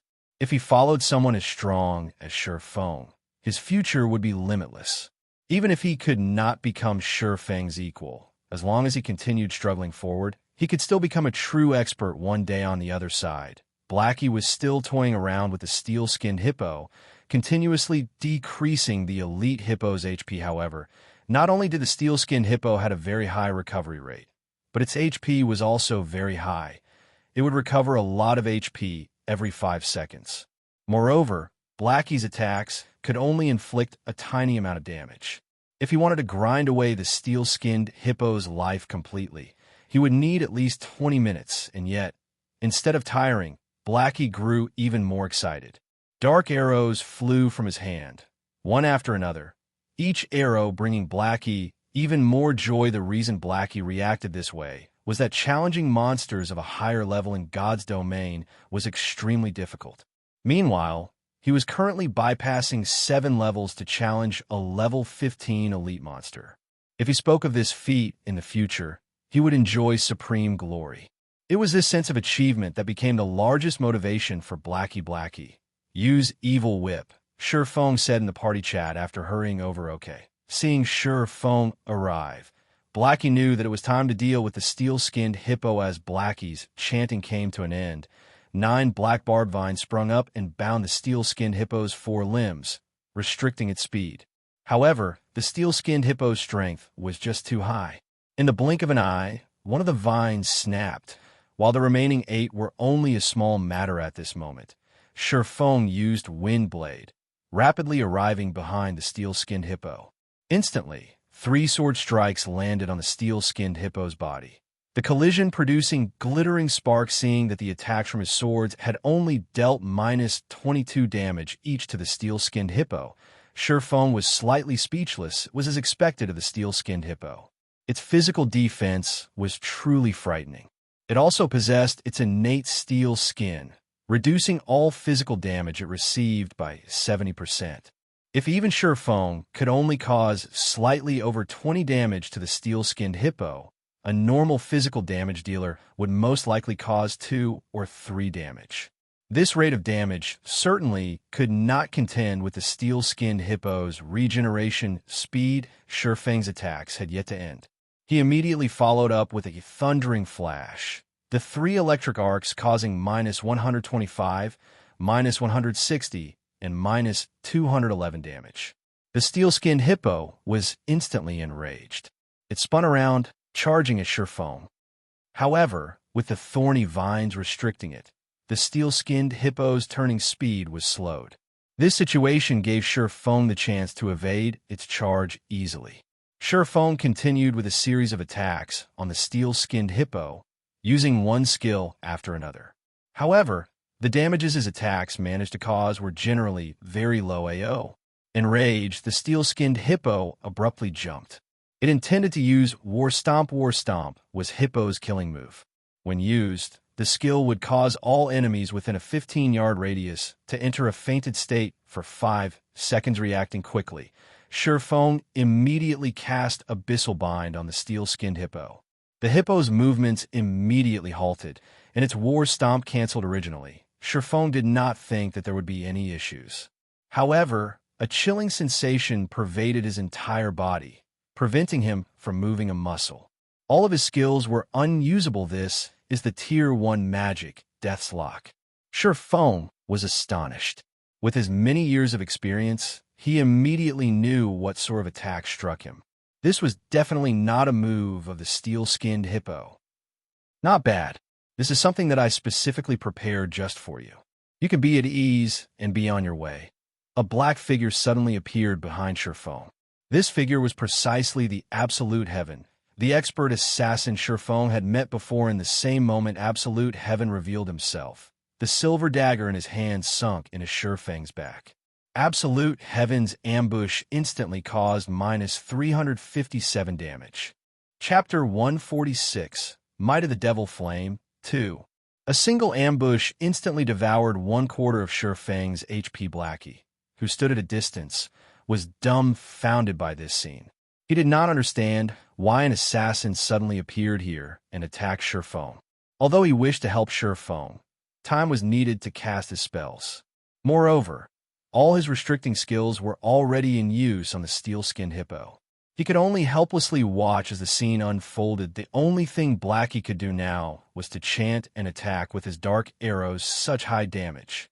Watching his HP abruptly decrease by a large portion, Shi Feng was inwardly shocked previously. When Shi Feng faced the level 9 Berserker, 5 rats, the maximum damage Shi Feng received was only slightly over -100 damage. Yet, one of Absolute Heaven's ambushes caused over -300 damage.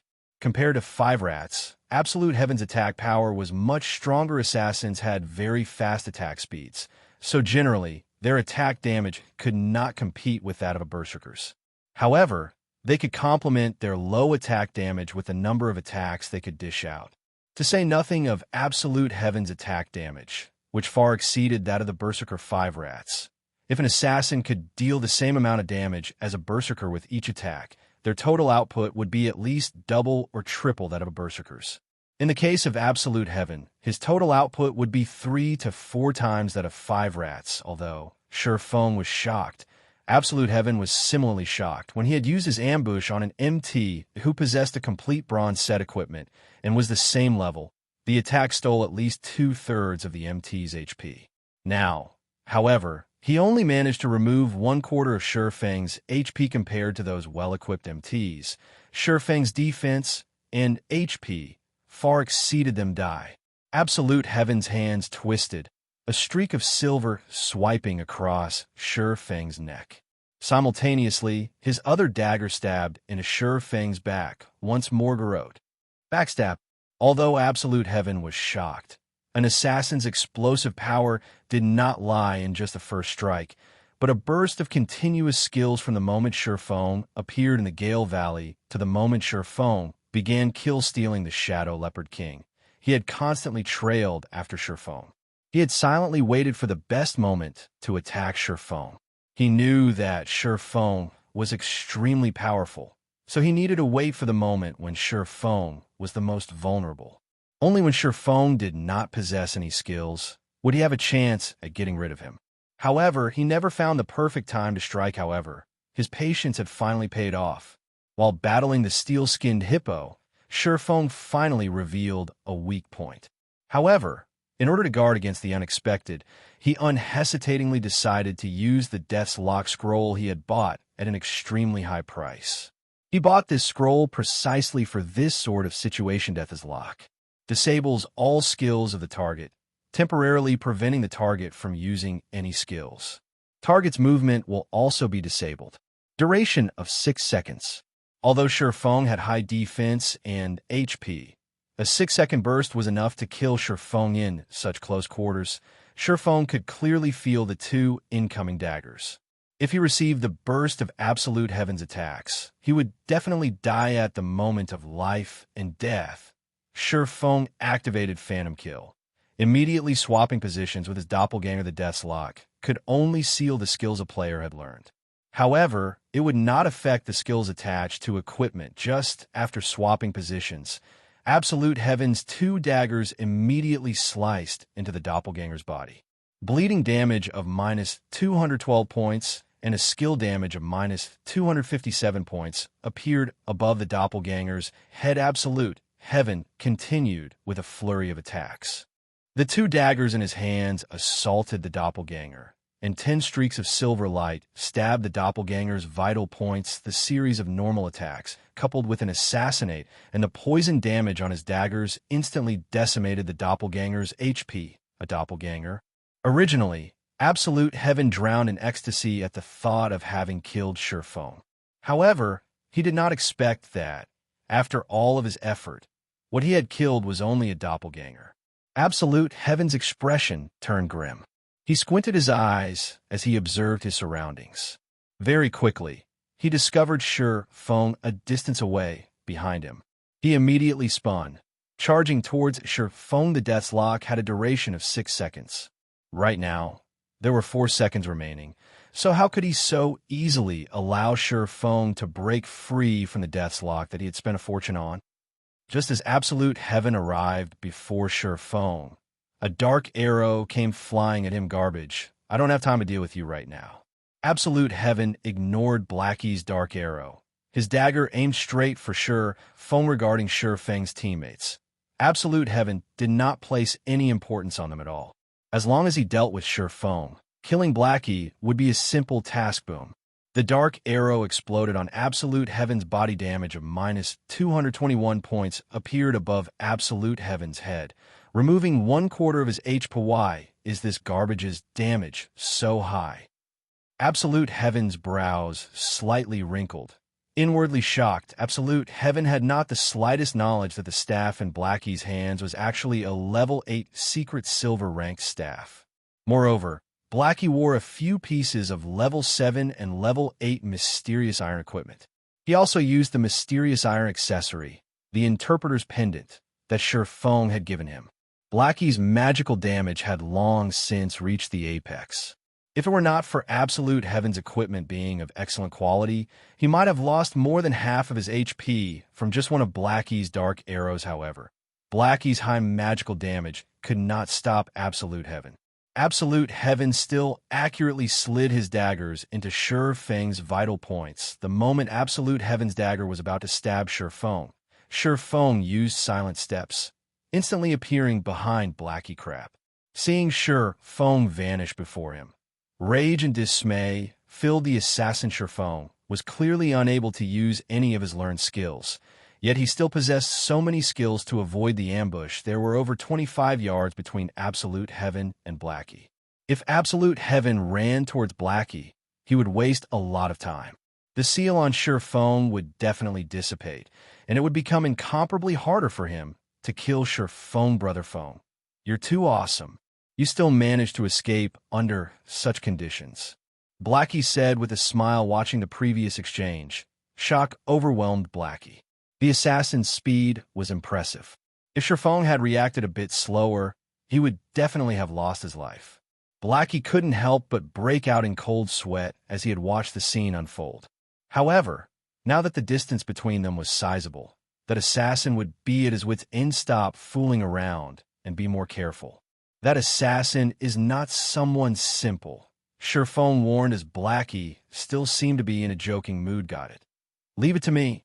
The cooldown on my skills have already finished, Blackie confidently said. However, just as Blackie turned to look at Absolute Heaven, he discovered that Absolute Heaven was missing. He could only see an enraged, steel-skinned hippo, bellowing as it searched for its enemy. Brother Feng, that person's gone missing. Did he just choose to run away since he failed his ambush? Blackie said with a laugh. Just as Blackie turned to look at Ye Feng, his expression immediately turned grim. Assassin from before stood right behind Ye Feng, causing me so much trouble. You guys should be proud of yourselves, Absolute Heaven sneered, his hand holding some flash powder. He tossed the powder at Blackie. Blackie instantly shrieked as both his eyes lost their vision, causing Blackie to lose his battle prowess. After restricting Blackie, Absolute Heaven's dagger immediately stabbed Ye Feng. Ye Feng did not think that Absolute Heaven could actually learn a high-tier skill like Shadow Steps. Assassin Shadow Steps allowed them to instantly appear behind an enemy and increase the damage of their next attack by 15%. However, Ye Feng still could not move. Moreover, he did not have any skills left to avoid Absolute Heaven's attack. He could only grit his teeth as he activated the Silver Moon set equipment's second set effect, the Tier 2 Life Shield. The Tier 2 Life Shield would absorb 60% of the damage Ye Feng received, up to a maximum of minus 500 points. It could delay Absolute Heaven for some time. When Absolute Heaven saw the Life Shield appear on Ye Feng, he was momentarily speechless. He did not understand just how Ye Feng came to possess so many life-saving skills, using them one after another. However, a single life shield was still not enough to extinguish his determination to kill Ye Feng. Immediately, Absolute Heaven brandished his daggers, sending a flurry of attacks at Ye Feng like a fierce gale. He used normal attacks, coupled with Assassinate, Backstab, and many other damaging skills. Ye Feng's life shield quickly shattered and disappeared.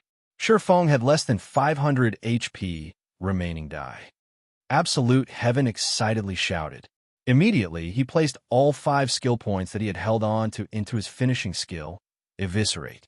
With all his might, he prepared to use his most powerful damaging skill. Soon after, Absolute Heaven's dagger swiveled, accurately sailing towards Ye Feng's back finishing skill, Eviscerate.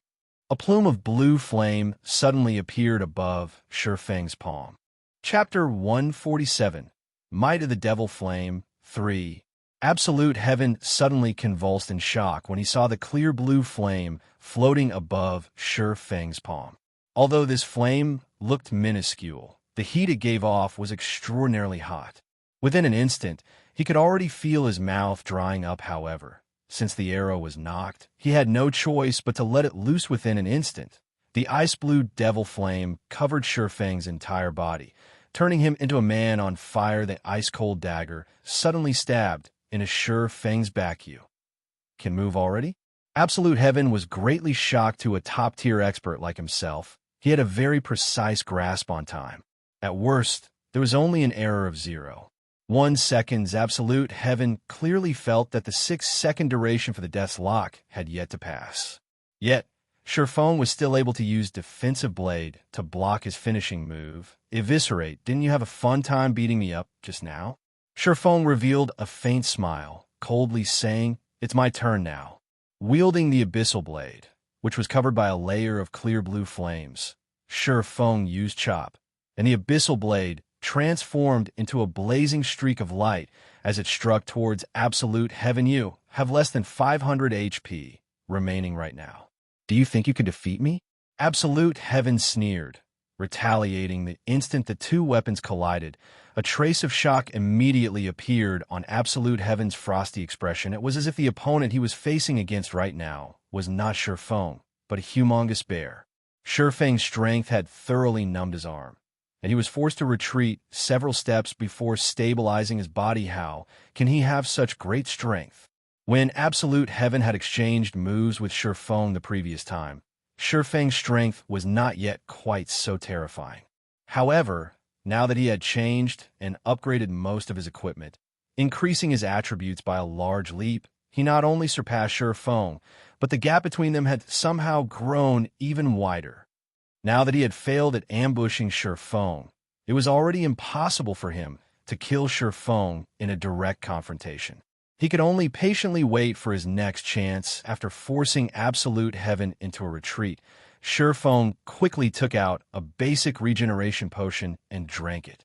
Very quickly, Shi Feng's HP recovered more than 700 points. Absolute Heaven, it seems you only amount to this much.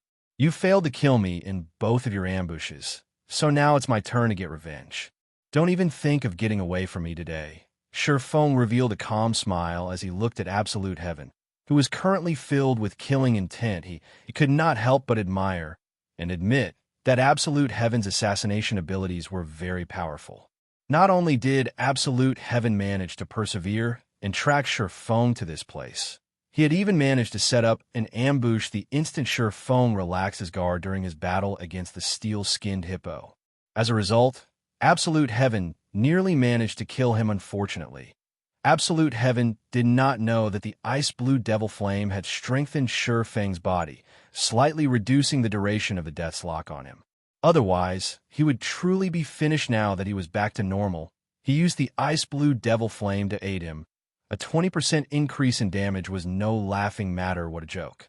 You've only managed to live this time due to luck. I will definitely kill you the next time we meet. As for you wanting to keep me here, you couldn't do it the last time, and you similarly won't be able to do it this time. Absolute Heaven felt that Shi Feng was simply too conceited, daring to declare that he could kill him. The rage in his heart burned from Shi Feng's words. He inwardly vowed to form a more thorough plan to utterly vanquish Shi Feng the next time. Brother Feng, I'll help. At that moment, Blackie's vision was finally restored.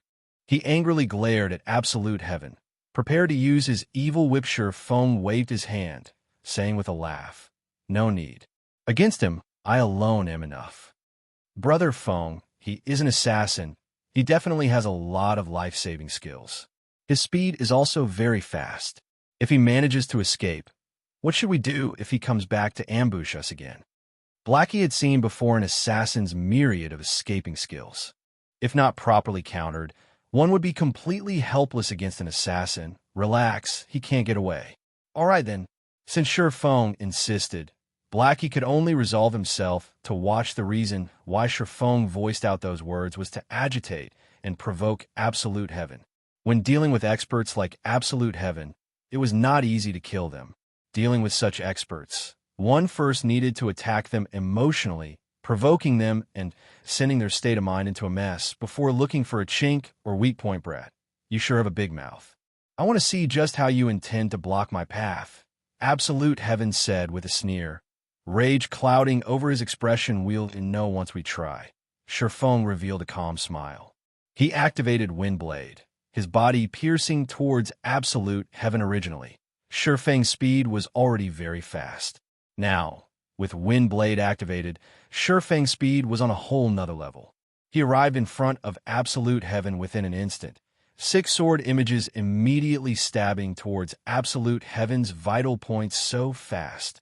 Absolute heaven was awe-shocked, hurriedly using his daggers to block the attacks. Pung, pung, pung. With the added power from the ice blue devil flame, Ye Feng's attacks were not something that absolute heaven could easily block. Immediately, absolute heaven was in a disadvantageous position.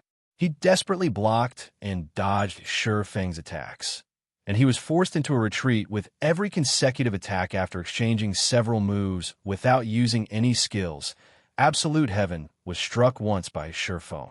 As a result, absolute heaven lost over 300 HP within an instant. Damn. Originally, absolute heaven only intended to exchange a few moves with Ye Feng, grinding away Ye Feng's arrogance. Never would he have imagined that he would instead be forced into a constant retreat. Yet, his pride as an expert was unwilling to admit that he had actually lost against Ye Feng in a normal exchange. Seeing as the flaming sword was about to hit him, absolute heaven gritted his teeth, using the skill block to defend against this attack. If he was to receive another attack from that flaming sword, then he would very well lose his life. Not good. Time to leave. The gap between our attributes and attack power is just too wide.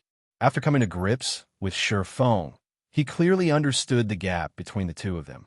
It was especially true for that clear blue flame. Every time his equipment came into contact with it, their durability would continuously fall. Though his secret silver-ranked dagger was better off, only losing a little durability with each clash. The armor he obtained with much difficulty was only of mysterious iron rank. Just a single stab from Ye Feng's sword had reduced over a quarter of the armor's total durability. If this situation were to continue, then his equipment would all soon turn to waste. Without the attributes provided by his equipment, he would definitely die under Ye Feng's swords. Hence, he immediately turned and ran. You can't escape. Ye Feng gave absolute heaven no chances at all, activating Windwalk immediately. As fast as a ghost, Ye Feng caught up with absolute heaven in the blink of an eye. He then let loose his most powerful strength, creating 16 sword images in the blink of an eye. The sword images fully surrounded absolute heaven, the flames released by them looking as if they intended to devour absolute heaven. Absolute heaven was greatly shocked. There was no way at all for him to stop so many sword images. He then hurriedly activated Wind Steps, using the 1-second invincibility to block all the incoming attacks. With his speed greatly increased, he immediately entered stealth mode. I said you cannot get away. Ye Feng immediately leaped up, the silver lake in his hand, releasing the power of fire and thunder towards absolute heaven's path of advancement. Absolute heaven knew that this move of Ye Feng's was immensely powerful. He immediately used Vanish, the 1 second of invincibility, allowing him to avoid the damage and fainted effect of the Thunder Flame explosion. After successfully blocking the Thunder Flame explosion, absolute heaven no longer possessed any life-saving skills in his arsenal. Just like last time, he was prepared to leap up into the trees, shaking off Ye Feng's pursuit. At this moment, he suddenly discovered that he was unable to jump nor move. Unknown as to when it happened, both his legs had been frozen solid, and even his figure was revealed. He already said that you cannot escape. Ye Feng was extremely satisfied with the effect of the Frost Grenade. Once again, he sent a burst of 16 sword images stabbing at absolute heaven. This time, absolute heaven could only go all out, desperately stopping the incoming attacks with his dagger's 2 swords. 4 swords, 6 swords, By the time Absolute Heaven blocked the 11th sword, he was no longer able to keep up with the remaining sword images. He could only helplessly watch as the sword images stabbed into him. Damages of over minus 300 points, and even minus 400 points, appearing above his head, one after another.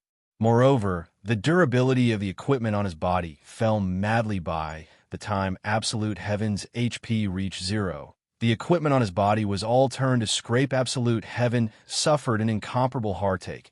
Gnashing his teeth, all these equipment were gathered by him, one by one, after spending a large amount of time. Yet they were all destroyed now. The only thing he could rejoice about was that the 2 secret silver-ranked daggers, which were as precious as his own life, were not destroyed. Soon after, Absolute Heaven's dead body fell to the ground. An expression of unwillingness displayed on his face already said that you won't get away. Your weapon, I'll gratefully accept.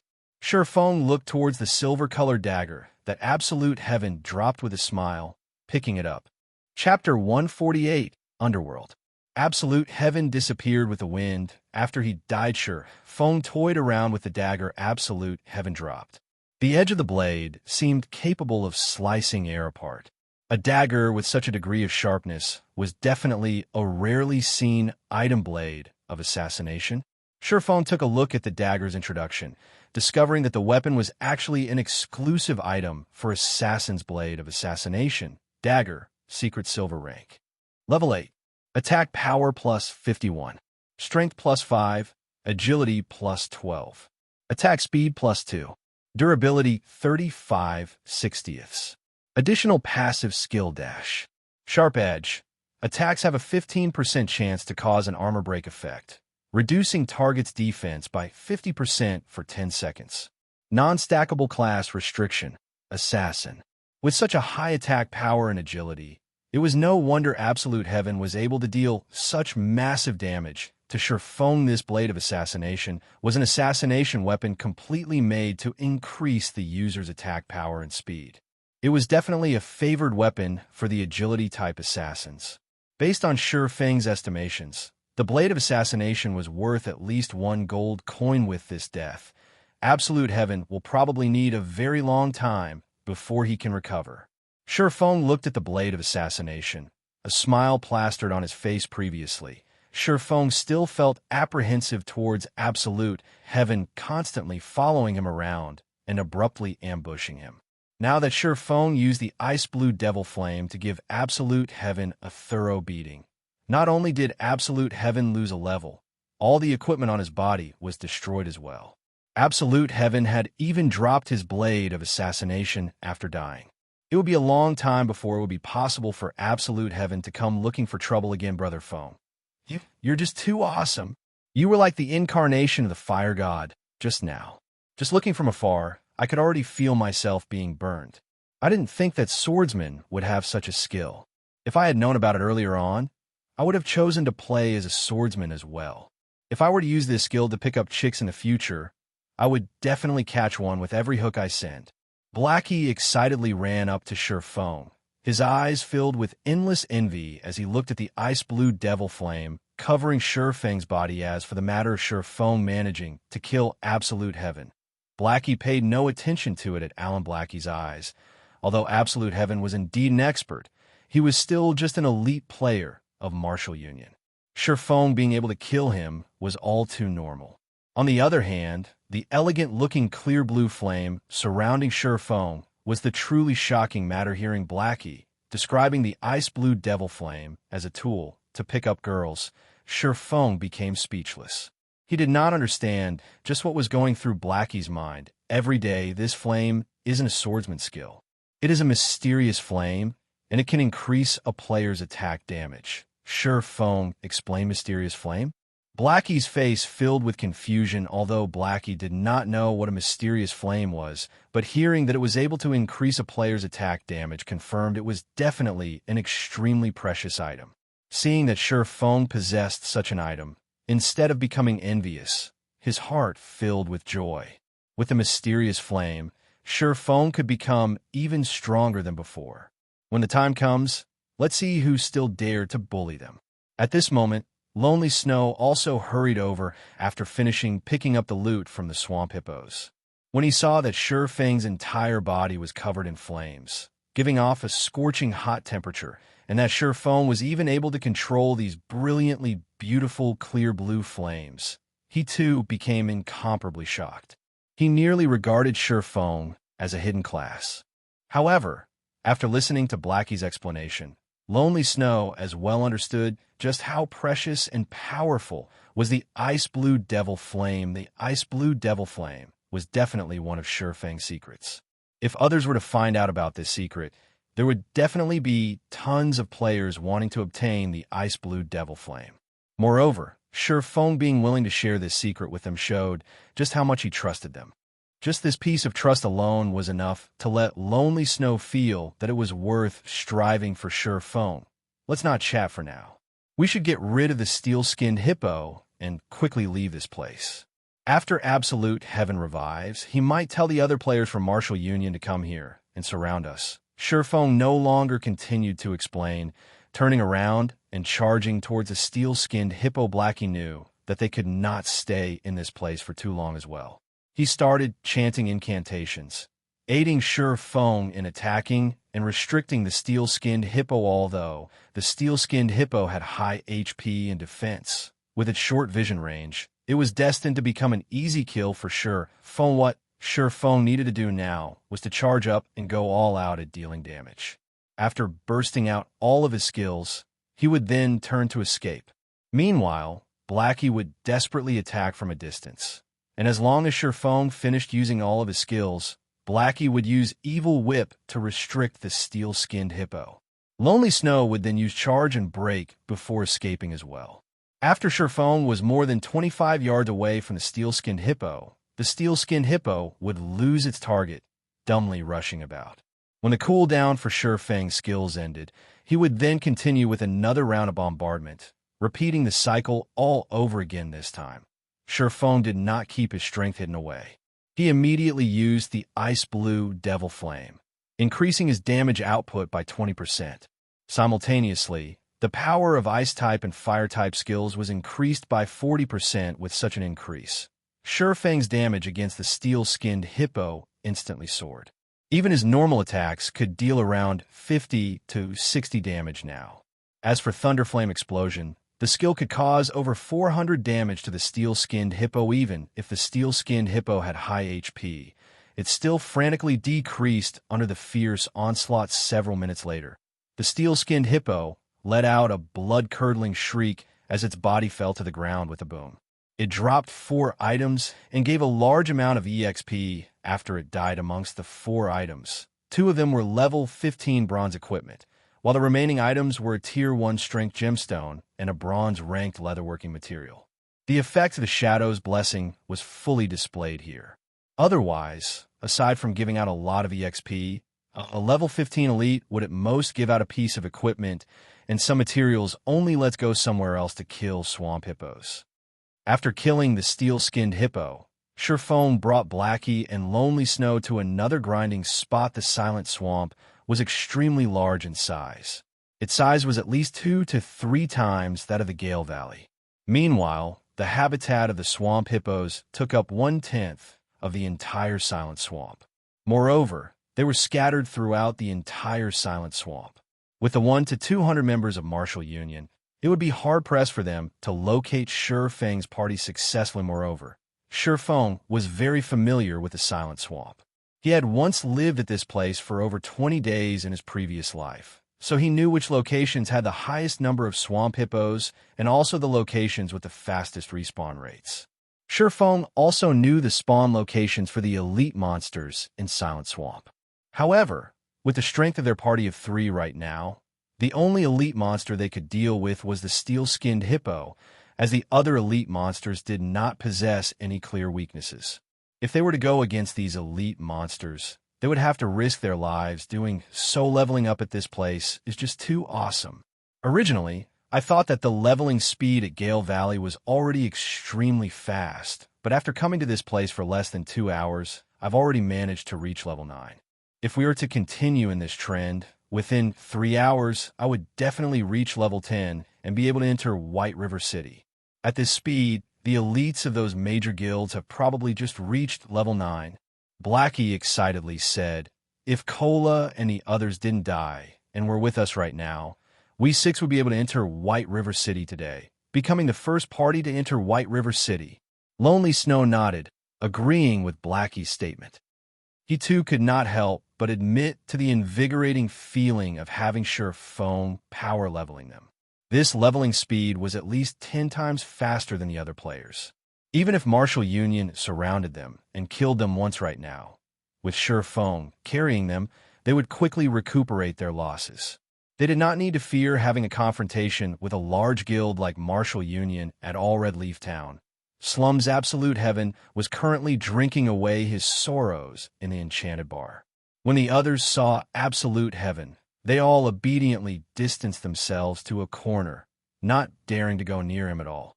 The reason was due to the waves of killing intent radiating off of Absolute Heaven. There was nobody who was willing to come into contact with that Auradam. I made a huge loss this time. Sooner or later, I will definitely have my revenge. Though Absolute Heaven did not feel heartache over the loss of his levels, it was a different story for the equipment he lost. It was especially true for the Blade of Assassination. As long as he put some time into it, he could easily catch up in terms of EXP. However, it was a different story for equipment. It was especially true for top-tier equipment. Those top-tier equipment were only obtainable through killing monsters or doing high-level quests. They were not something that could be obtained within a short amount of time. The opportunity was also needed to obtain them. Just what is that clear blue flame? After equipping his weapon, he could actually destroy my mysterious iron equipment with such ease, and even greatly reducing the durability of my secret silver weapons. Recalling the ice blue devil flame that surrounded Sure Feng's body, Absolute Heaven could not help but shudder in fear. To every player, the destruction of their equipment was much more terrifying than facing death itself. Just considering the future, every time he fought Sure Feng, he would once again risk the possibility of all of his hard-earned, top-tier equipment being destroyed. It was truly a nightmare. Brother Absolute Heaven, long time no see. I see that you still love drinking like always. A short-bearded man wearing a black cape said as he sat opposite to Absolute Heaven South Wolf. "Why do you have the time to come looking for me?" When Absolute Heaven looked at the person speaking to him, his previous indifferent attitude was completely gone. "Of course, it is to congratulate you," the man named South Wolf said with a laugh. "Didn't you always want to join Underworld? Right now, the higher-ups have already recognized your potential, and you already have the rights to become an outer member of Underworld. In the future, you too will be one of Underworld's members. I think you should know what this means, right?" "What?" "I passed the test." Absolute Heaven nearly jumped up from excitement. The frustration and depression Absolute Heaven felt for being killed by Sure Feng before were immediately swept clean. He no longer minded even the loss of the Blade of Assassination, as there was nothing more joyous than being able to join Underworld. In order to join Underworld, Absolute Heaven had spent 3 full years undergoing over a dozen assessments and tests. Now, he finally obtained Underworld's recognition, officially becoming one of Underworld's outer members. Underworld was a very mysterious organization. Its strength in the real world was extremely terrifying. The resources, influence, and information it possessed was not something any outsider could imagine. Just based on some of the identities of the outer members of Underworld that Absolute Heaven knew of was enough to astonish him greatly. However, for reasons unknown, Underworld started investing in virtual reality games some 10 years ago in order to join Underworld. The real-world assassin, Absolute Heaven, had also started playing virtual reality games right now. Underworld was paying unprecedented attention towards God's domain. Hence why Absolute Heaven decided to fully devote himself into God's domain. Now that he finally managed to become an outer member of Underworld, how could he not be excited? "Absolute Heaven, weren't you level 9 the last time I saw you? Why are you level 8 now? You couldn't have been killed by a player, right?" The man named South Wolf joked as he downed his drink. He was extremely clear about Absolute Heaven's strength. Absolute Heaven was definitely a top-tier assassin. Moreover, the equipment on him was all of excellent quality, and he even had secret silver weapons. He also learned plenty of rare advanced skills. There were only a scant few players in Red Leaf Town who were capable of directly confronting Absolute Heaven. Moreover, the majority of these players would not have a win rate of over 60%, as for players who would have a win rate of 80% and above, in the entire Red Leaf Town, only the famous Snow Goddess could possibly achieve such a feat. It was absolutely impossible for other players, moreover. If Absolute Heaven were to put all his might into escaping, even the Snow Goddess would not be able to hold him down now that Absolute Heaven lost a level. There was a high possibility that it was due to him accidentally dying while carrying out a high-difficulty quest, however. After hearing South Wolf say so, Absolute Heaven's expression abruptly turned gloomy, his mood turning extremely sour. It can't be, right? Were you really killed by someone? Who did it? Don't tell me you went and provoked the Snow Goddess. Gentle Snow? You couldn't have been so foolish, right? Daring to provoke even her. Looking at Absolute Heaven's dark expression, South Wolf immediately knew that he guessed correctly. He couldn't help but abruptly spit out all the alcohol in his mouth.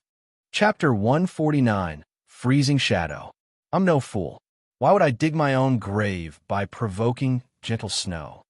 Absolute Heaven shook his head. If you didn't provoke Gentle Snow, then who killed you? I doubt that there is another expert like her in the entire Red Leaf Town. South Wolf could not help but become curious based on the information he obtained. The experts in Red Leaf Town only numbered so many. If it wasn't a top-tier expert like Gentle Snow, could there possibly be another top-tier expert appearing in Red Leaf Town without him knowing? South Wolf's curiosity deeply pierced Absolute Heaven's pride. He tightly gripped his fist to the point where blood almost came out. He had spent such a long time planning and preparing so many measures. Originally, he had a 100% possibility to kill Ye Feng. However, the rate at which Ye Feng increased his strength had far surpassed Absolute Heaven's estimations. Looking at Absolute Heaven's silence, South Wolf could not help but let loose a smile. He was now even more interested in the expert that managed to kill Absolute Heaven. Absolute Heaven. You know what my job entails, right? Now that such an expert has appeared in Red Leaf Town, I need to know just who that person is. South Wolf looked at Absolute Heaven, asking in a low tone. Absolute Heaven's expression turned sullen. He did not wish to tell anybody of this embarrassing matter at all, not to mention telling it to the South Wolf. Before him, Absolute Heaven had maintained a no-loss record for 3 whole years. Yet, today that record was ripped apart by the unknown Ye Feng. Moreover, today was even the big day where he got to join Underworld. With such an incident happening, it would definitely affect his standing in Underworld in the future, huh? I can understand how you're feeling right now. You've managed to join Underworld after much difficulty, yet you were immediately met with such an incident. It would definitely have a huge impact on your mood. However, this is my job. If you do not cooperate, as an outer member, you might even be expelled from the organization. You should think clearly about your decision. South Wolf said strictly you. Absolute Heaven was extremely aggravated. However, he could not retaliate against South Wolf's words at all. He could only forcefully suppress the burning rage in his heart, saying in a low tone, "The person's a swordsman called Ye Feng." Swordsman Ye Feng? Isn't that the Ye Feng that cleared the hell mode of the Dark Moon graveyard together with Gentle Snow? South Wolf entered into deep thought. I've seen his battle recording before, and I've also analyzed his strength. He is indeed an expert, but it is only up to a normal standard. He has no qualifications to join Underworld at all. Now that he has actually managed to kill you, however, it would seem that he has previously hidden quite a lot of his strength. What hidden strength? It's just dumb luck. I don't know where he got it from, but that flame of his was extremely powerful. It was able to destroy my equipment during battle, and that flame greatly reduced even the durability of my secret silver weapons. If it wasn't for that flame, he would have no chance at killing me at all. Absolute Heaven said, in disdain. Flame? It could even destroy equipment, and not even secret silver weapons could block it? South Wolf became even more curious. I recall that swordsmen do not possess such a skill. It should be some sort of special equipment skill. However, if not even a secret silver weapon could block it, the skill is definitely not anything simple. This special equipment quality must be extremely high. It must be a dark gold ranked special equipment or item. However, even dark gold items would not have such a strong effect. There is a substantial possibility that it is an epic ranked item. Epic rank. Absolute Heaven was greatly astonished. It can't be, right? Right now, I haven't even heard the news of someone obtaining a dark gold ranked item. Yet he, as an independent player, could obtain an epic ranked item? What's there to be surprised about? God's domain is filled with mystery. Even if it is only at this stage of the game, there is no surprise at obtaining an epic ranked item. Within Underworld, there has already been more than one person who obtained a dark gold ranked item, but it is indeed my first time hearing about an epic ranked item. However, this is still just a guess of mine. It requires deeper investigation. Southwolf's face was filled with joy, thinking that he could obtain such information. Even if it was only a possibility, he could still receive quite a reward from the higher-ups. If he could confirm this information, he might even be able to increase his standing within Underworld further. I've already passed on all the information about which the Underworld wishes to inform you. I'll now go and investigate about that flame. If it truly is an epic ranked item, as long as Ye Feng hands over that flame, taking into account his techniques, he might be able to become an outer member of Underworld. Within this period, you should avoid seeking him out for trouble. After all, you guys might be colleagues in the future, Southwolf said with a laugh as he departed from the bar. Damn it. Looking at Southwolf's unconcerned attitude as he departed, Absolute Heaven abruptly punched his fist onto the table. The beer bottles on the table all fell to the ground, breaking apart into fragments. Silent Swamp. Streamfall Xianxia was currently leading Blackie and Lonely Snow to attack a Jade Green, three-headed snake demon. Rare Elite. Level 16. HP 15, 000/15, 000. A rare elite was not much stronger when compared to a normal elite monster of the same level. It was extremely rare for players to meet one, hence why it was called a rare elite. However, even these rare elites had specified respawn points. Only, they had many locations they could spawn from, so it was not easy to locate them, and all the loot of rare elites was much better than that of normal elites. Hence why many players loved rare elites. There were only a total of 5 rare elites in the Silent Swamp. Amongst them, the weakest one was the three-headed snake demon. Also, when a rare elite died, they would only respawn 2 days later after carrying both Blackie and Lonely Snow to level 10. Xianxia himself reached level 11 as well. He felt that they should roughly be able to kill the three-headed snake demon. Hence why they had spent a lot of time looking for a brother phone. This rare elite's movement speed is simply too fast. I can't land a hit on it at all. Blackie continuously used Dark Arrow to attack the three-headed snake demon. However, the snake demon was extremely swift in its movements. It was able to dodge all the dark arrows that flew at it easily, no problems. You just need to use Curse to weaken the three-headed snake demon's speed and strength. Xianxia said in the party chat previously, they obtained many good items from grinding the swamp hippos. Amongst those items was the Weakening Curse skill book for Cursementers.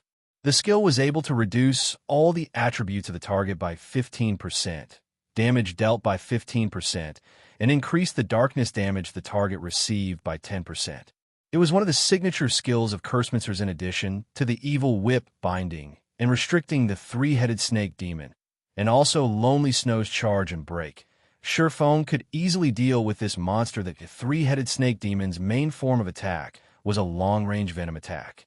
This venom was extremely terrifying, and even a level 15 MT would not be able to withstand the sustained damage caused by the venom. Moreover, basic antidotes were completely ineffective against it. On the bright side, the three-headed snake demon had very low physical damage. Moreover, the three-headed snake demon had much less defense when compared to the steel-skinned hippo. Just Xianxia's normal attacks alone could deal over minus 150 damage to the snake demon. In addition to the damage amplification effect from Thundering Strike, each of Xianxia's normal attacks could deal close to minus 200 damage. If he were to use a skill, then the damage dealt would exceed 300 to 400 points. With only 15,000 HP, the three-headed Snake King stood no chance at all against Xianxia's frightening damage. After 10 minutes or so, the three-headed snake released a pained cry. Its body smashing down into the stream. It also dropped 5 pieces of items. Brother Feng, your luck recently is getting better and better. It's even better than mine now. Looking at the large number of good items dropping from the monster Ye Feng killed, Blackie could not help but curiously comment. According to his memories, Ye Feng's luck before was not very good. Even if Ye Feng killed elite monsters, at most he would get 1 piece of bronze equipment. Now, he would get at least 3 pieces of bronze equipment, and even rare materials or skill books. It was truly unfathomable. Ha ha! It's a secret. Ye Feng smiled. He naturally would not reveal that it was due to the contribution of the Shadow's blessing. The effect of the 3 points in luck was not something with which Blackie could catch up. Ye Feng then picked up the loot, discovering a very familiar item. Isn't this the freezing shadow? This thing really brings back memories. Brother Feng, what dropped? Blackie asked. Lonely Snow was also very curious. We got quite the good harvest. We got 2 level 15 bronze equipment, 1 level 15 mysterious iron equipment, 1 rare dungeon teleport scroll, and 1 consumable item, the freezing shadow. We definitely hit the jackpot with this. Ye Feng displayed the attributes on all the items for the 2 to see. Now that the 3-headed snake is dead, it will take another 2 days before another respawns. Let's continue grinding swamp hippos then. Just as Ye Feng and the others were about to continue grinding swamp hippos, Ye Feng suddenly received a communication request. Who's Southwolf? Ye Feng looked at the caller ID, discovering that it was a stranger. Moreover, there was no such person in his memories. Since it is someone I don't know, let's just reject it then.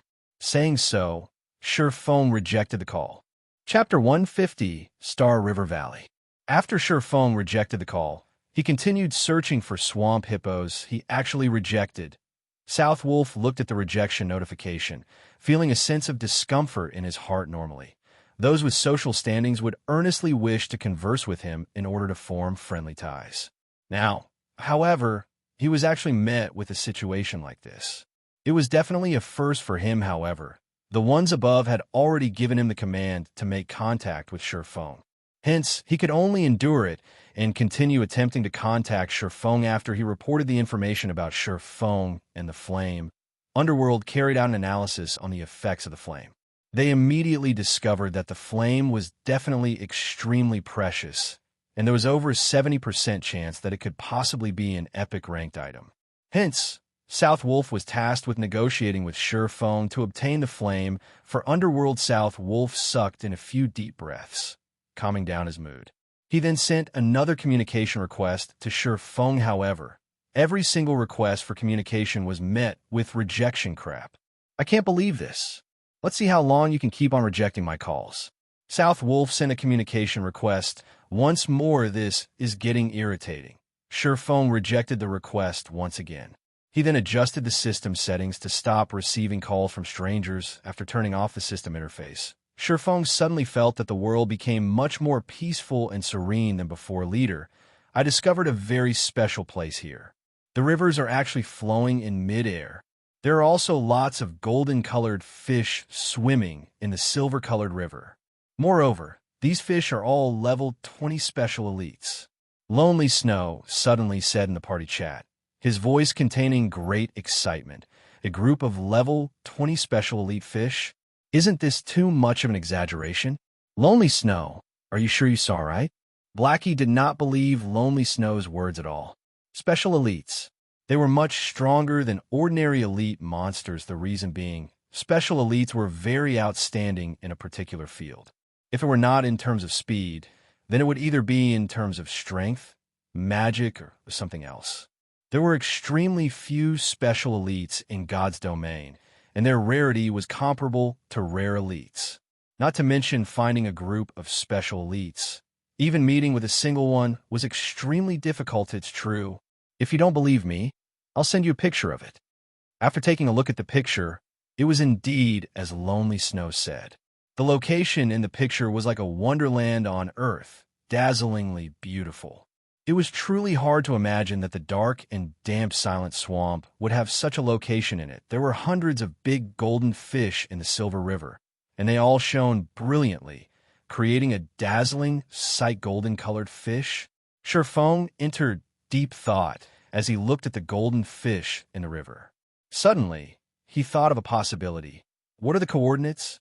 I'll come over immediately. When Ye Feng and Blackie arrived at the silver-colored river, they discovered that this river was actually moving in position, though it moved at an extremely slow speed. Ye Feng and Blackie only managed to locate this river due to lonely snow continuously following Ida's expected. It is the Star River Valley. Ye Feng smiled. Star River Valley was one of the rarely seen marvels in God's domain.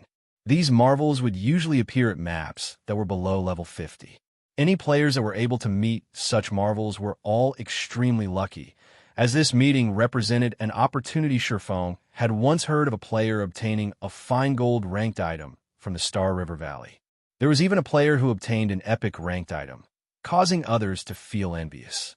However, there were also rumors that the person was just lying. Brother Feng, how do we deal with these big golden fish? Blackie felt a headache coming on just from looking at all the big golden fishes swimming in the silver-colored river. Golden Fish Special Elite. Level 20.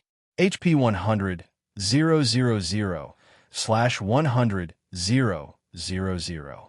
Ignoring the level suppression, attack, and defense of the golden fishes, just their 100,000 HP was enough to bring a person to despair.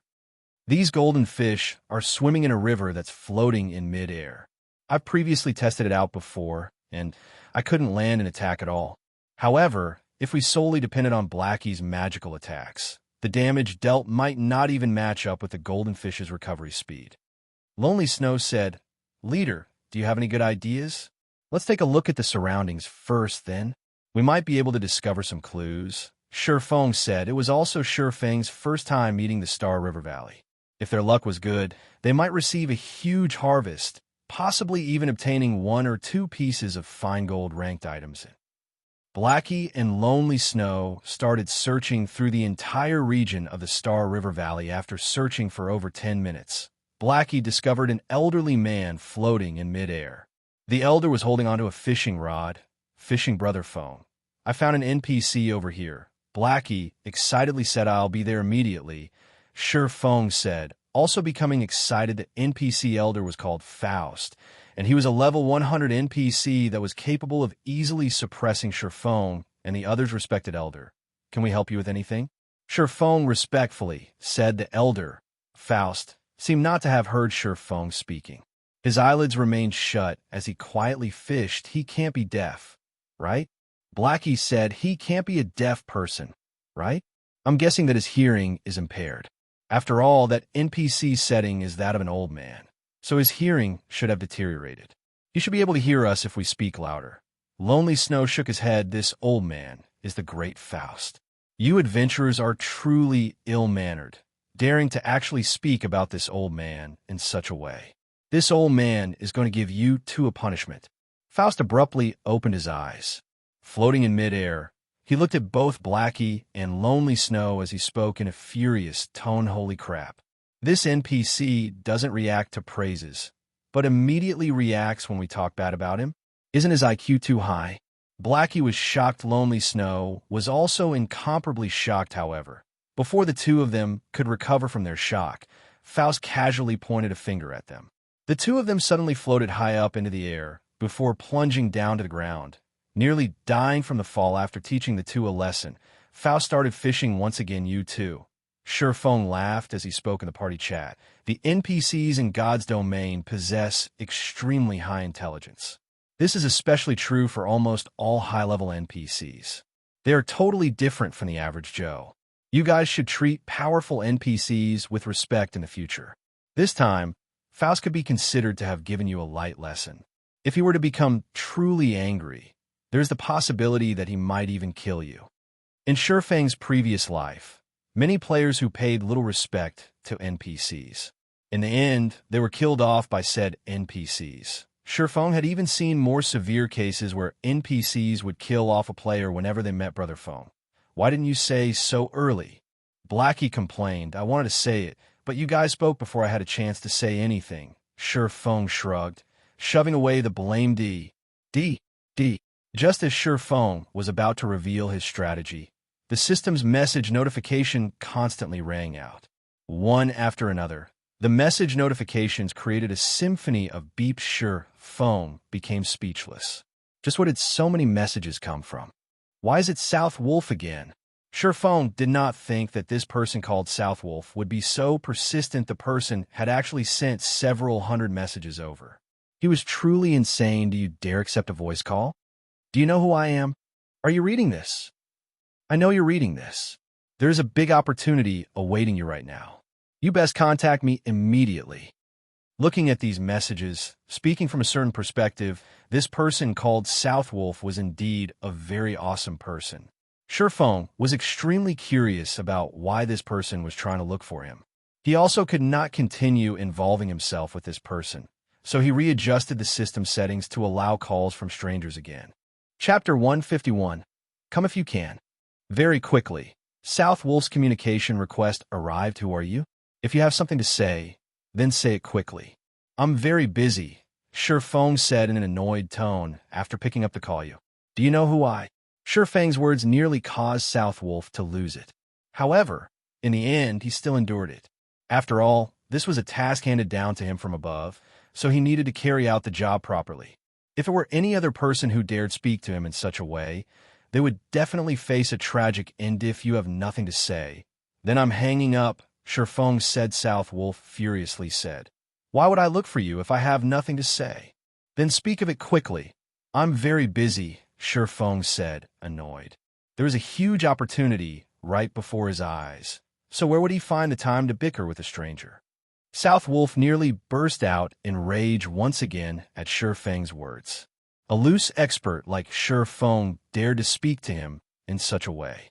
However, after giving it some thought, South Wolf realized that Sure Feng only dared to speak to him in such a way due to not knowing his real identity. I need to calm down. Calm down, South Wolf consoled himself, saying, as long as he knows my identity, he will definitely be shocked witless. I'm a spokesperson for Underworld.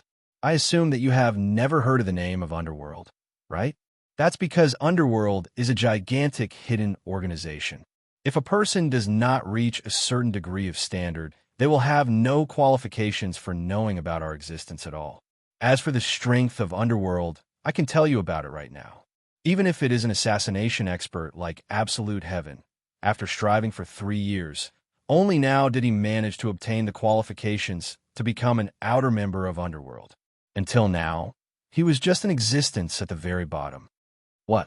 Absolute Heaven is just an outer member of Underworld? Sure Feng was slightly shocked indeed.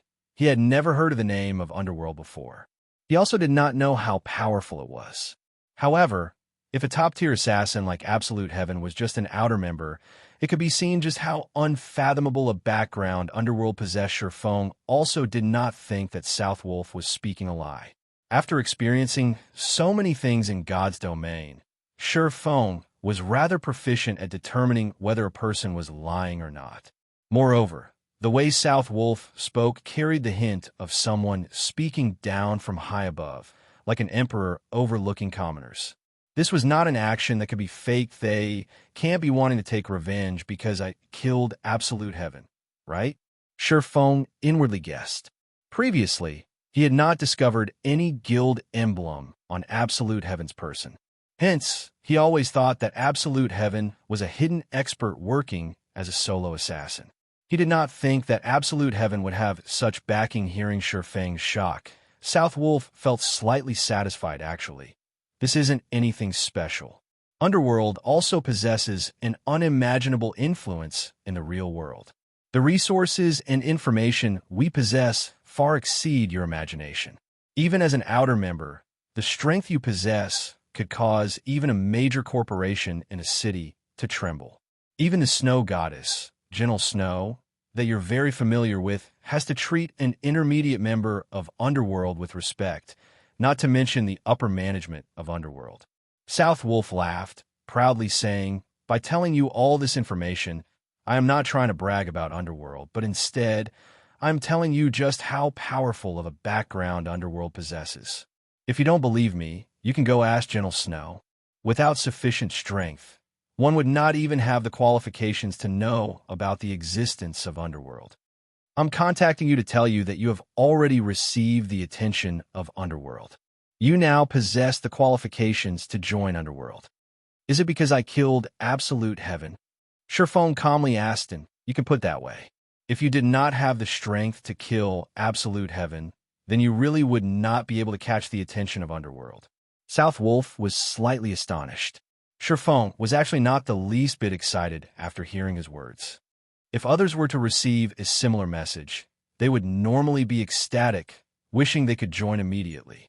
After all, by joining Underworld, one could have many chances to become acquainted with a group of large characters.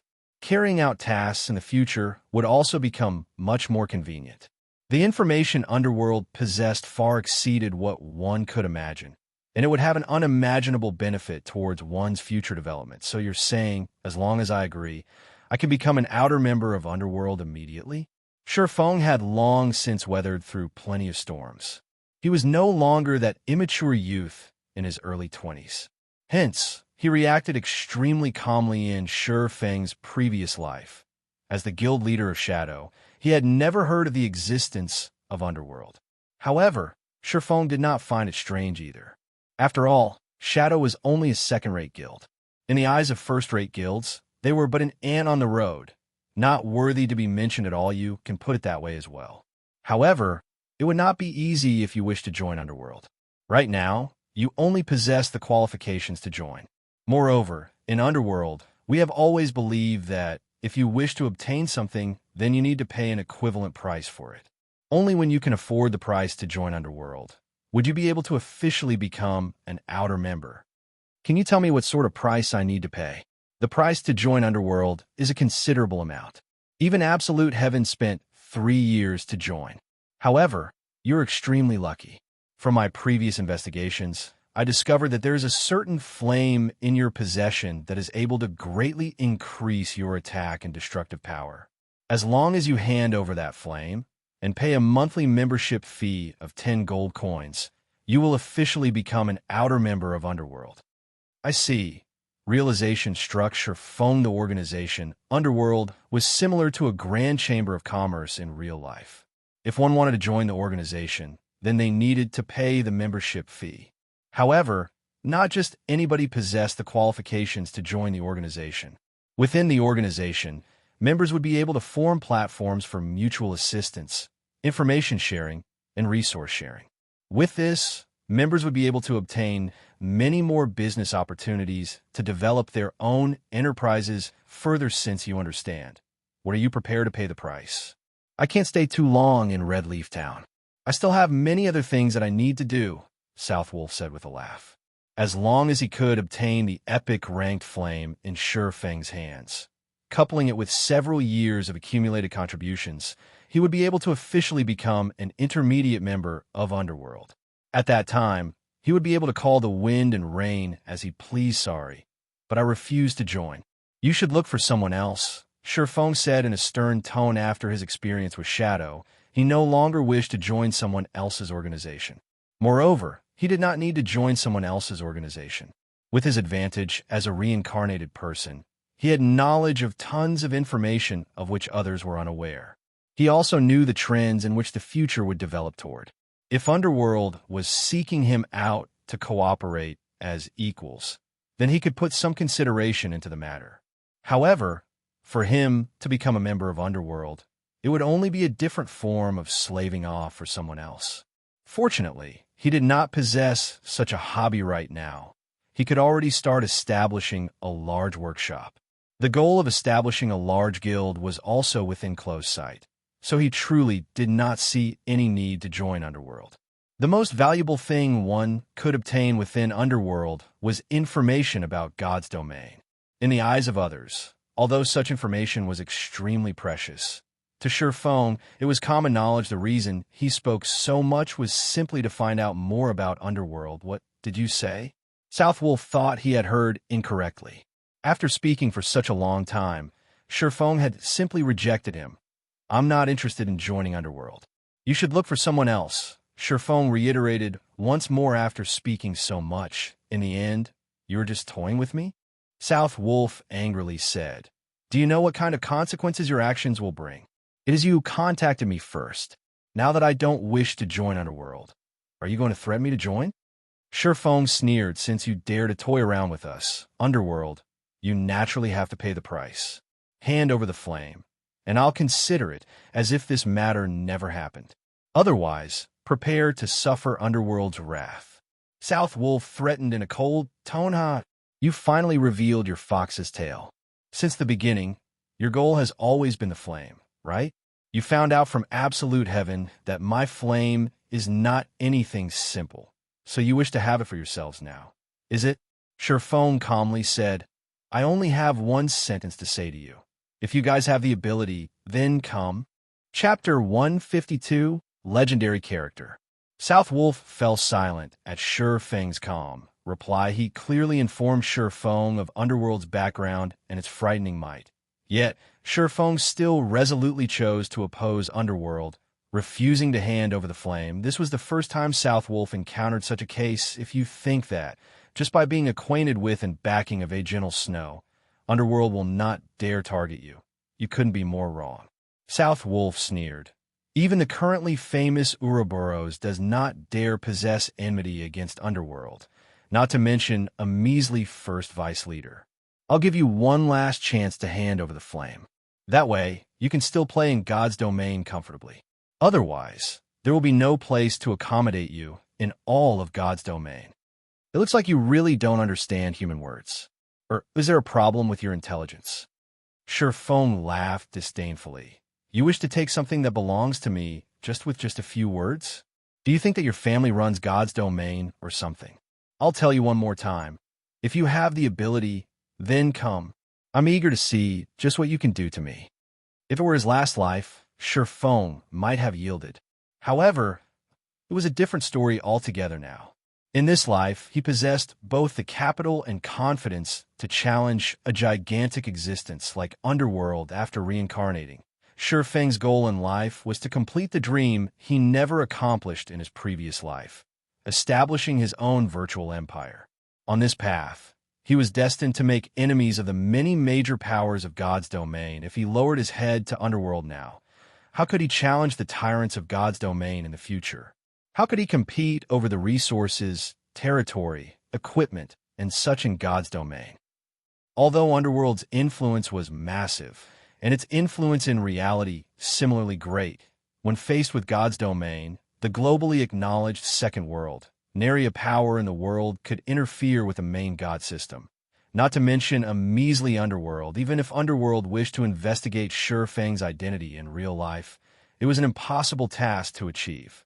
After over 100 years of operation and improvements, the privacy of players in virtual reality games was nigh perfect. It was also impossible to uncover a person's identity through virtual trades. Very good. Since it seems that you have truly steeled your heart to oppose Underworld, you better make your preparations to enter hell. South Wolf was so angry he smiled. He truly did not think that there would be a person who did not fear death. Shi Feng was but a single independent player, and he only dared speak those conceited words because he did not know the terror of Underworld at all. In South Wolf's view, Shi Feng was just an arrogant and presumptuous fool who did not know fear. Underworld's main influence covered 2 empires and several kingdoms, Star Moon Kingdom included. As long as he reported this matter to the higher-ups, within a few days, an independent player like Shi Feng would no longer remain mingling in God's domain. At that time, Shi Feng would have no choice but to offer up that epic rank flame hell. Is it? I've enjoyed its atmosphere plenty of times before, and entering yours won't make any difference. Shi Feng shrugged, smiling insolently. As he spoke, Shi Feng now possessed the ice-blue devil flame. With his current battle prowess, he did not fear any player in the least. If they wished to gang up on him, he would use guerrilla warfare to deal with them. His leveling speed was extremely rapid, so he could afford to face off against them. He did not believe that there was any guild or power that could afford to waste that much manpower and resources to continuously battle him in Red Leaf Town. After speaking his piece, Shi Feng disconnected the call. Brother Feng, what happened? Blackie could feel Shi Feng's rage from the conversation. He just had nothing much. It was just someone trying to rob me. Shi Feng shook his head, casually describing Underworld as a bandit. We're better off thinking of a way to get information off of that elderly NPC. Okay, Blackie nodded, agreeing, although Feng spoke lightly. Blackie knew that the matter was not as simple as Feng described. Blackie inwardly hated himself for not being any help to Feng. If he could become more powerful, he might be of help to Feng in the future. In actuality, Blackie was not alone in this train of thought. Lonely Snow also detected the abnormality in Feng's tone, and he similarly hated himself for being so weak and helpless. I must work harder to improve my technique and strength. At the very least, I can't remain as deadweight to Brother Feng. Suddenly, the two of them held an eager desire to increase their own strength. Meanwhile, after Feng hung up on him, South Wolf immediately contacted the upper echelons of Underworld. South Wolf, how is the matter regarding the epic ranked item coming along? Young Master Feng, I've already tried my best, but that brat Ye Feng still refused. He also looked down on Underworld, telling us to come at him if we have the ability. Haha, he's truly an interesting fellow. It is no wonder Snow is paying attention to him. I haven't met such an arrogant person for a very long time now. Since he has rejected my good intentions, let him disappear from God's domain. I'll give you the authority to mobilize all of Underworld in White River City. So quickly fetch me that item. Yes, this subordinate will definitely succeed. After the call ended, South Wolf released a sigh of relief. Listening to that person's tone, they were definitely angry. Otherwise, that person would not have given him the authority to mobilize the full strength of Underworld in White River City just to deal with a single Ye Feng. Ye Feng, let's see how long you continue acting freely. Very soon, I'll show what kind of place hell really is. Just thinking of Feng was enough to cause South Wolf's belly to fill with rage. However, when he thought about how he could operate all the power of Underworld in the White River City region, he could not help his excitement. Although Underworld had a very low member count, each and every one of them were elite experts. Some were even the upper echelons of major guilds. If he gathered all of the members within the White River City region, the total power might even surpass that of a third-rate guild in White River City. Being able to mobilize such a power, just thinking of it, gave him an invigorating feeling. Moreover, a majority of Underworld's members were players who walked the path of darkness. What they loved most was murder, and they were the best at dealing with independent players like Feng. Meanwhile, as South Wolf thought of ways to deal with Feng, the person himself was in the process of having a conversation with the NPC named Faust, albeit a one-sided one according to Feng's understanding. Faust was a strange old man. Although Faust was a strange old man, he was also a legendary character. He was once known as the Elemental Dominator. During his youth, Faust had once killed a mighty dragon and had even sealed the Great Demon King. A Great Demon King was the human equivalent of a Tier 5 class. Moreover, Faust was once a teacher to the Emperor of the Black Dragon Empire.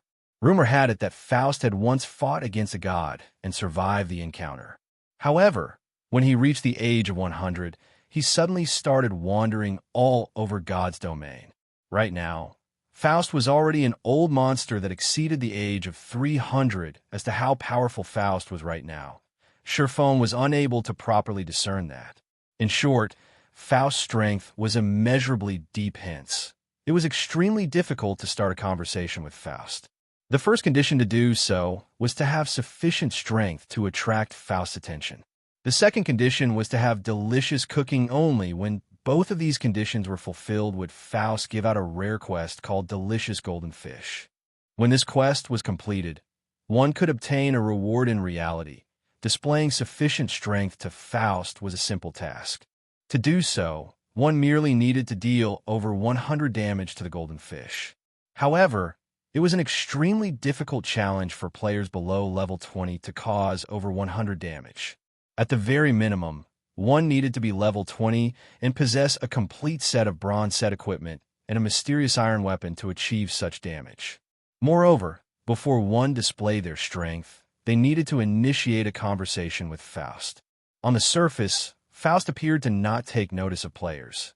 In reality, he secretly paid attention. Yet, just when Feng was about to inform Blackie and Lonely Snow about these conditions, the two of them started cursing at Faust. However, this could also attract Faust's attention. Having the backing of Chapter 153, Legendary Item. After attracting Faust's attention, Feng's remaining task was to deal damage to the golden fish. These level 20 golden fish currently swam within the bright silver river, suspended in midair. The river was around 25 to 30 yards above the ground, making it impossible for any normal melee class to attack the golden fish. Moreover, the golden fish had scales as hard as diamonds, and it was nigh impossible for players below level 20 to cause them over 100 damage in a single attack. The golden fish possessed a very high magic resistance as well, reducing the magic damage they received by 40%.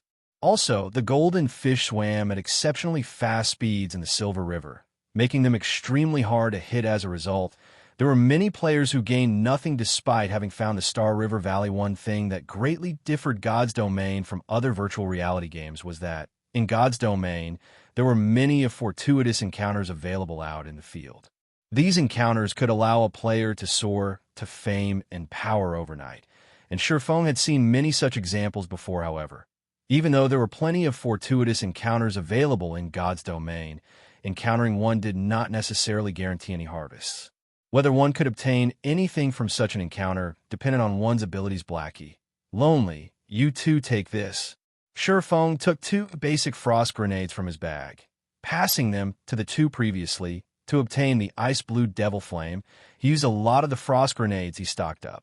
Right now, there were less than 20 remaining, and they were not enough to deal with all the golden fish in the Silver River. Wah. Aren't these frost grenades' effects too powerful? These are godly tools for PK and grinding. If we could use them without limit, then our leveling speed would be absolutely heaven-defying. Blackie said, shocked. After taking a look at the frost grenades introduction, just imagine if they used these frost grenades to grind on groups of level 30 monsters. They might even level up once every minute. At that time, what would martial union amount to them? Just the level suppression alone would be enough to oppress them to death. It would be fantastic if we could get more of these. In the future, if pikers surround us, we wouldn't even have to use a single skill to deal with them. Just by throwing a dozen or so of these frost grenades, they would definitely fall dead. However, with effects as good as these, I'm guessing that these items should be extremely rare and precious. Lonely Snow limited indeed. Not to mention using them for grinding and PK, just having a few of these tools of massacre as lifesavers would be good enough. The longer Blackie looked at the frost grenade in his hand, the more he could not bear to part with it. With this item in hand, he could use it to save his life at the most crucial of moments. Feng only revealed a smile at the 2's reactions. He took out another frost grenade for himself, turning to look at the golden fish in the suspended river, saying, stop chatting. In a moment, I'll count down to 3, and we'll all throw our frost grenades at the golden fish together. Blackie and Lonely Snow looked at the frost grenades in their hands, reluctance filling their eyes. Brother Feng, using the frost grenades to deal with these golden fish is just too wasteful. The golden fish have 100,000 HP each. The 200 damage from these frost grenades will not make any difference. Moreover, these items can be used at a crucial moment to save our lives. Using them right now is simply a waste. That's right, leader. Blackie and Lonely Snow both tried to persuade Feng. His actions right now were simply that of a wastrel. Feng was dumbfounded and speechless at the 2's persuasion previously. He had used these frost grenades to grind a level 9, just use them with ease. I still have plenty of them in my possession. Later, I'll give every member of the party 30 of these frost grenades. Feng said with a laugh. Blackie and Lonely Snow were immediately shocked, even thinking that they had heard wrong. A frost grenade was such a precious item, yet Feng planned to give each of them 30 in the future. This was simply madness. In the future, if they met those bastards from Martial Union with the frost grenades in hand, couldn't they utterly massacre them? With Feng's assurance, the 2 of them followed Feng's instructions, throwing their frost grenades at the golden fish suspended in mid-air. Boom. The frost grenades exploded in the midst of the Silver River. Even though the golden fish were adept at dodging, The explosion radius of the frost grenades was extremely wide. Some of the golden fish that did not manage to escape immediately froze solid. Damages of over -100 points appearing above their heads. Faust, sitting suspended in midair, stroked his white beard. He nodded his head, saying, "Not bad. It seems that you guys have some ability to actually cause some damage to these golden fish." "Esteemed Lord Faust, we are only here to catch some golden fish to cook. We hope that our brutish actions did not disturb you." Shi Feng acted courteously as he said, "Oh, I didn't think that you guys would be interested in cooking these golden fish." When Faust heard the word cook, a flash immediately appeared in his eyes. "Since you guys wish to catch the golden fish, I wonder if you can help me catch some live ones as well? My strength is too strong, and I will simply kill these golden fish if I am not careful. This dilemma has left me with no choice but to slowly fish here." "This," Shi Feng said with a hesitant expression, "relax. I won't mistreat you all. As long as you can obtain a satisfactory amount of golden fish for me, I can trade some items for them. How about it?" Faust casually waved his hand, and immediately tens of items with pleasing appearances appeared and floated in mid. Every single one of these tens of items was extremely valuable. Moreover, beside the item's introduction, the amount of golden fish required to trade for the item was displayed as well. "Brother Feng, look, that's a level 15 secret silver ranked staff. There, that's a mysterious iron ranked mage robe. Wah, that's a fine gold ranked cloth armor armguard." Blackie instantly drooled at the sight of these items. Lonely Snow also discovered a level 15 fine gold ranked two-handed axe, his eyes sparkling at the sight of the weapon. Moreover, the attributes of the weapon were simply mind-blowing. If he equipped that weapon, his attack power would instantly soar by several times. He could get rid of an MT of the same level with just 2 to 3 attacks. However, amongst the many items, an item with a faint orange glow attracted Shi Feng's attention. That was the glowing effect only found on legendary ranked items. A legendary ranked item? Shi Feng was shocked. Previously, he had only heard of players obtaining an epic item at most from the Star River Valley. Shi Feng had even doubted the reliability of the information. Now, however, it seemed that the information was indeed true. The rarity of a legendary item was several tens of times greater than that of an epic item. If a legendary item were already present among the rewards, it would not be strange for there to be an epic item as well in Shi Feng's previous life. Even after he reached level 200 and became a top-tier Sword King, he did not possess a single legendary ranked item. To Shi Feng, a legendary ranked item was but a fleeting dream. Only the extremely few tier 4 Apex experts would possess 1 or 2 legendary items. It was obvious just how rare a legendary item was. Meanwhile, these players who possessed 1 or 2 legendary items, even if they were only at the peak of tier 4, their battle prowess would not be any weaker than a tier 5 player that did not possess any legendary items. It was apparent just how much of an improvement a legendary item provided to a player's strength. Shi Feng did not think that, in this life, he would bear witness to a legendary ranked item. This situation was no different than a dream. It was not just Shi Feng who discovered the legendary ranked item. Even Blackie and Lonely Snow noticed it, as the orange glow that the item gave off was simply too eye-catching. "Brother Feng, I'm not dreaming, right? That's a legendary ranked item, right?" Blackie pinched his own cheeks, saying. Meanwhile, Lonely Snow was speechless from excitement. He kept clapping Blackie's shoulders as he pointed towards the legendary item. "You guys are not hallucinating. That is indeed a legendary ranked item. It is also something that I chanced upon. However, this item is useless to me. Although it is possible to obtain this item if you want it, it won't be so easy." Faust stroked his beard as he said with self-satisfaction. He felt extremely satisfied by the shocked expressions of Shi Feng and the others at this time. Shi Feng had calmed down. Although a legendary item was right before his eyes, obtaining was an entirely different matter. As for snatching the item away from Faust, that would be no different than suicide. They could only follow the rules to obtain it. Shi Feng then clicked to look at the legendary item's introduction. Heavenly Dragon's Sacred Breath, Fragmented Legendary Rank. Chapter 154. A quest that is impossible to complete. Fragmented legendary rank.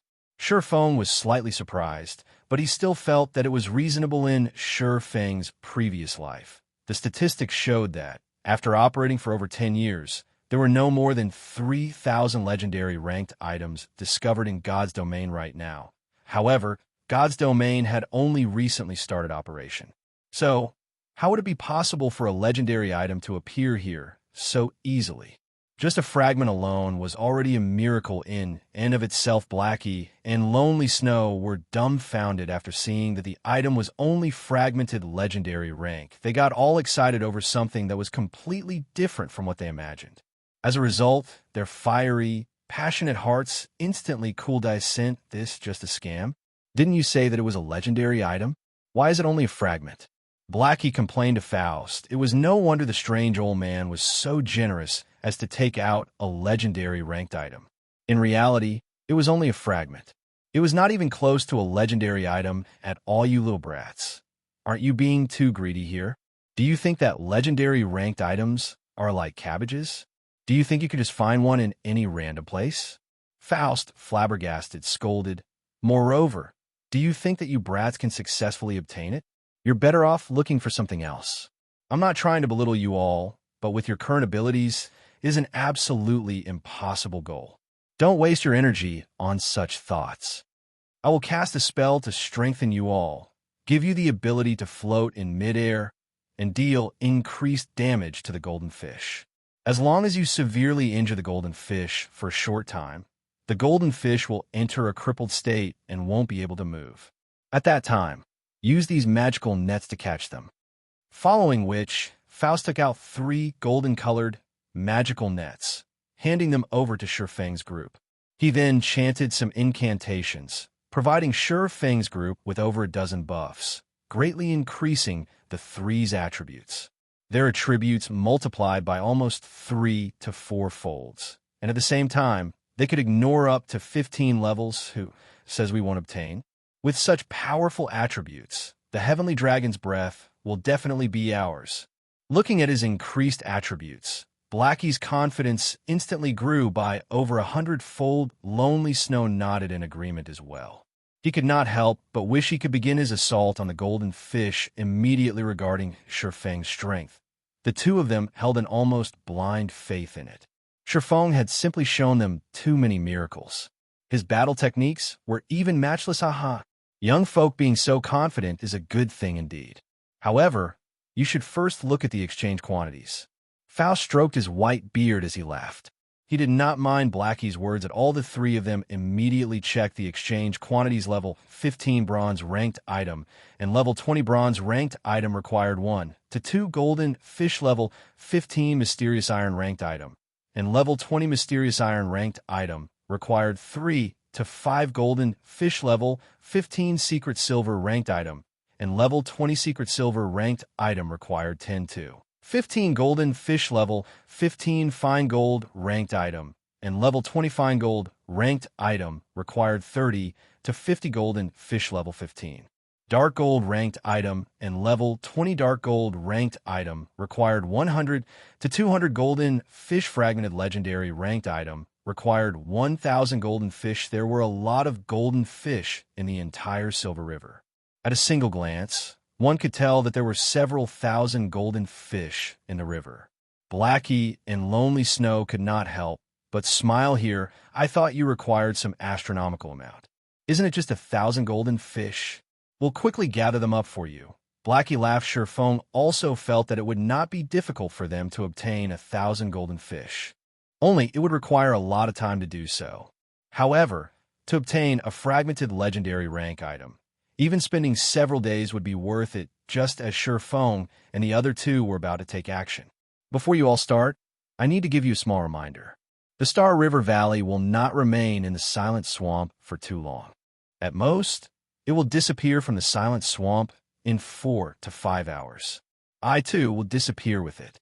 If you do not hand the golden fish to me before that happens, you won't receive any rewards. Faust revealed a slight smile as he spoke. System. Rare quest, delicious golden fish accepted. Within the allocated amount of time, Catch as many golden fish as you can and hand them over to Faust. The more you catch, the better the rewards will be, although there was a time limit. Blackie and Lonely Snow still brimmed with confidence. Even if they could not obtain other equipment, it would be enough if they obtained the Heavenly Dragon's Breath 4 to 5 hours. Is it? Ye Feng looked at Faust's smiling figure, inwardly feeling that the matter was not as simple as it appeared. Otherwise, why would Faust be so generous as to show off a fragmented legendary rank item for exchange? However, time was of the essence. The three of them immediately started catching the golden fish at this moment. Ye Feng's communication notification rang up again. The call's requester was Gentle Snow Miss Snow. I truly have to thank you for your support last time. Otherwise, those internet trolls would have painted me as a scammer, Ye Feng jokingly said. In his heart, Gentle Snow was definitely someone worth his friendship, and all her care and aid towards him had clearly proven this matter. At least you still have a good heart. Gentle Snow laughed sweetly. More importantly, I'm contacting you this time just to ask you about a single matter. What happened? Ye Feng inwardly felt that Gentle Snow behaved somewhat strangely today. Did you come into contact with people from Underworld? Gentle Snow suddenly asked. That's right. They contacted me. Ye Feng nodded his head, hearing Ye Feng's acknowledgement. Gentle Snow could not help but ask in curiosity, just what happened between you? Nothing much.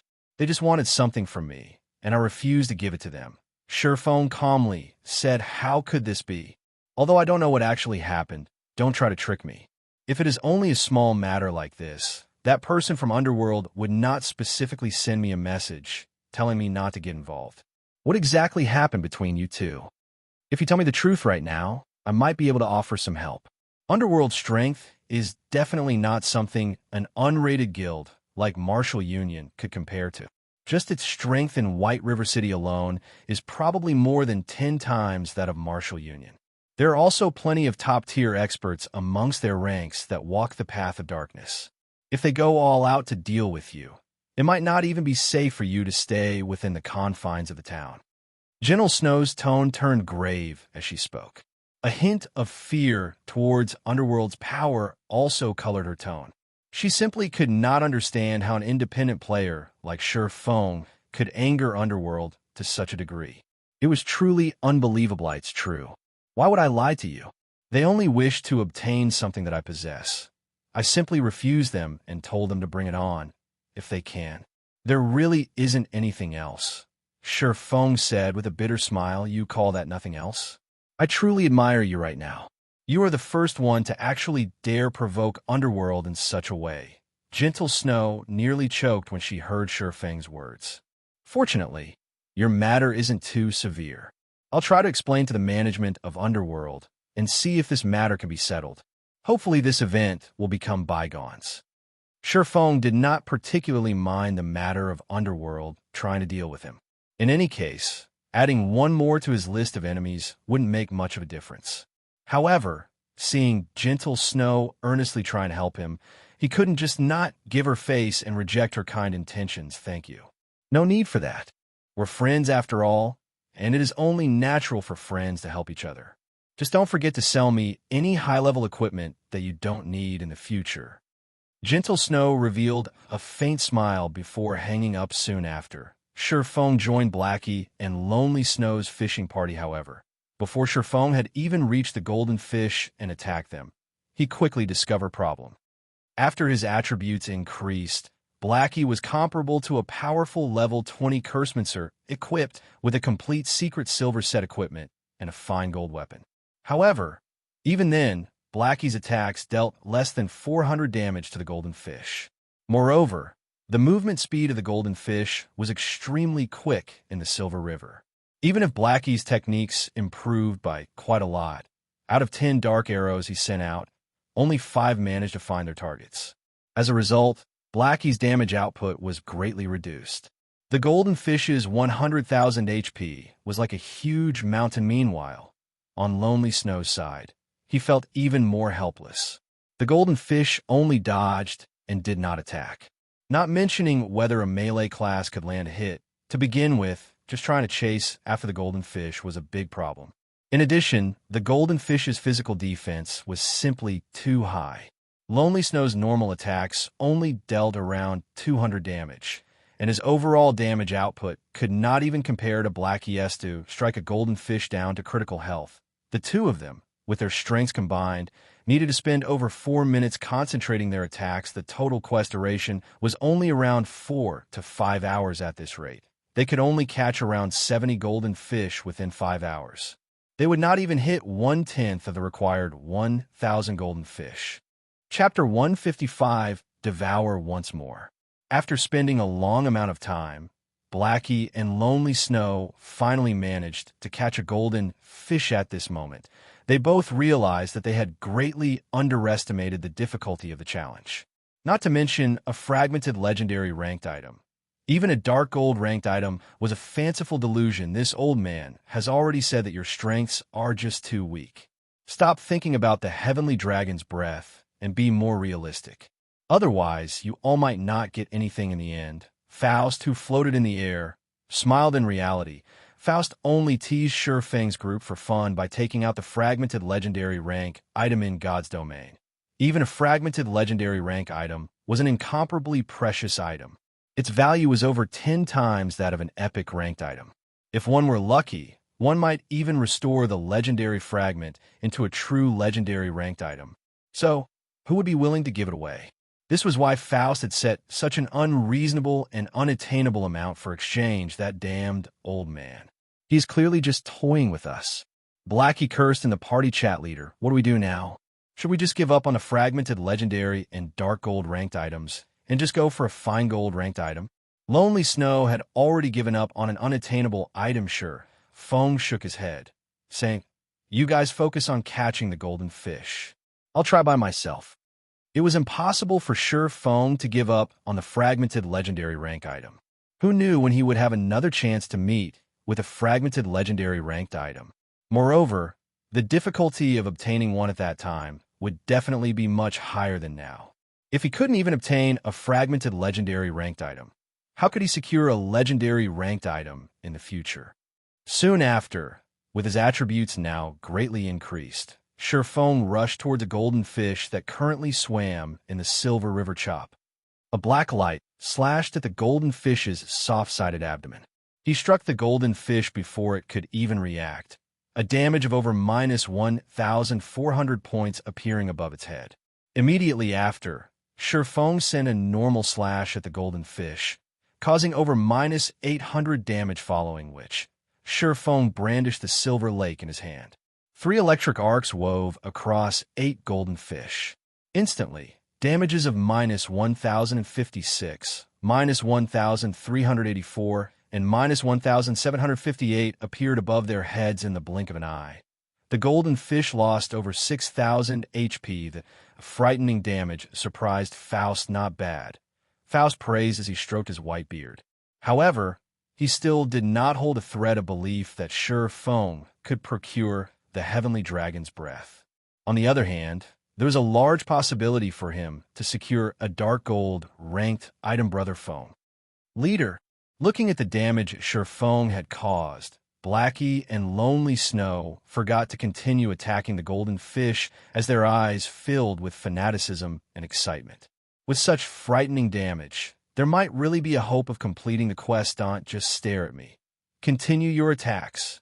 Ye Feng said in the party chat, his hands not halting their actions as he spoke. Ye Feng's intense attacks quickly caused the golden fish's HP to fall at flying speeds. In the end, Ye Feng had only spent about 100 seconds to capture a golden fish, using around 2/5 of Blackie and Lonely Snow's. To me, as expected, it's still not enough. Ye Feng wrinkled his brows at this rate. Even if Ye Feng continuously attacked and captured the golden fish without stop, he would, at most, capture 172. 190 golden fish. There would still be an immense gap from the targeted 1,000 golden fish. Aha! Young man, you have truly given me a shock. However, I've already said this before, you all should not try to obtain the fragmented legendary ranked item. With all 3 of you combined, it would be good enough to trade for 1 or 2 dark gold ranked items. Faust laughed with confidence naturally. Ye Feng did not give up at Faust's words suddenly. a clear blue flame appeared floating above Shi Feng's palm. This flame was the ice blue devil flame. The ice blue devil flame wrapped around Shi Feng's entire body, increasing Shi Feng's damage by 20%. I've truly underestimated you. You can even control a mysterious flame. When Faust saw the ice blue devil flame, he was once more given a shock. Looking at the mysterious flame's power, it should be a Tier 2 mysterious flame. Mastering a Tier 2 mysterious flame at such a young age, you are truly not a simple fellow. Unfortunately, it is still not enough. With the support of the ice blue devil flame, Shi Feng's damage soared once more. He then attacked zealously, filling the sky with sword images now. His normal slashes alone could deal over 1,000 damage, while his chop dealt over minus 1,700 damage. The most frightening was the thunder flame explosion, dealing over minus 3,000 damage in the end. Shi Feng only spent around 1 minute to successfully catch a golden fish. Moreover, Thundering Flash, Earth Splitter, and Thunder Flame Explosion also dealt some damage to the other golden fish. Only, the cooldowns for these skills were too long. In addition to the golden fish constantly swimming about, never staying in a single place, the effects of these AoE skills were extremely limited. Continuing at this pace, Shi Feng could catch somewhere over 300 golden fish in 5 hours. However, it was still a great distance from 1,000. Am I really not able to attain the fragmented legendary ranked item? Shi Feng felt very reluctant. No matter what was said, a fragmented legendary ranked item was simply too rare. Finding one now was only due to heaven-defying luck. Don't be discouraged, young man. You have already performed quite well. If you all can capture 400 golden fish, I could trade you an epic ranked item. Consider it as a reward for your efforts. Faust smiled, consoling. It had been very long since he had seen a youth with such a fighting spirit. However, with Shi Feng and the others' current standards, there was not a great likelihood they could earn even an epic ranked item. That damned old man. He only knows how to toy with us. Even if we have a full 5 hours right now, our chances of catching 400 golden fish are less than 40%. Blackie cursed in the party chat. Having learned his lesson, he no longer cursed out directly. My attack power is still too low. My attack speed is also too slow. I need an increase to my damage and speed. Shi Feng entered deep thought as he tried to think of a way to increase his abilities. If he used the intermediate frost grenades, with all 3 of them bombarding a wide area of the Silver River, they might capture over 400 golden fish. The problem was, however, that he simply did not have that many intermediate frost grenades. Moreover, each intermediate frost grenade cost 10 silver coins. A single intermediate frost grenade could deal around minus 500 damage to the golden fish. Then, killing a golden fish would require 200 intermediate frost grenades, which would cost up to 20 gold coins. Taking into account the effective area of the frost grenades, every 200 frost grenades would kill around 20 golden fish, making the value of each golden fish the equivalent of 1 gold coin. Meanwhile, 1,000 golden fish would equal to 1,000 gold coins, although purchasing a fragmented legendary ranked item for 1,000 gold coins was no different than daylight robbery. To begin with, Shi Feng did not possess nearly that much money. Hence, this method was not feasible. What should I do? How can I increase my attack power? Shi Feng flipped through his bag. He managed to think of over a dozen methods, but not one of them were feasible at this moment. Shi Feng discovered the level 10 fine gold ranked greatsword that he collected from the Sun Temple. This greatsword was something he had prepared for the Abyssal Blade's level up. He had completely forgotten about it due to being too busy. Now that he collected 10 silver dawns, he could level up the Abyssal Blade. That's right. If I can raise the Abyssal Blade to level 10, its attributes will massively increase. Maybe it will be possible at that time. Inspiration struck Shi Feng. There would be a checkpoint for weapons at every 10 levels, and there would be a big improvement when these checkpoints were reached. Right now, the level 5 Abyssal Blade could rival a level 10 secret silver weapon. If it devoured a fine gold weapon and 10 secret silver weapons, it would undergo an impressive growth. Let's start devouring then. Shi Feng immediately chose to level up the Abyssal Blade, starting the devouring process. Chapter 156, Black Dragon Coming into Being.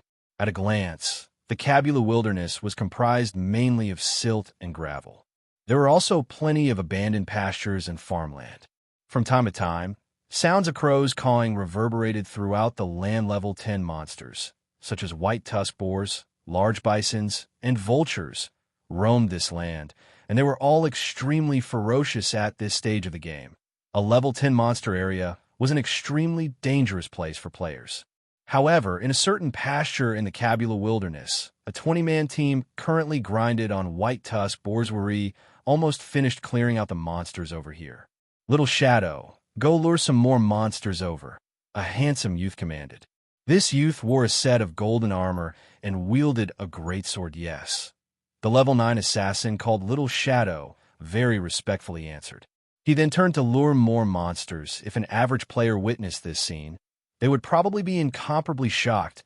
A level 9 assassin wearing mysterious iron set equipment was definitely an expert of God's domain. No matter which large guild such an expert joined, he would be one of the upper echelons of the guild. However, such an expert was unexpectedly willing to take on the role of an errand boy, and there was not even a hint of resentment or rage in his eyes when treated as such. On the contrary, there was even a hint of pride in them. What? Snow? The golden-armored youth was slightly surprised when he received a communication request from this person. He picked up the call and spoke in a soft tone. "Snow, it's been a while since you've contacted me. How have you been recently? I really don't know why you insist on staying in a guild like Ouroboros. Won't you develop further if you join me in Underworld?" "Feng Xinyang, I've already said it before. I will not join Underworld. I will depend on myself to create my own legacy. I'm only looking for you today to ask for your help on a matter." Gentle Snow calmly said. "Say it then. As long as it's a request from you, Snow, I will strive to fulfill it," the golden-armored youth immediately said with a smile. This was the first time Gentle Snow had came to him asking for help. Previously, Gentle Snow had constantly tried to put distance between them, so this was a golden opportunity for him to show off it's nothing big. "It's about the message that you sent me before, telling me to stay out of that matter. I understand the crux of the problem, and isn't it just a small conflict? Moreover, Ye Feng is a friend of mine, so I hope that you can give me some face and let this matter go." Gentle Snow said. "Ye Feng, is it?" Feng Xinyang wrinkled his brows. He did not think that Gentle Snow would ask him about this matter. "That's right. It's Ye Feng. What are your thoughts?" Gentle Snow asked. "Since you've already spoken, naturally, there will be no problems. You can rest assured, I'll talk to my subordinates about it." Feng Xinyang smiled. Soon after, Gentle Snow disconnected the call. "Snow, why would you care so much about that, Ye Feng? You don't usually pay much attention to anyone else. Don't tell me you've taken a liking to that brat?" Zhao Yuru, who stood beside Gentle Snow, giggled. The expression she revealed suggesting the two must be involved with each other. "Yuri overthinking things." Gentle Snow rolled her eyes at Zhao Yuru. She then said in a soft tone, "Moreover, don't forget who it was that gave us the potion-making recipe. Not only did it allow you to become an intermediate potion-making apprentice, but you are also earning a lot of money with it. Aren't you happily counting your silver coins all day right now?" "Fine. I admit that he was indeed a great help, so we ought to help him in return this time." Hearing Gentle Snow saying so, Zhao Yuru was like a kitten that had its sore spot poked, acting pitiful. And moreover, Ye Feng's help isn't limited to just that one time. It was only thanks to him that we managed to clear the hell mode of the Dark Moon Graveyard, allowing my position in Ouroboros to rise rapidly. Many elders in the guild have also changed their initial attitudes towards me, choosing to stand on my side instead. This result has saved me from many troubles, and I haven't even gotten the chance to thank Ye Feng for this yet. Helping him with a small matter like this is nothing." Gentle Snow then continued, "If Underworld still doesn't give up and still wishes to deal with Ye Feng, I can only use that move. However, since Feng Xinyang has already agreed, there should be no problems." On the other side, after Feng Xinyang ended the call, his face paled with anger. Feng Xinyang could not understand just what sort of relationship Gentle Snow had with that Ye Feng for her to actually speak up for him. Feng Xinyang had been trying to woo Gentle Snow for so long, yet She had paid him no attention from start.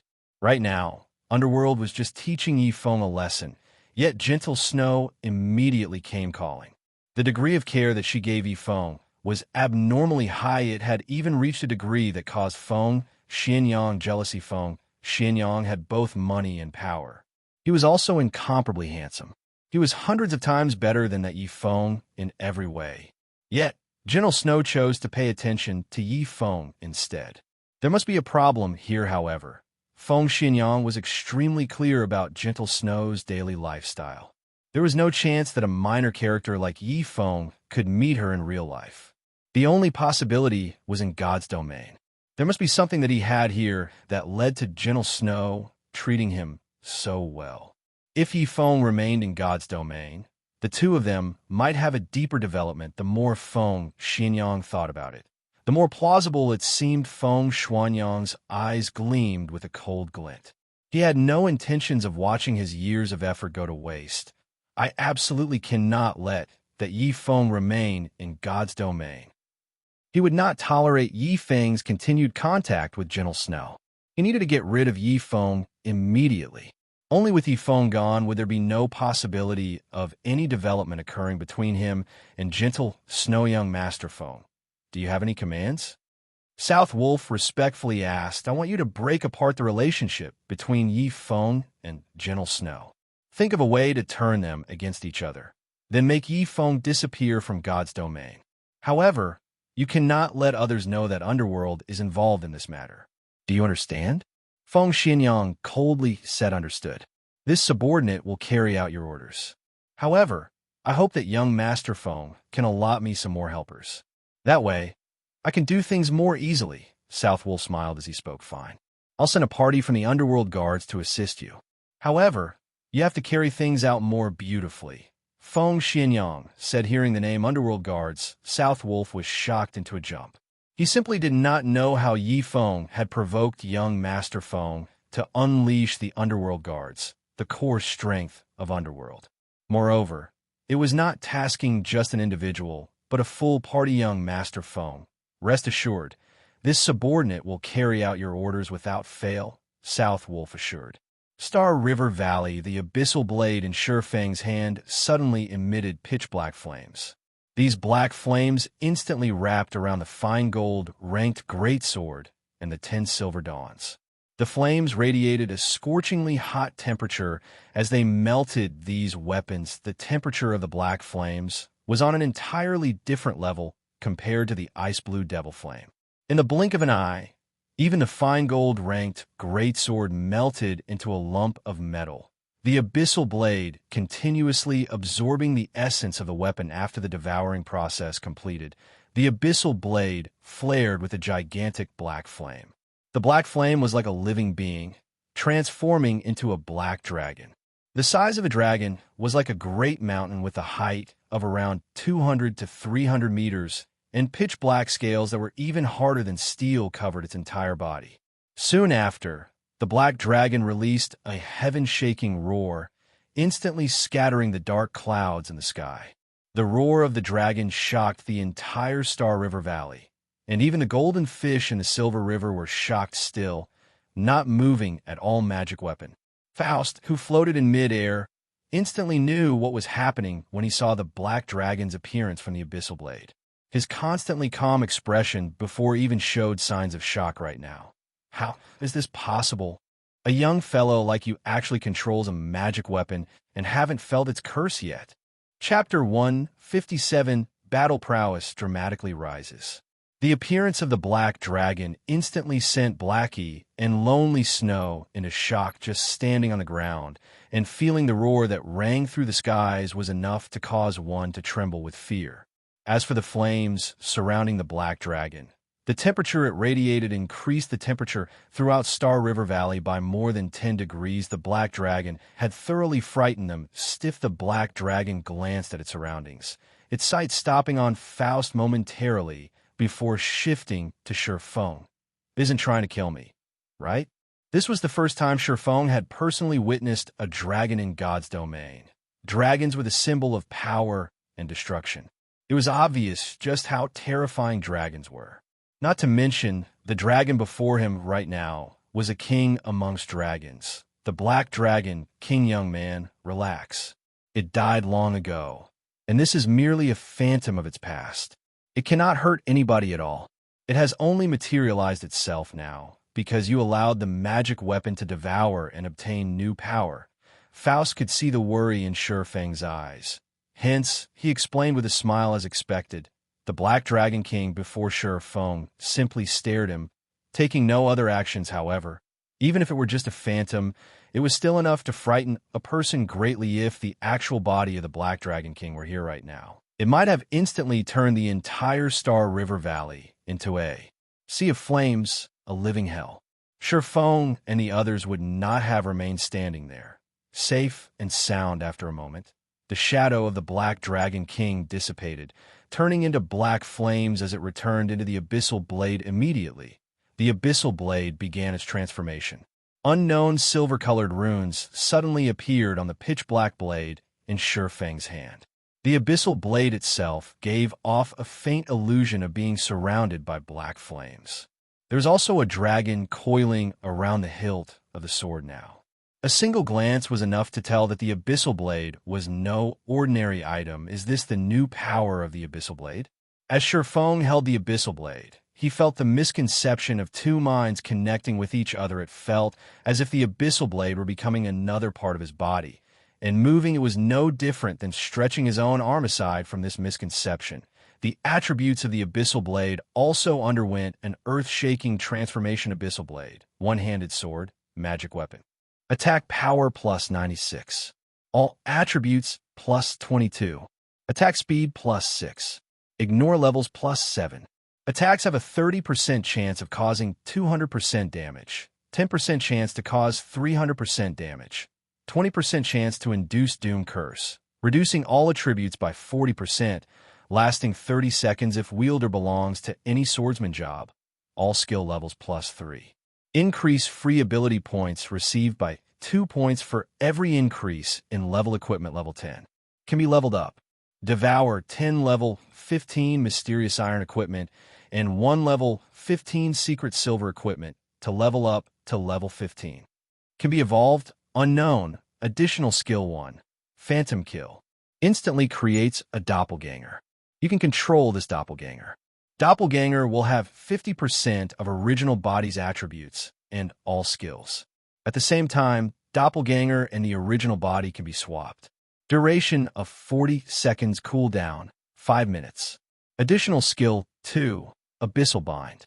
Binds enemies and prevents movement, reducing defense by 100%.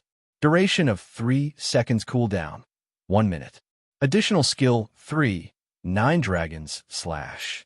Instantly create 9 phantoms of the Abyssal Blade for the wielder's use. Each phantom sword is capable of dealing up to 30% damage. Duration of 28 seconds. Cooldown 5 minutes. Additional skill 4. Dark Violent Dance. 40% of the total damage dealt spreads in a cone-shaped area towards targets within a distance of 12 yards for 30 seconds. Cooldown 1 minute. The Abyssal Blade was personally created by Mastersmith Alice's using the Black Dragon King's fangs as material. It is one of 36 famed swords, and it is ranked 31st. However, this sword has been cursed by the Black Dragon King. Aside from providing the wielder with immense strength, there will be a backlash every period of time. However, after being remodeled by Jack using a star crystal, the strength of the backlash has been greatly reduced. If the wielder is unable to suppress the backlash, the wielder will receive the curse of the Black Dragon King, permanently reducing all attributes by 50%, unable to be dropped and able to be traded. It looks like if the Abyssal Blade devours better quality weapons, the resulting improvements are also greater. Shi Feng was extremely satisfied by the Abyssal Blade's improvements right now. The Abyssal Blade's attack power has reached the standard of a level 10 Dark Gold ranked two-handed weapon, not to mention its frightening attributes. Just the chances of causing a double damage critical hit increasing to 30% was a frightening improvement, not to mention the chances of inflicting the Doom Curse increasing to 20%. As long as the target was cursed, all their attributes would be reduced by 40%. It was a fatal power. Let's test out the new power. Ye Feng tightened his grip on the abyssal blade as he looked towards the thousands of golden fish swimming in the silver river. The heavenly dragon's breath will definitely be mine. Young man, you are still better off giving up. Although you have greatly increased your weapon's prowess, it is still impossible for you to obtain the fragmented legendary ranked item. Faust said with a smile. It was not that he looked down on Ye Feng. Rather, he was extremely clear about the difficulty of the challenge he had set. If Ye Feng reached level 20 right now and possessed a complete set of level 20 fine gold set equipment, in addition to a level 20 magic weapon, he would then have a chance of completing this quest. However, it was clear that Ye Feng had yet to reach such a standard. Moreover, he was still far from achieving it. On the other hand, there was a great possibility that he could earn an epic ranked item. Now, what if I use this? Ye Feng suddenly took out the Freezing Shadow. He previously obtained Freezing Shadow, Dart-type consumable item.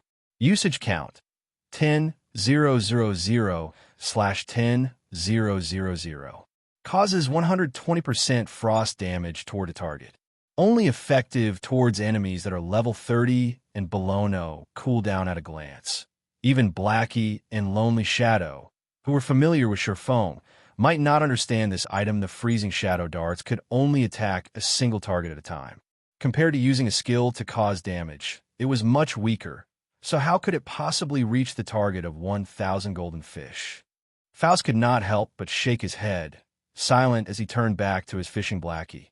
Lonely Snow, come over here and help me capture the golden fish. Ye Feng flew up to the Silver River as he spoke to his companions. Although the two did not know what Ye Feng was trying to do, they still chose to trust him unconditionally. Let's start then.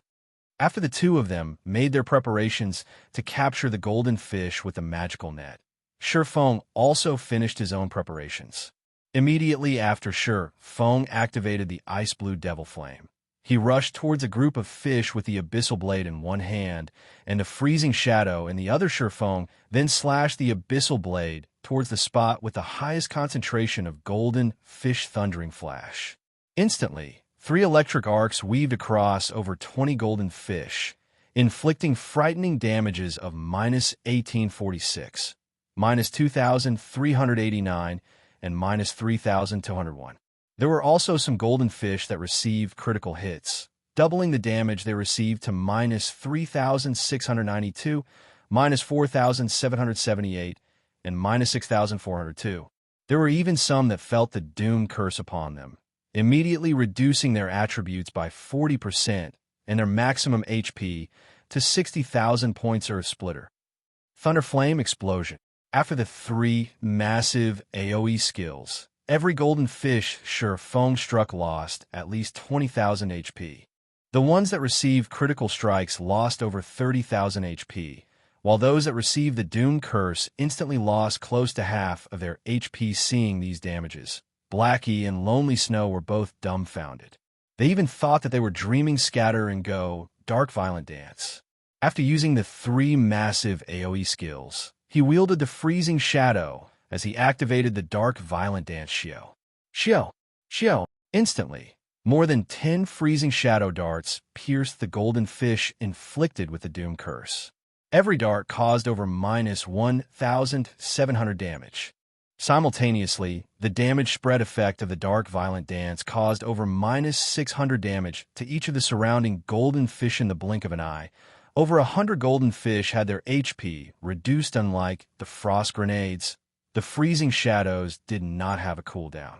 The number of darts a player could toss out within a fixed period of time depended solely on their attack speed due to the attribute improvement of the Abyssal Blade. Ye Feng's attack speed had become much faster.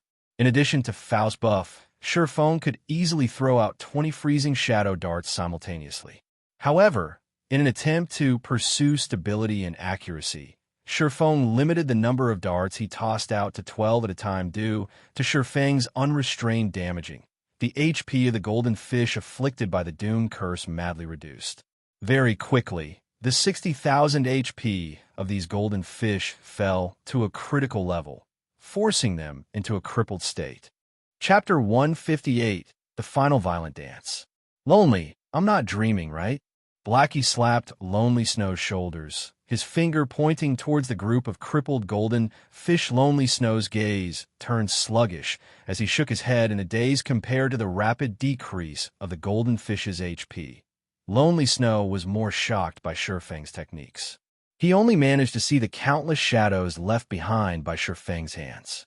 Before Lonely Snow could even get a clear view of Feng's hands, more than 10 freezing shadow darts already flew out. Such speed could practically rival an assault rifle. Aside from Feng's frightening speed, his accuracy also caused others to submit. Every dart he shot out had accurately landed on the golden fish afflicted with the Doom Curse. Moreover, they even landed on the softer side abdomens of the golden fish. If Lonely Snow were in Feng's shoes, it would be fortunate if he could toss out one freezing shadow dart at a time and land the hit. Not to mention tossing out more than 10 darts at a time and land every single one on the side abdomens of the golden fish. I'll be satisfied when I can achieve such a level of technique. Lonely Snow was completely trapped in the fantasy of Feng's dart-throwing technique. Stop daydreaming and quickly capture the crippled golden fish. Feng hurriedly commanded. At this time, Blackie and Lonely Snow were finally aroused from their thoughts. They immediately used the magical net to capture the crippled golden fish. 1 fish, 2 fish, 3 fish. Feng only spent a short 30 seconds to force 3 golden fish into a crippled state. Feng's violent speed had shocked even Faust himself, and he could not help but feel a slight ache in his heart. However, when the effects of the damage amplification, Doom Curse, and Dark Violent Dance dissipated, the capturing speed of the golden fish immediately slowed. Feng could only wait until the cooldown for Thundering Flash, Earth Splitter, Thunder Flame Explosion, and Dark Violent Dance to finish before renewing his assault. Overall, Feng's group captured an average of 5 golden fish per minute. Within 1 hour, they could capture around 300 golden fish, and within 4 hours, they could collect the required 1,000 golden fish and complete the quest. Time passed. Little by little, unknowingly, over 4 hours passed by. Already weary rich. We're rich. Lonely. How many fish did you catch? I got 618. You? Ha ha. I have more than you. I have 645. We'll have 1,263 if we add them together. We've already reached the targeted 1,000 to trade for the fragmented legendary ranked item. Leader, hang in there. We should still have some time remaining. We might even gather another 100 or so golden fish to trade for a dark gold ranked item. Blackie and Lonely Snow captured the golden fish in exhilaration. As they watched the number of golden fish continuously grow in their bags, they could not suppress even a smile of their faces. The only misfortune in this situation was that Feng could not raise his skill proficiency by attacking these golden fish. He also did not obtain a single point of experience from his efforts. If he killed this many level 20 special elites in a normal situation, the 3 of them would have long since risen by 2 or 3 levels. However, Feng did not feel much from this. It was only Blackie and Lonely Snow who did not know of the rarity of a fragmented legendary ranked item. They might not get another chance to secure one for a very long time. To obtain the fragmented legendary ranked item, the Heavenly Dragon's Breath, right now, even spending 1 to 2 days would be worth it, not to mention spending only several hours. Feng's strength would soar if they possessed a fragmented legendary ranked item. As long as he equipped it, even when faced with apex experts, he would still suppress them with overwhelming strength. In God's domain, there were none willing to follow a weakling. Players would only revere the strong. If Feng wanted to establish his own virtual empire, he first needed to empower himself. Only then could attract others to follow him during the early stages of God's domain. Players like Feng, who had yet to start up their own workshops, had 0 chances of competing against the various large guilds. In God's domain, there were plenty of high-level field bosses that dropped valuable loot. There were even some that would drop dark gold ranked items. If lucky, players might even encounter a High Lord ranked monster. Although High Lord ranked monsters were incomparably powerful, they possessed a small chance to drop an epic ranked item. As for the usefulness of an epic ranked item to a guild, that was obvious. Not only could it increase a player's personal strength, allowing them to kill even more powerful monsters. They would also attract plenty of famous players to join the guild, further increasing the guild's overall prowess in regards to dealing with high-level monsters or high lord rank monsters. Large guilds could simply use numbers to overwhelm them. Although they would have to pay a heavy price, everything would be worth it if they could obtain top-tier equipment. Meanwhile, small guilds and workshops did not have such capabilities, and such a situation would allow the large guilds to have a much easier time procuring top-tier equipment. As more time passed, the gap between the two would continue to grow larger and larger, and soon, the small guilds would have no chance to compare to large guilds at all. Although developing a guild with a massive amount of members was an easy task, it was a long and arduous process to fully persuade these players to willing stay in the guild and share in the wealth and woe together. Time was necessary for the members to improve their cooperation with each other. A guild also needed a core framework that could properly manage the guild members. Aside from that, a guild needed sufficiently attractive incentives and treatment to attract new members. It also needed to have a massive space for improvements and wonderful future prospects. Meanwhile, having wonderful future prospects meant having a powerhouse as a leader. None of these points could be missing. Otherwise, the recruited members would easily choose to leave the guild for guilds like Martial Union, Assassin's Alliance, and Ouroboros. They had long since formed a sturdy foundation. They were also led by apex powerhouses. Hence, the moment they entered a new virtual reality game, they would very quickly develop themselves. They also continuously recruited a large number of players. Hence, even if they suffered massive setbacks, they would very quickly rise again. Meanwhile, for startup guilds like Shadow, they did not even possess a proper welfare system.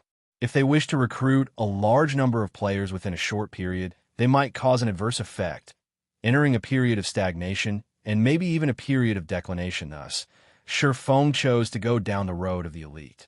He planned to first form a powerful team as the guild's foundation. He would then improve it steadily, gradually increasing the guild's member capacity. He would not follow in the footsteps of Shadow, where the guild appeared superb on the outside, but in reality, it was riddled with holes, unable to withstand even a single blow. If Ye Feng wished to form a sturdy foundation, powerhouses were a definite must, even more so for a newly established guild and workshop like Zero Wing. Without strength that surpassed others, how could they suppress those other experts and recruit them into the guild? Only with great strength would Zero Wing show others the possibilities of advancement in their guild. Meanwhile, the fragmented legendary ranked item was unquestionably a great source of strength, for Ye Feng. Time is almost up. I should start the final spurt then. After battling at full power for over 4 hours, Ye Feng was drenched in sweat. Be it mentally or physically, he was exhausted near to collapsing. If it were not for the attraction of the fragmented legendary ranked item, he would have long since fainted into a deep sleep. Soon after, Ye Feng took out all the frost grenades he had in his possession and all of the Tier 1 magic scrolls he had. He then distributed them to Blackie and Lonely Snow. These items are very precious.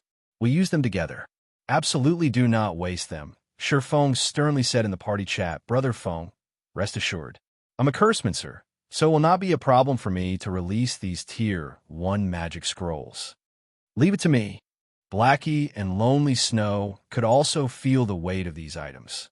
Not mentioning the frost grenades, just the value of such a large quantity of Tier 1 magic scrolls was immeasurable. If any accidents occurred, their losses would be abnormally huge. Attack that group of golden fish with me. Ye Feng tossed out an intermediate frost grenade, solidifying a group of golden fish in place. He then used Thundering Flash, inflicting a damage amplification effect and the Doom Curse on them. Soon after, he unfurled a Fire-type Tier 1 magic scroll, blasting an attack at the group of golden fish. Blackie and Lonely Snow also tossed out their frost grenades at the same time, freezing all the golden fish. They then followed up by using the Tier 1 magic scrolls, immediately starting violent bombardment. A series of explosions resounded throughout the Silver River, giving rise to layers upon layers of waves. The shocking damages caused the HP of the group of golden fish to roll downwards frantically.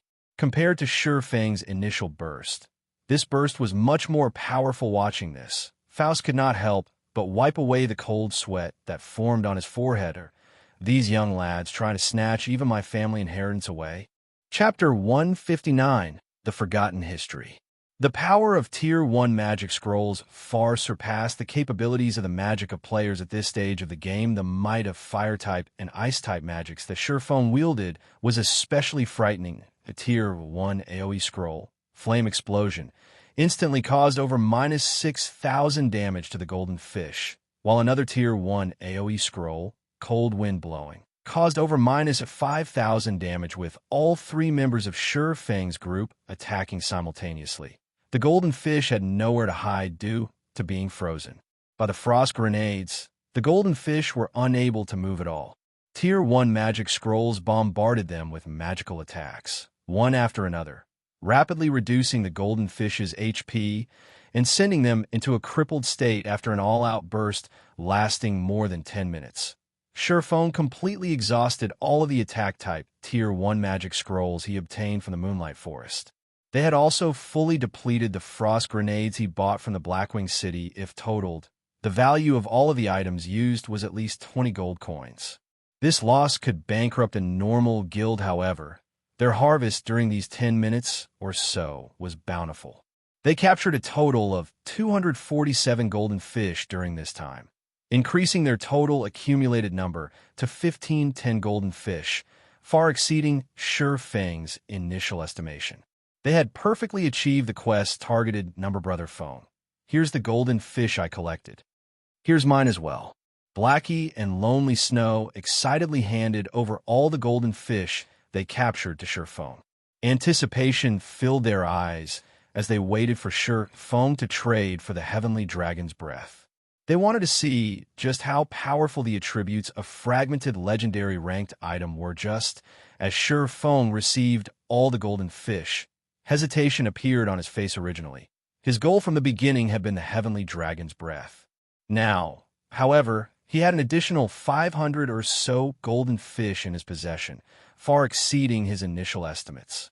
He did not know just what sort of items he should trade for with these extras. Brother Phone, what's wrong? Blackie curiously asked, as he noticed Shi Feng's thoughtful expression. Nothing much. I want to ask you guys for your opinions. Right now, we have over 500 extra golden fish, so we can gain plenty more items with them. If we trade them for dark gold equipment, we can get 2 to 3 pieces. If we convert them to level 15 fine gold equipment, we have enough for more than 10 pieces. If we trade them for secret silver ranked items, we can outfit the entire party with them, greatly increasing the party strength. However, we can also exchange 500 golden fish for an epic ranked item. Shi Feng said when everyone reaches level 15, the entire party can be fully equipped with level 15 secret silver equipment. Blackie trembled with excitement just from the thought of it, although they still needed some time before they reached level 15, and by the time they reached that level, the scarcity of equipment would have decreased. An entire party fully geared with secret silver equipment was not a feat that even a first-rate guild could achieve. Even the elites amongst the elites of these first-rate guilds would, at most, have 1 to 2 pieces of secret silver equipment. Moreover, the equipment would be level 10, not level 15 possibly. Only those very few Apex experts that reach level 15 could gather a full set of secret silver equipment. However, it would still be impossible for them to gather a complete set of level 15 secret silver equipment. This meant that the moment all the members of the Zero Wing party reached level 15, they would instantly soar to become an Apex party in God's domain. None of the elite parties of the major guilds would be their equal. We could surpass all the elite parties of first-rate guilds and become the topmost level 15 elite party in God's domain. Lonely Snow grew excited as well. What do you guys think? Shi Feng asked. Blackie and Lonely Snow entered deep thought. This was an extremely grave matter, as it was a problem related to the future development of the Zero Wing workshop. After the three of them gave the matter some thought, Blackie suddenly said, Brother Phone, my suggestion is to trade for the epic ranked item. Although it would be awesome for our party fully equipped secret silver equipment, the moment we reached level 15, it isn't exactly impossible for us to get more secret silver equipment in the future. Meanwhile, an epic ranked item is definitely something we won't encounter again. We also don't know when we'll get another chance like this. This is an extremely rare opportunity, so we need to grab it without hesitation. Although an epic ranked item can only raise a single person's strength, its benefits to the party not that great. However, with a single powerhouse in the party, we will have a much easier time obtaining secret silver ranked items. On the other hand, even if we had a party fully geared with secret silver equipment, we won't obtain even a single epic ranked item. When considering the future, level 15 secret silver equipment will sooner or later be worthless. However, it is a different matter for an epic ranked item. It can bring us longer-lasting benefits. I also agree. To a large guild, the improvements brought about by an epic ranked item might not compare to over 100 pieces of secret silver ranked items. However, these large guilds are still willing to use hundreds of secret silver ranked items to trade for just a single epic ranked item. The reason being, although having 100 or more secret silver ranked items could temporarily increase our strength, what about the future? Leader, I think we should exchange for an epic ranked item instead. Blackie and Lonely Snow exchanged looks with each other. They had both given Ye Feng their most earnest opinions. They both believed that, once Ye Feng grew stronger, by the time they reached level 15, he could outfit them with a pile of good equipment. So, why should they carry out an action that was the equivalent of killing the chicken to get the egg? I get it. I'll take a look and see whether or not the epic ranked items available for trade will be of any help to us in the future. If they're useless, then I'll exchange for a dozen or so fine gold ranked items. Ye Feng nodded his head in reality. Ye Feng had thought of this matter as well. However, he couldn't be too selfish either. Compared to a fragmented legendary ranked item, an epic ranked item was not as important. Hence, when trading for other items, he needed to consider everyone else's opinions. After all, this was a result that was only possible through everyone's joint efforts, young adventurer. Here is the list of items. Have a look, and simply tell me whichever items you wish to trade. Faust said with a stiff expression. He truly did not expect the young fellow before him to be so powerful. To actually obtain the heavenly dragon's breath that he had treasured for so many years.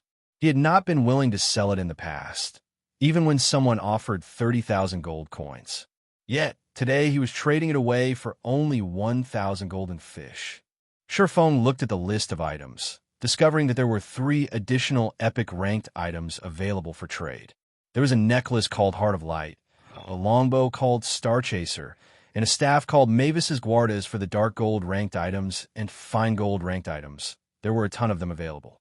Almost every kind of item was available, however. The item that aroused the most attention was still the fragmented legendary ranked item. The Heavenly Dragon's Breath. It was needless to be mentioned that the Heavenly Dragon's Breath had to be purchased. As for the remaining 3 epic ranked items, one of them was a longbow, a weapon for rangers, and it was useless to their current party. Hence, only the necklace and staff remained as options, however. When Ye Feng looked at both the attributes of these items, he was instantly speechless. He could not decide which item would bring the greatest personal improvement to his party. Which one should I choose? Ye Feng's gaze kept switching between the 2 epic ranked items before him. Indecisive Faust only revealed a smile at this sight. What he loved watching the most was the distressed appearance of young people after hesitating for a long time. Ye Feng suddenly recalled a name in his memories from long ago. This name had once resounded throughout God's domain. However, after going through the ravages of time, this name slowly became unknown and forgotten. Esteemed Lord Faust, I wish to exchange for the Heavenly Dragon's Breath, Mavis's Guard, and this level 15 secret silver ranked ring, the Ring of Glory. Ye Feng said, how do you know about this matter? Listening to the items that Ye Feng wanted to exchange, Faust was instantly dumbfounded. He fixedly stared at Ye Feng, asking in disbelief. Chapter 160, Shocking Attributes. Great! The gamble paid off. It really is a treasure left behind by that great existence. Ye Feng inwardly felt immense excitement. However, he did not reveal it on his face, Maintaining a calm, outward expression to Faust's shock and questioning, Shi Feng did not give out an answer. He only revealed a mysterious smile at Faust's esteemed Lord Faust. I wonder if I can purchase these items? Shi Feng asked once more. Maybe this too is fate. Faust sighed. He then said, since you've already made your choice, you have to use this strength properly. The total is 1,510 golden fish for all 3 items. Esteemed Lord Faust, here are 1,510 golden fish. Shi Feng handed over the golden fish. Receiving 3 items in return, he had made a huge profit from this trade, actually. Shi Feng did not think that his luck would be so heaven-defying after his reincarnation in Shi Feng's previous life. 6 years after God's domain began, Shadow accidentally discovered a level 150 lost ruin. Moreover, to fully explore the lost ruin, they had sacrificed a disastrous amount of resources. However, they did not obtain anything significant from this exploration, only managing to find a golden book on a goddess statue. There was nothing special about this book. It was simply a book made of pure gold, so it did not rot easily. Recorded in the book was a segment about a long-forgotten history. Meanwhile, one of the phrases within the book contained the name Mavis. During that ancient era, Mavis was likened to a god, and she was referred to as the god of light. Compared to the strange old man, Faust, Mavis was much stronger. Aside from that, Shi Feng had not a clue about who Mavis was. Even so, an item left behind by a legendary existence much stronger than Faust would not be an ordinary item. Meanwhile, Blackie and Lonely Snow stood silently in confusion as they watched Shi Feng. They did not understand why Shi Feng was so joyful. However, listening to Faust's words, they faintly felt that they had gained a great advantage from the trade. Young man, seeing that fate has allowed us to meet, let me give you a warning. The magic weapon in your hand is extremely terrifying. Sealed within the magic weapon is the curse of the Black Dragon King, which even I will not face. This curse is extremely formidable, and even if the lucky stone suppresses it, sooner or later, you will have to face it. Faust's caution was grim. He then continued, saying, while you allow your magic weapon to absorb more power, you also strengthen the curse suppressed within the weapon. Remember that a magic weapon is a double-edged sword. If you wish to obtain extraordinary strength, you must be extraordinary as well. Otherwise, strength will, soon or later, devour you whole. Maybe this is also fate. Although the Heavenly Dragon's Breath is only a fragmented item, it could still, more or less, aid you in resisting your magic weapon's backlash. If you can fully restore the Heavenly Dragon's Breath, it will bring you unimaginable benefits. Strive harder, young man. Finished speaking, Faust's body vanished, while the entire Star River Valley gradually faded from existence as well. System. Rare quest, delicious golden fish completed. Rewarding 300,000 EXP. Reputation in White River City plus 10. Shi Feng instantly rose to level 12. A golden glow enveloping his body immediately after. A golden glow also coated Blackie and Lonely Snow, both of them reaching level 11. This quest is too awesome. It instantly gave me 150,000 EXP. Blackie said. Entranced. Lonely Snow also nodded, saying with a smile, I also received 140,000 EXP. With this, our Zero Wing party dominates the top 3 positions of White River City. If others know of this, our Zero Wing workshop will become famous. We might be more than famous. Those other players from major guilds might even be dumbfounded. Those bastards from Martial Union would regret becoming enemies with us. The next time we meet them, I will teach them a good lesson. Confidence about the future filled Blackie's heart. Now that his level was so high, and his equipment was excellent, even if he encountered several experts from Martial Union, he could still kill them all. While Blackie fantasized, the Star River Valley had completely disappeared. Only the dark, silent swamp and dying forest remained around them. Brother Feng, that strange old man looked so shocked just now. Just what did you obtain from him? Blackie curiously asked. Nothing much. I got the fragmented legendary ranked item, the Heavenly Dragon's Breath, an epic ranked staff, Mavis's Guard, and a secret silver ranked ring, the Ring of Glory. Shi Feng shared the information of the items with the other two Heavenly Dragon's Breath. Ring, fragmented legendary rank. Equipment requirement: Strength 200, Agility 200, Intelligence 120. Strength plus 40%, Agility plus 40%, Intelligence plus 30%, Endurance plus 30%. Movement speed plus 20%. Attack speed plus 30%. Ignore levels plus 10. All item level requirements reduced by 10 levels. Additional skill 1. Dragon's Authority. Suppress all enemies in the surroundings with the might of the Heavenly Dragon, inflicting the fear status onto enemies within a 30-yard distance, reducing their attack power by 20%, attack speed by 20%, and movement speed by 20% for 1 minute cooldown. 3 minutes. Additional skill 2. Dragon Breath. Inflicts 6x damage in a 305-yard line in front of you. There is a 20% chance to induce the fainted state for 2 seconds cooldown. 5 minutes. Additional skill 3. Heavenly Dragon's Power. Allows the user to temporarily possess the power of the Heavenly Dragon, increasing HP by 300%, strength by 100%, and defense by 300%, and grant immunity to all controlling effects for 2 minutes cooldown. 3 hours. The Dragon Slayer Mechasaru once owned the Heavenly Dragon's Breath. It was originally a legendary ranked item possessing the suppressed strength of the Dragon Tribe. Due to damage resulting from a war between gods, its might has greatly decreased. However, the Heavenly Dragon's Breath possesses an incomparably strong magic power and possesses the potential to restore itself. Its past glory may be restored with 3 magic stars and 1 dragon's heart. Current restoration 0/4. Mavis's Guard, Staff, Epic Rank. Level 1, Level 60. Equipment requirement: Intelligence 80. Attributes adjust according to user's level. Magic damage plus 20%.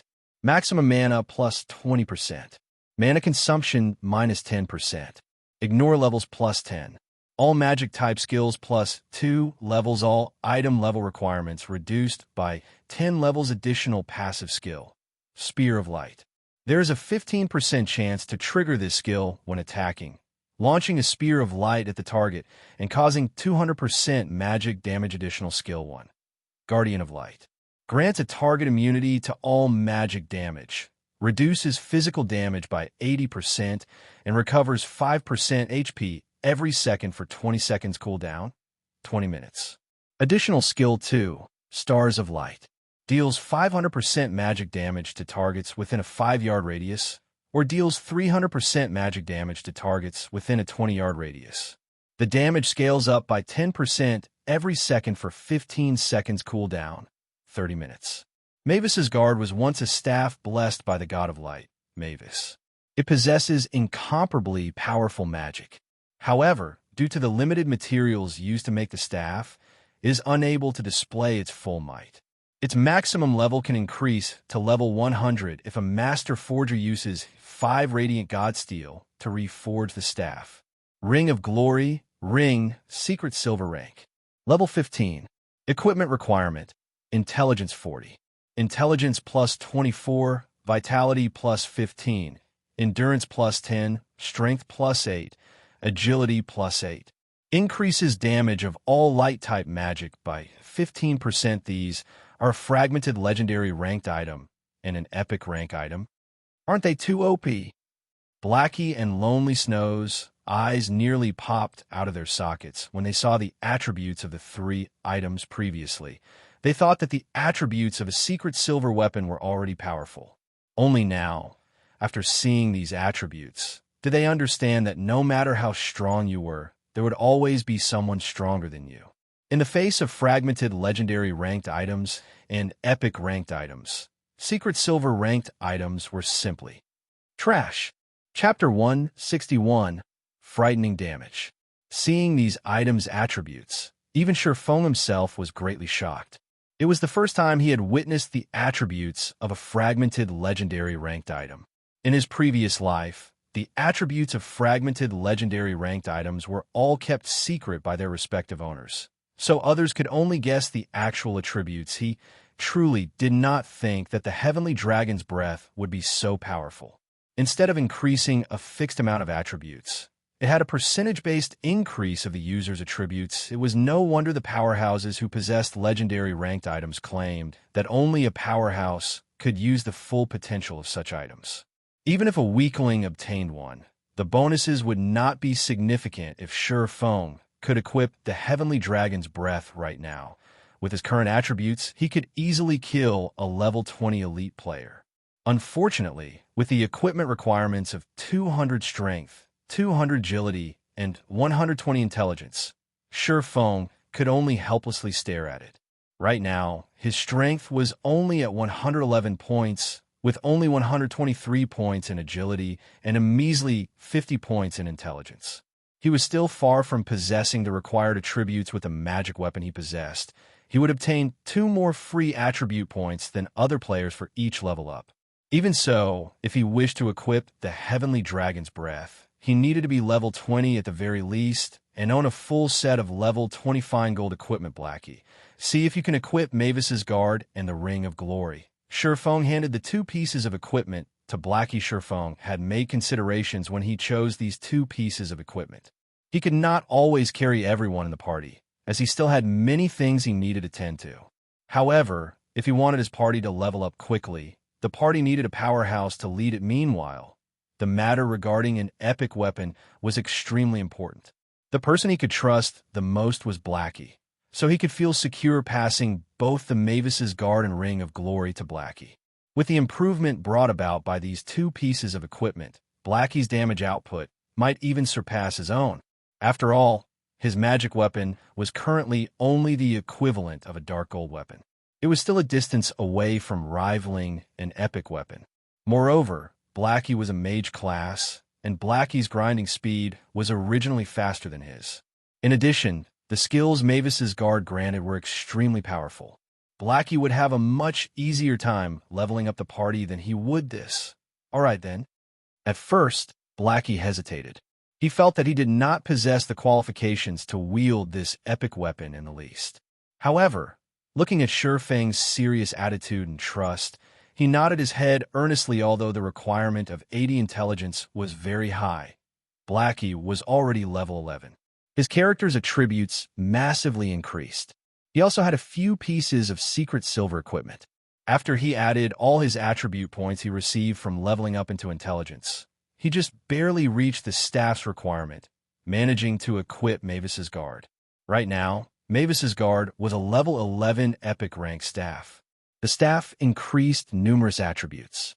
There was also an additional critical attribute that gave a 20% chance of magical attacks, achieving a critical hit. It was much more powerful than Blackie's original goal. Mavis's Guard also reduced the level requirement for equipment by 5 levels. After Blackie equipped the Ring of Glory and the previously obtained level 15 mage class mysterious iron equipment and bronze equipment, he was completely born anew. He now gave others a faint oppressive feeling. This isn't real, right? My intelligence has reached 186 points. Blackie exclaimed, looking at his attribute panel. Compared to before, the 186 intelligence was more than double what he had before, not to mention the increase in his magic damage. His overall attributes had exceeded even the currently most powerful mage class by at least 2-fold. He could possibly one-shot a properly geared level 10 MT2 powerful. Lonely Snow gazed at Blackie's dazzling attributes with admiration. Even so, he would not feel jealousy over Blackie. After all, this was a natural matter, as he had only recently joined Zero Wing Workshop. Just the aid he received in leveling up and the amount of secret silver equipment were already unimaginable, not to mention receiving an extremely important item, such as an epic ranked item. On the other hand, it would be extremely strange if he received an epic ranked item that he could use right now. Moreover, when Lonely Snow looked at Ye Feng's carefree reaction as he gave Blackie the epic ranked item, he knew that, as long as he performed well in Zero Wing Workshop, there was bound to be a day where he could obtain his very own epic ranked item as well. Hence, he did not need to be jealous over Blackie. An epic weapon is as frightening as expected, Ye Feng said with a smile. Looking at Blackie's attributes normally, An epic ranked item's level would grow along with its user. Only when Blackie reached level 60 could he display the true potential of Mavis's protection. The potential displayed by the level 11 Mavis's guard was but the tip of the iceberg. Moreover, Ye Feng knew of plenty of locations which had epic ranked items. However, he did not have the ability to retrieve them right now. He also did not have a powerful team, so he had no way of obtaining those epic ranked items at the moment. He could only wait until his workshop developed before setting out to claim them. Brother Feng, let's go kill some elite monsters. I want to see the awe of an epic weapon. Blackie looked at Ye Feng, restless with anticipation. Fine. Let's go look for some then, Ye Feng replied with a smile.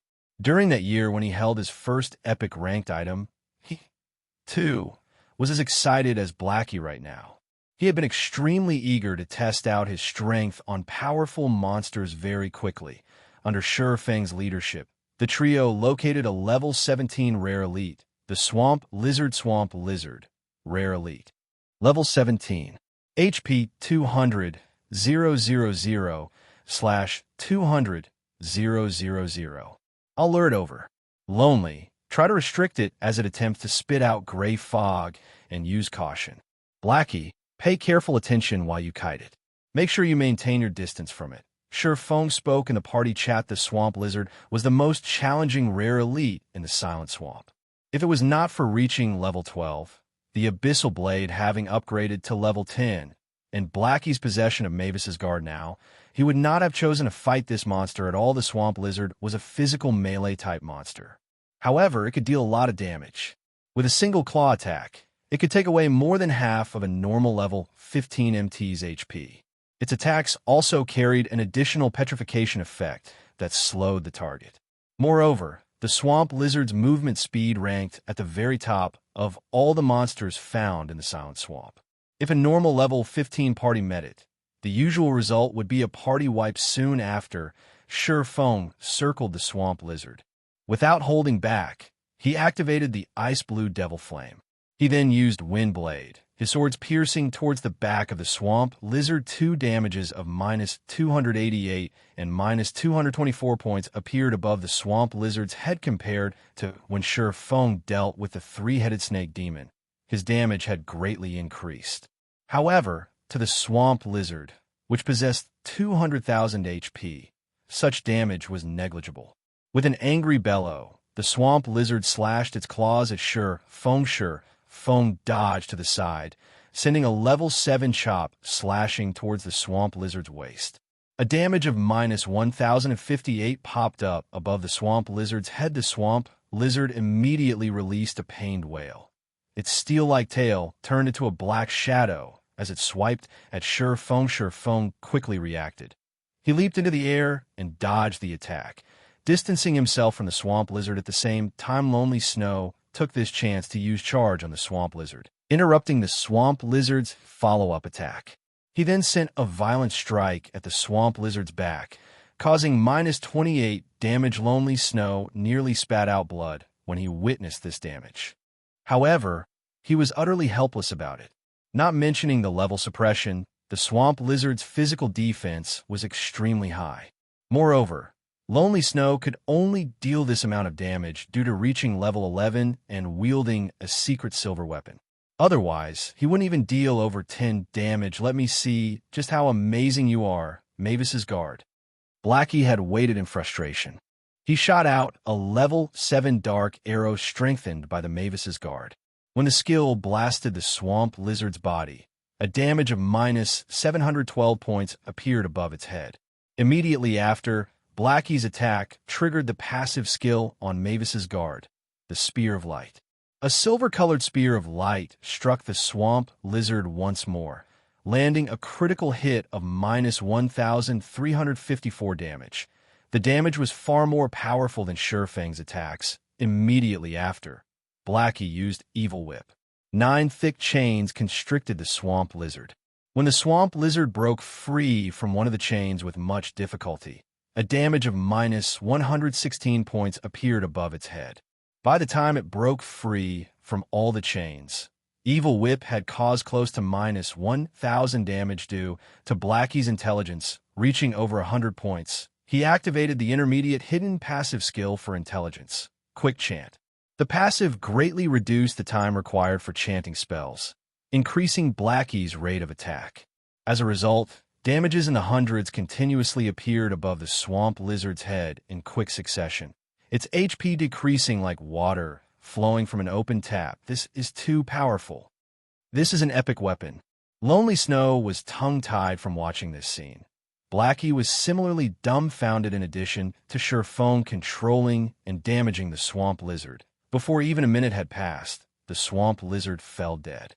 It dropped 4 items in total. A level 15 mysterious iron equipment and 3 rare materials. Come on. Let's look for a place with plenty of monsters to release the stars of light. Seeing that even normal spells were so powerful, Ye Feng highly anticipated witnessing the staff's additional AoE spell.